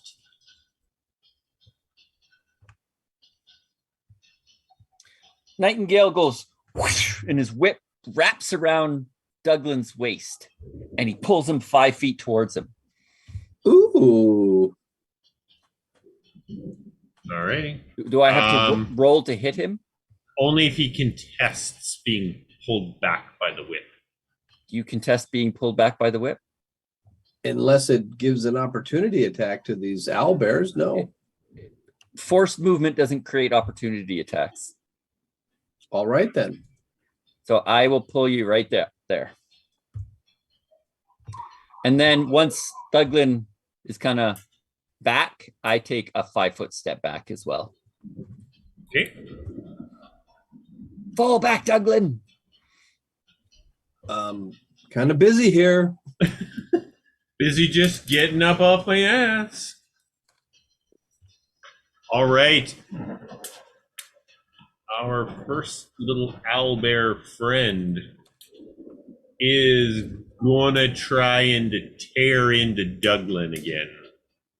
Ah, damn it. If he hits, I'm down again. What? Oh, yeah. Oh, yeah. I'm not prone anymore. I shouldn't be anyway. No, we'll fix that and then I'll re-roll here. Because you're dead. I'm not dead anymore. Let's get rid of prone. Nightingale's going to be slowly Come on, dragging Egan. your Try and body. keep your character sheet cleaned up, would you? Hey, I didn't do it. I didn't All right. do it. Beak attack. He is going to try and basically take your head off. That's very considerate.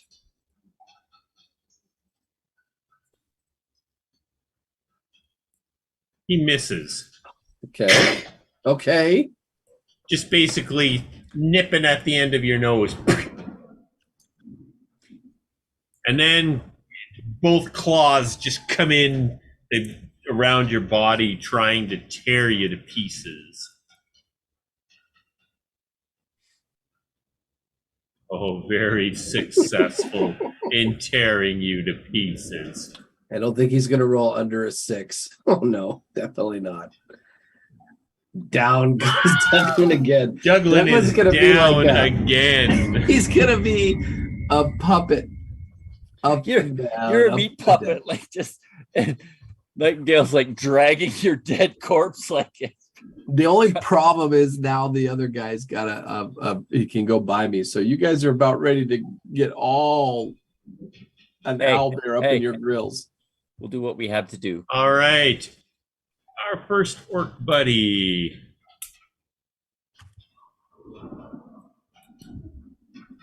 They're making their way down. They feel they are winning this battle and coming down to enjoy the spoils.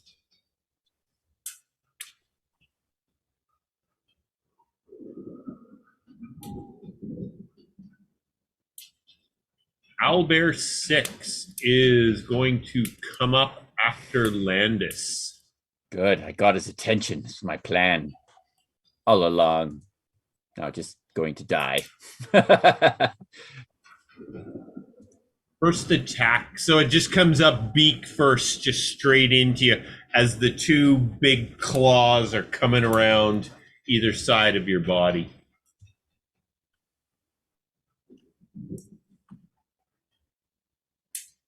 First attack hits. I'm going to cast shield.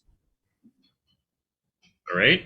As a reaction you may take by being hit by an attack by a target, I can cast shield. And shield does? Raises +5. my AC to 5, which makes it a 20. So it did not hit.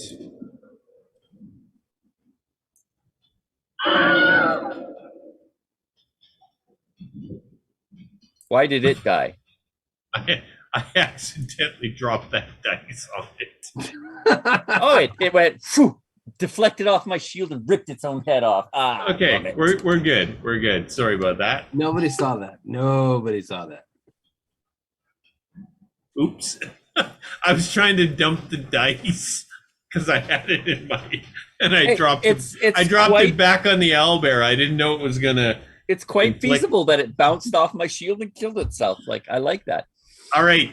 So it misses with its beak, and then these two big claws are just coming around to tear into your juicy little fleshy body.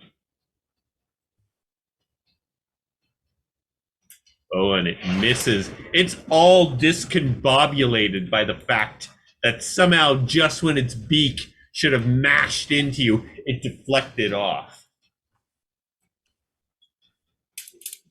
Taking us to Douglan's first. Oh, successful death save. Mark is not sure what to do. He wants to help. He thought he was going to get the boat ready. Nobody's coming. He's just going to take the dodge action one more time. It's gonna be okay, Mark. Lafferty. All Hey, right. Lafferty, pull out all the So- stops here, buddy. Yeah, I'm tempted to not do that, but I think I will. All right. Take your let's- entire bandolier of exploding things and throw it at the owlbear. And just throw them all at him. Yep. All right.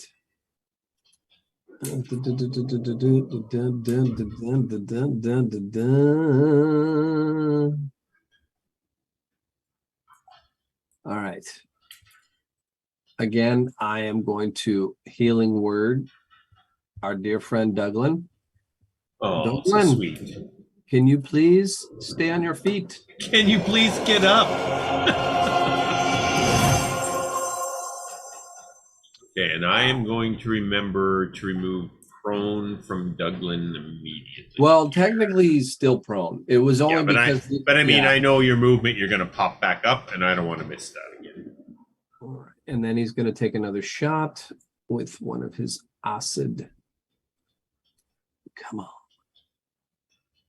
Yes. The owlbear loved that. Ooh, nicely done. Nicely done. Another big burning gash in this owlbear, and it basically just crumples at Landis's feet. So actually, what you its saw, big drooling beak is sitting on your feet. so what you saw was he actually went and shot a healing word because his healing words are darts, right? Yep. And it just hits Douglan right in the neck, gets him back up, and then he turns it and shoots his acid arrow at this owlbear, and it just and this beak just starts to dissolve and everything, and he just and that's his turn. You got this big drooly goopy beak sitting on your feet, Landis. Oh, my boots! Damn it! Sorry about that. All right, Landis.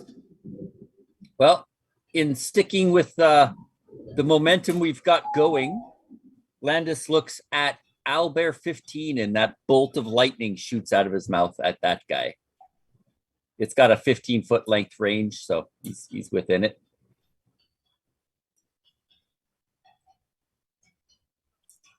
Come on, fail. Damn it. You're rolling like crazy, dude.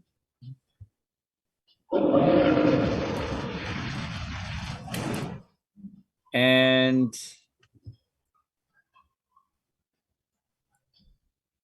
that is it. He'll hold that post up there. You have no healing? Because otherwise Douglan's going down again. No, Landis does it, but Nightingale. What So will Nightingale's got his clobber whip him in with one the hand. rod? yeah, he'll basically pull that with his free hand. He'll pull out that rod as his object interaction and cast Cure Wounds on Douglan. But he will do a Cure Wounds of 3rd level, Sweet. taking up Nice. 3 charges. Nicely done. So how do I do that? I'll just drop it 3 times. I take it. Yep. Nice. Oh, sweet. Nice. Take it. I'll take it. That's feeling a little better. Yep. Yep. I mean, this thing can still do 20, but at least I'll stay up for his whole attack. Hopefully. This guy's been hitting hard. Well, hopefully Landis got its attention. And then Nightingale shall retreat to here, still telling them all to fall back. All right. Our owlbear moves in and attacks Douglan. It is savage, just furious with seeing its comrade go down.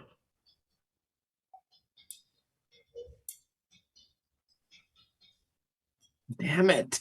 So it slams into your midsection with its beak, just snapping against your armor, against your breastplate hard. Duck, dodge, dive, and dodge, Douglan. All I do is go down and up, down and up. I haven't attacked in 2 rounds. And then, fine meat shield. and then its claws again, Damn, if just he like hits him before. down again, dude. It's just tearing Come into you on. with its claws. Come on. This has got to be devastating to the Son psyche. of a bitch. Oh, he's down again. Jesus Christ. I You're feel bad standing him up to get knocked down every time.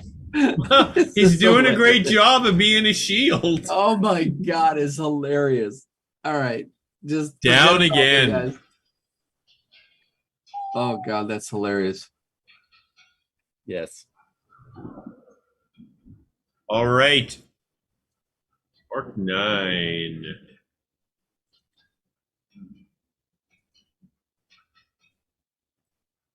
So this orc stops. He's carrying a spear in his hand.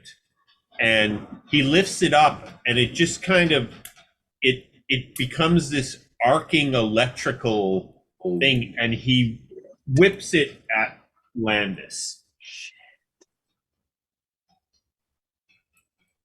Javelin of lightning? Are you kidding me?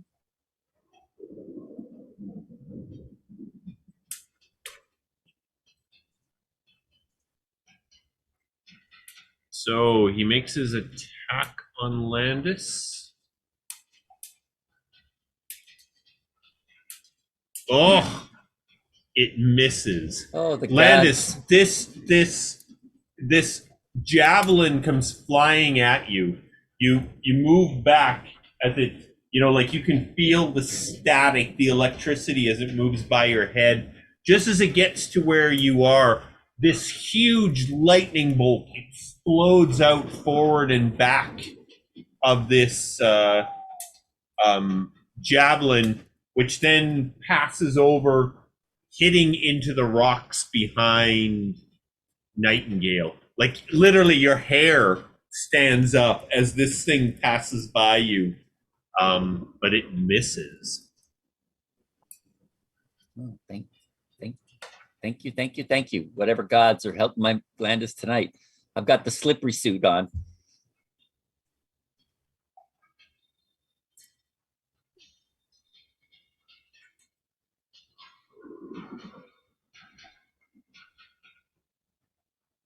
Your first death save is successful, Douglan. Gath is not quite ready for you to come home yet. Mark, who is confused by the fact everyone didn't run away, jumps out of the boat.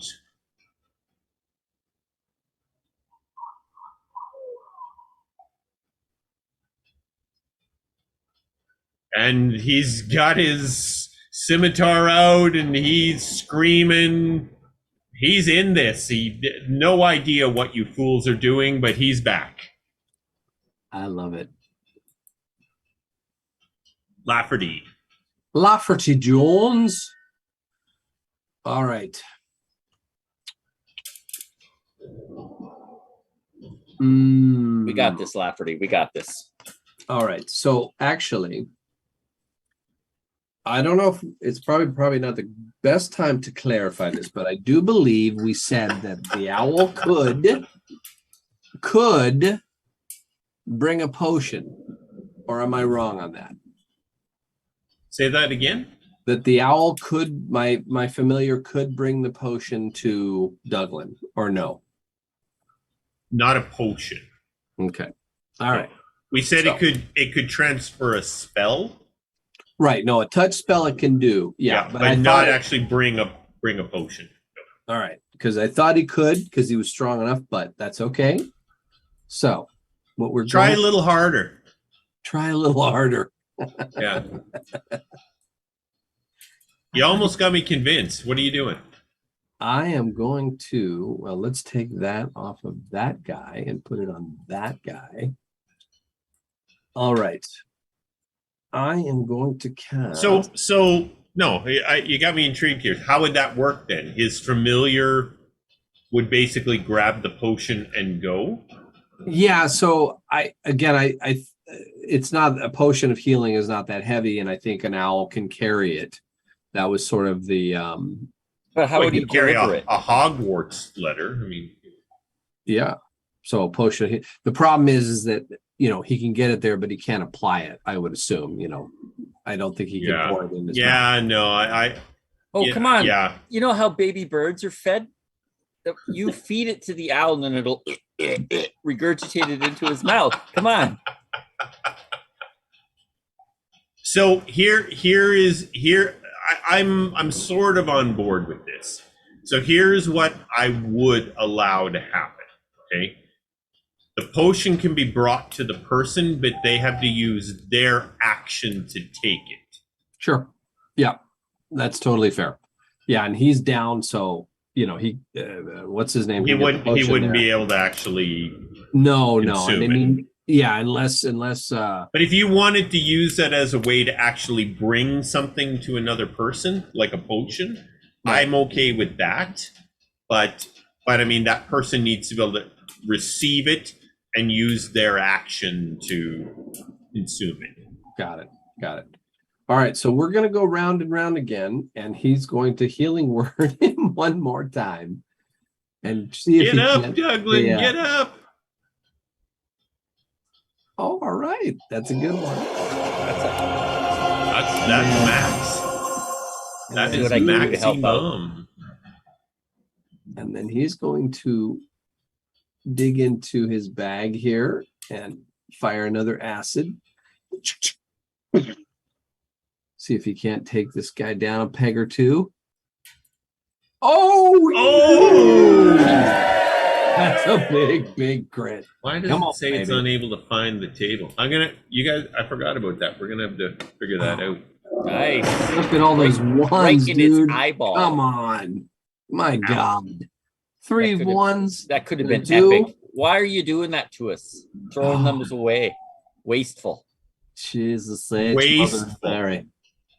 All right. But dude, what do you call it? Lafferty's spitting some acid here, bros. He's taking these owlbears down a peg or two. Yeah, he's All doing right, good. Landis, what do you got? You're not completely useless, Lafferty. You never have been. I will be now because I am out of spell slots. Well, So me and I, it hasn't been a minute yet. I'm still spitting lightning bolts. You throw a lightning bolt at me, I'll throw one at your owlbear. And I will breathe my electrical breath upon the owlbear once again. Your dwarven brandy breath. Of course, He it saved. saves.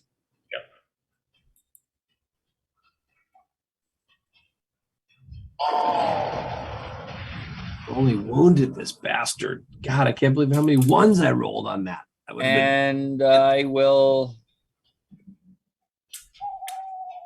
for movement, because I'm kind of in the open here, I'll go.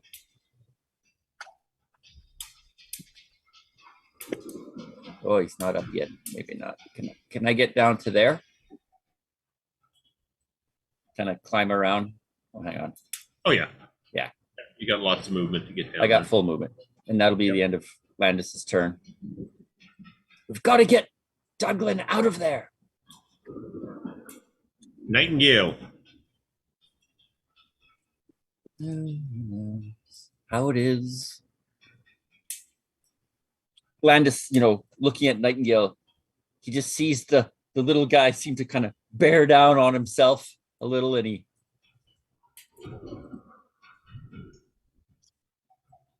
he moves up into the way, and he casts dissonant whispers onto the owlbear. yes. Do it. God, I hope this works. He's mumbling something about staying away from his friend, or I'm going to pluck every single feather you have out of you. And he casts dissonant whispers. That's dissonant. That's what, it has no thing, so I'll just make up a sound for it. Is that the dissonant whisper song? Everybody knows that. I knew that. Yeah. On fail. Fail. God damn it. Dude, you've been rolling like crazy. So, You still take damage, though. on a fail save, it takes whatever. It's like whatever. Whatever. So it makes a whizzing. So on a failed save, it takes 3d6 damage and immediately uses its reaction if available to move as fast as it does, but it didn't. It doesn't move into obvious danger. On a successful save, it takes half damage and doesn't have to move away. Up down. I may have just doomed you. No, dude, this basically up and then I'm down and then I'm up and then I'm down. So that was my. Oh, what can I do? What else? Let me see here.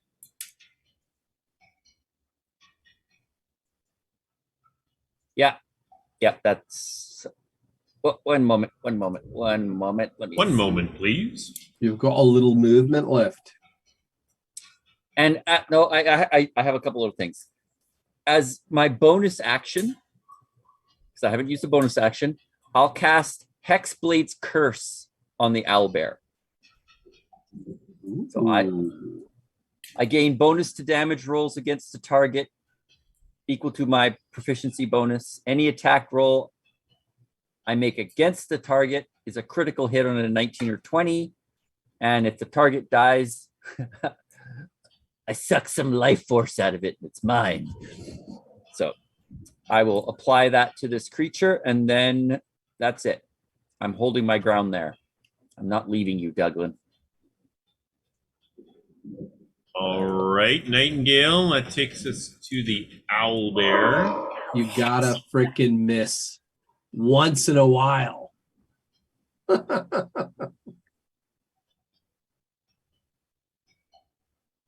All right. Beak attack first.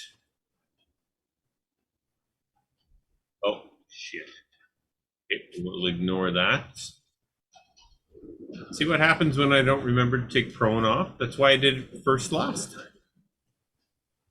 I just picture Douglan like a rag doll right now. Oh, your Like, clothes literally, are shredded. Your just- armor's beat to a pulp. he's like, oh, and then down, and then up, and then down. I It missed. misses its beak attack. One more time. Come on, another miss so Douglan can actually do The something. two claws just come tearing in at Douglan.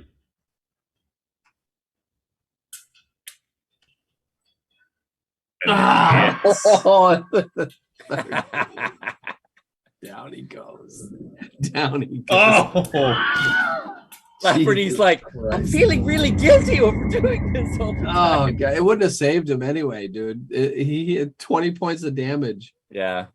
You know, you would have healed him maybe for what, 8, 9, 10, maybe. He was way over.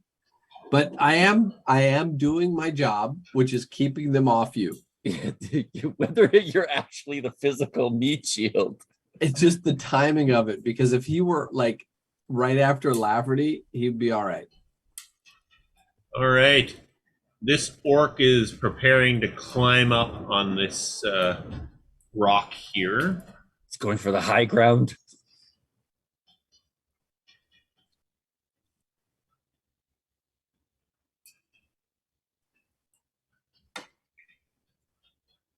This guy comes around and is going to take. He's going to throw a javelin at Nightingale. Yeah.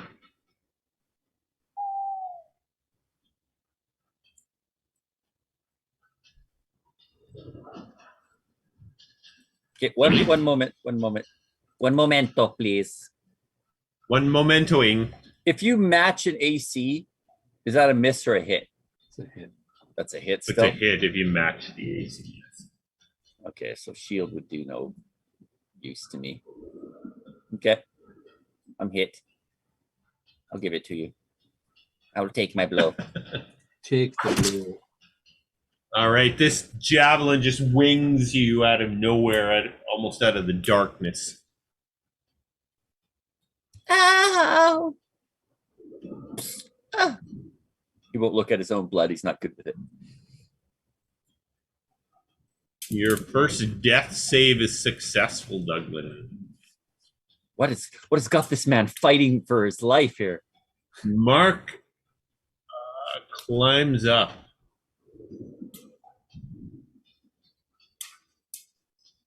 Nice. Die, Mark. He's only got his sword, but he's ready to match up against this orc that's climbing up. Got nothing to shoot at him. Actually, that's not true. He's going to throw his dagger at the orc. Yeah. Yeah. Even a rock. You could throw a rock. I see a rock. Oh, yeah. How about that? Nicely done, Mark. Oh, Mark. Oh, Holy nicely moly. done, Mark. He's pumped, but still thoroughly confused. Nobody else ran away. Lafferty. Lafferty Jones at your service. All right. It's either that or that, and that seems to be the best. I'm just going to keep plugging this thing, hopefully with acid. Doesn't have much else to do. Oh, it was almost Oh, a 20. so close. That was a teaser. That's an epic attack, man. You are just melting these creatures to Oh, bits. this thing is just covered in huge acid burns everywhere. Yeah, and he's done because he has no more spell slots, so that'll be his turn. All right. Landis. Okay. Where Landis is standing now, I can see the owlbear, correct? Yes. Can I see Orc 6?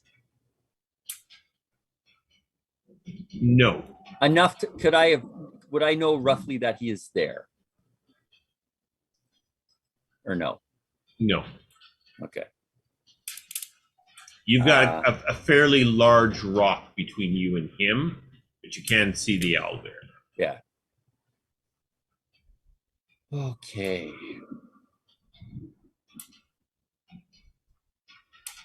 I will move to there. And lightning. Can I see You him can see now? him there. You can see him now. With my lightning breath weapon, I could probably hit both of them. It's a 15-foot cone. You stretch a cone out. Yeah, no, I'm going to give that to you. I can see how that can easily work. Oh, hang on. That's a circle. Yeah, I can't remember the cone. Oh, that's a square. That's I'll a get square. there. Here we go.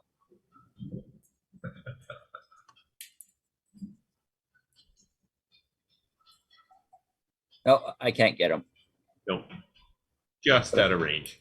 but I can get that owlbear. Yep. Or I could take a step forward because I still got movement and then hit them both. I'm good with that. Okay. Moves me into batting range, but hey, I'm here for now you right get to be the meat shield. Yeah, so I will do the spell. First save on the owlbear. As crackling energy shoots up, it failed. Oh, sweet baby Jesus. That's a big fail. There we go.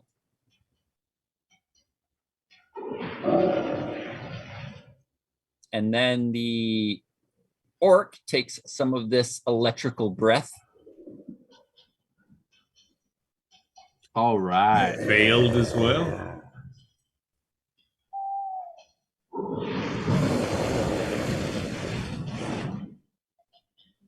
And then because I am in 5-foot range of that owlbear, I cannot retreat.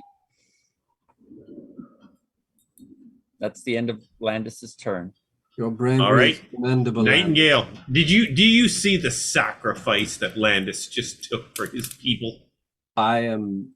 Lafferty is truly inspired. I mean, if Douglan wasn't down again, he could see that. That is true.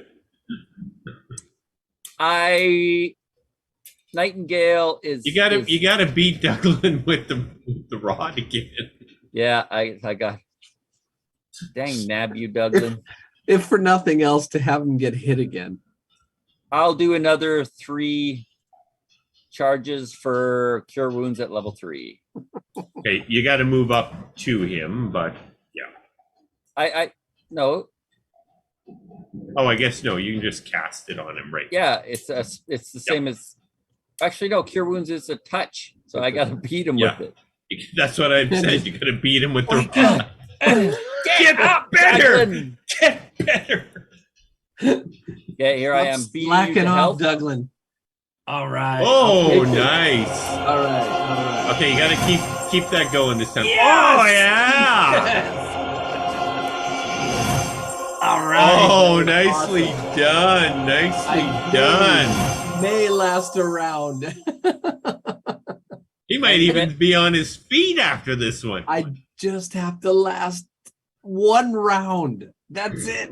And I can do so many things. And then as a bonus action, for the first time ever, Nightingale calls out to his comrades, "We can do this. The tides have turned." And he casts his bardic inspiration. Whoa. Yeah. Look at him getting all bardic lately. I am totally like. Is it like a group one or is it just to one person? Anybody within range. Yeah. It's 60-foot range. Yep. All right. I thought it was just a one, but I'll take it. Let me see. I'll just double check because this is the first time in a long time I've done bardic inspiration. Ben Voce used to use it all the time. Oh yeah. You can inspire others. So it's up Others to, within range. Yeah. To do so, you use your bonus action and choose one creature other than yourself within 60 feet who can hear you. Oh, there you go. You know Ben Voce knew how that worked. Yeah. Well, guess who it's going to? Douglan. You're getting because Oh, I don't know if you have cutting words, but yeah, let's if he can survive, he'll definitely use it.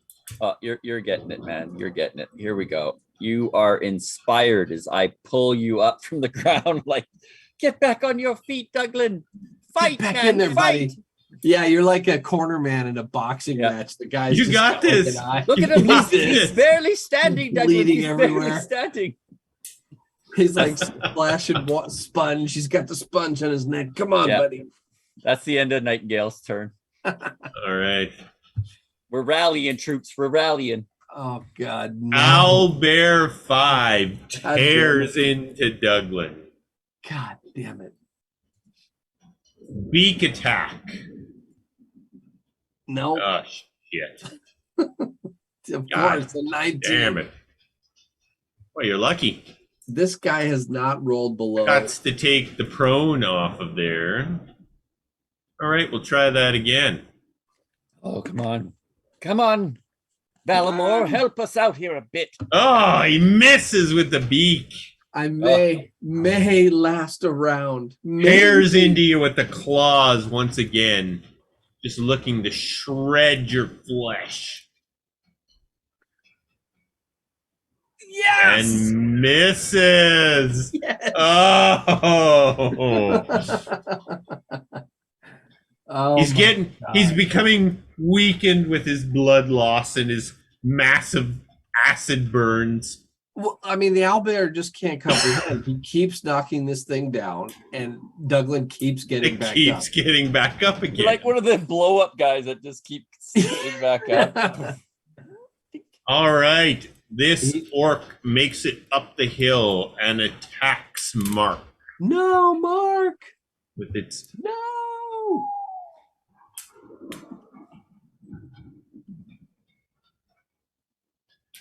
All right. Takes a big swing with this great axe, walloping Mark. Dude. Oh, God, he just killed Mark.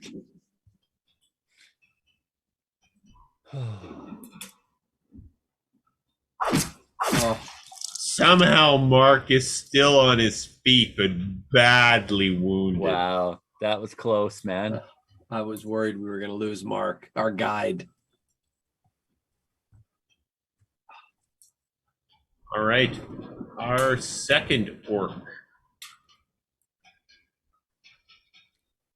Yes. Clamoring over the I finally get an bugbear opportunity attack. and all goddammit. the rest. Good. Oh, Douglan, where is he, buddy? Where are you, man? He's like, I'm in the game. Put me in, coach. Orc Actually, number Mark 6. doesn't look too bad. I was wrong. Mark doesn't look too bad. Orc 6. Oh, I don't know why that's that. Sorry. Let me, you know what? I know what it is. I know what it is. It is the, let me take off Vow of Enmity. That is long gone. All right, so let me try that again. Sorry. Orc 6. All right. Nice. Hit against the orc.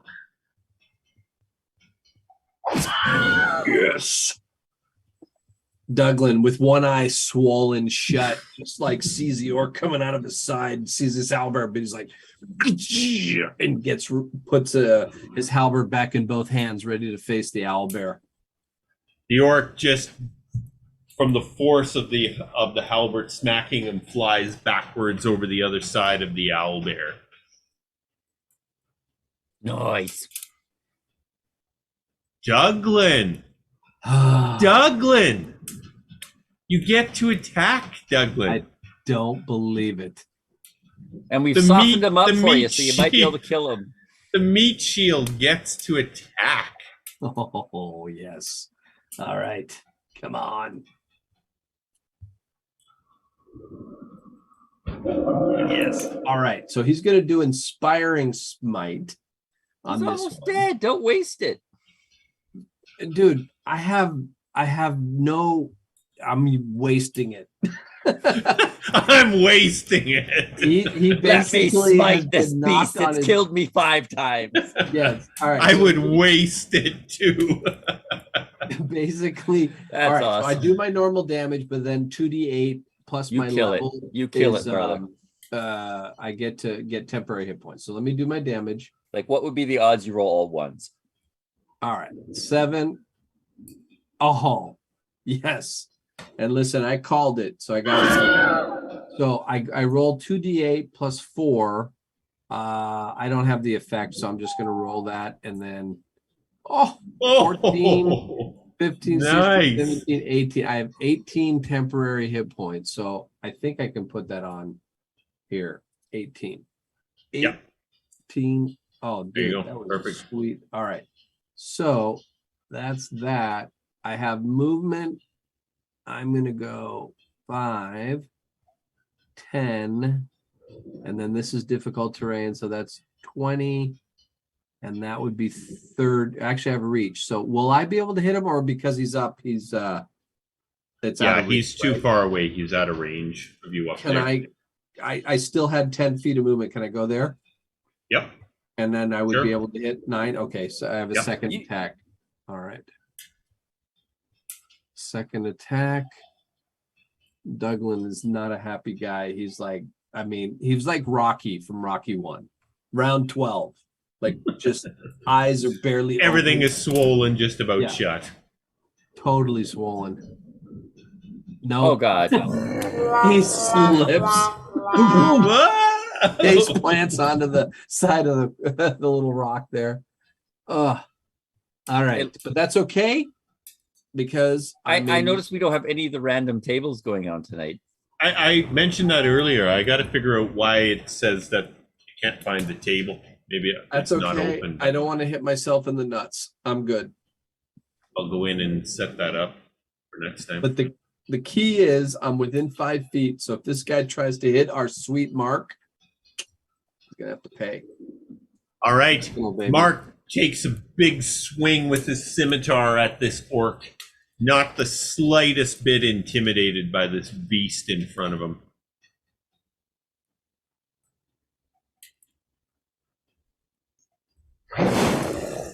He hits the orc. Dude, Mark. We might have to recruit him, dude. Takes a big slash across the orc's chest. Doesn't take him down, though. Lafferty. Lafferty Jones. All right. He is. Oops. Wait, what just happened? No. Let's do that. He is. I got to clear my. I don't know what's going on here. Okay. Okay, so he's within range. He's going to cast a fire bolt at our dear orc friend here.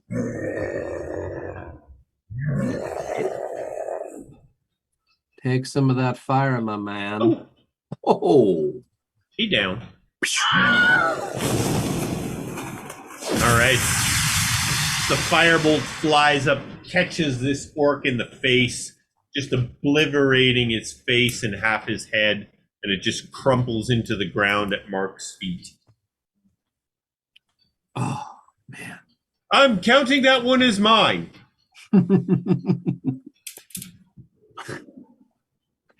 Douglan looks over at Mark. You stayed, lad. Like, by the way, Douglan's got like a bloody lip. It's like he's like got all sorts of wounds and he's messed up. How do we do? Oh, we won, but I thought we were going to run. I'm sorry, guys. It's all right. We'll search these guys, see what they got on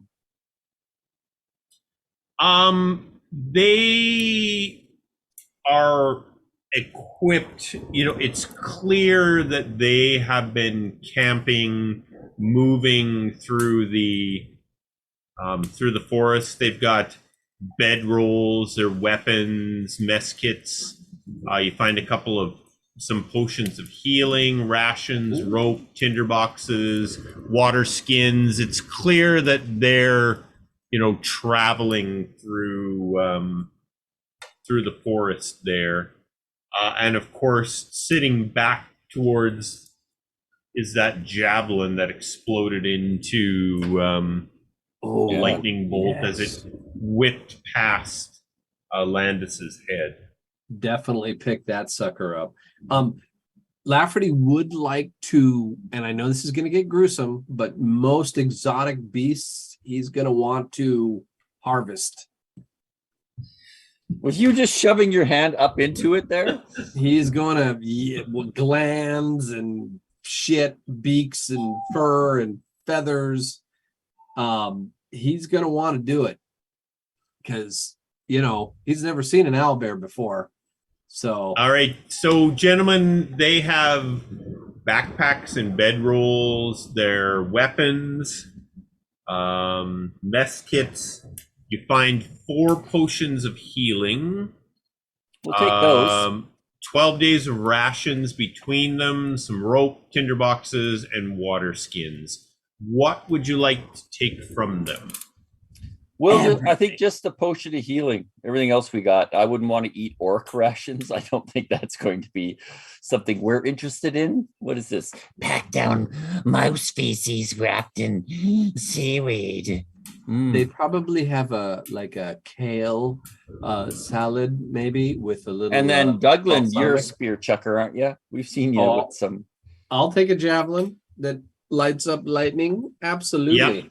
So there's also some coinage, some platinum, gold, electrum, silver, and copper, split between the two of them.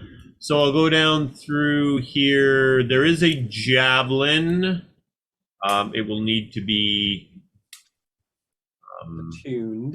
attuned to before, although I think we all know based on what it did, what it might be. It is a javelin of lightning.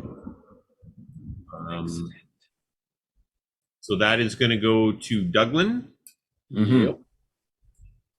Okay, mess kits, potions. I need to give them all to one person. You can spread them out from Lafferty.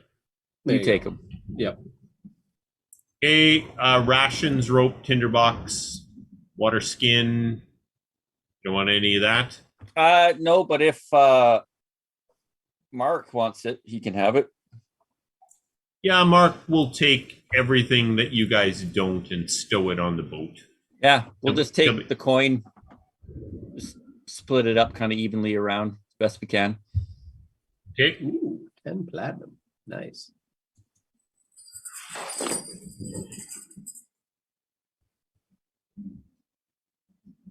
Well, that was close, that fight, man. I was getting worried. Well, the key was Douglan kept taking the shots, that getting him back up. I know he didn't do much, but at least he was there, because if those owlbears got into you guys, Would they have were gonna ripped us shred it. apart. Yeah. So, hey, I want those 2 platinum pieces, man. Yeah, All you'll right. get them eventually. You'll get them eventually. All right. All Steve. right. I think we'll wrap it up for the night here, but that was pretty damn fine. Well Yes. done, gentlemen. Yes. Don't forget, I'm harvesting frickin' owlbear, but we'll do it Yes, later. we will pick up next session with I believe He I don't puts know what on the you're- rubber I don't know what glove. you're harvesting, but you're Just- gonna be harvesting. Yeah, I think. All I right, think- guys, thank you for a fantastic night. I will sign us off for the night, and then we can have a quick chat amongst ourselves. if Yeah, it was there's only a anything- 5-hour, 25-minute session. Hope that made up for Yeah. it being once a month. Yeah, not too bad at all. We'll split right. this up into I 2 am going podcasts. to sign us out, and then we can finish off our night. So that's it. Hit like and subscribe, everybody. Catch me on my TikTok.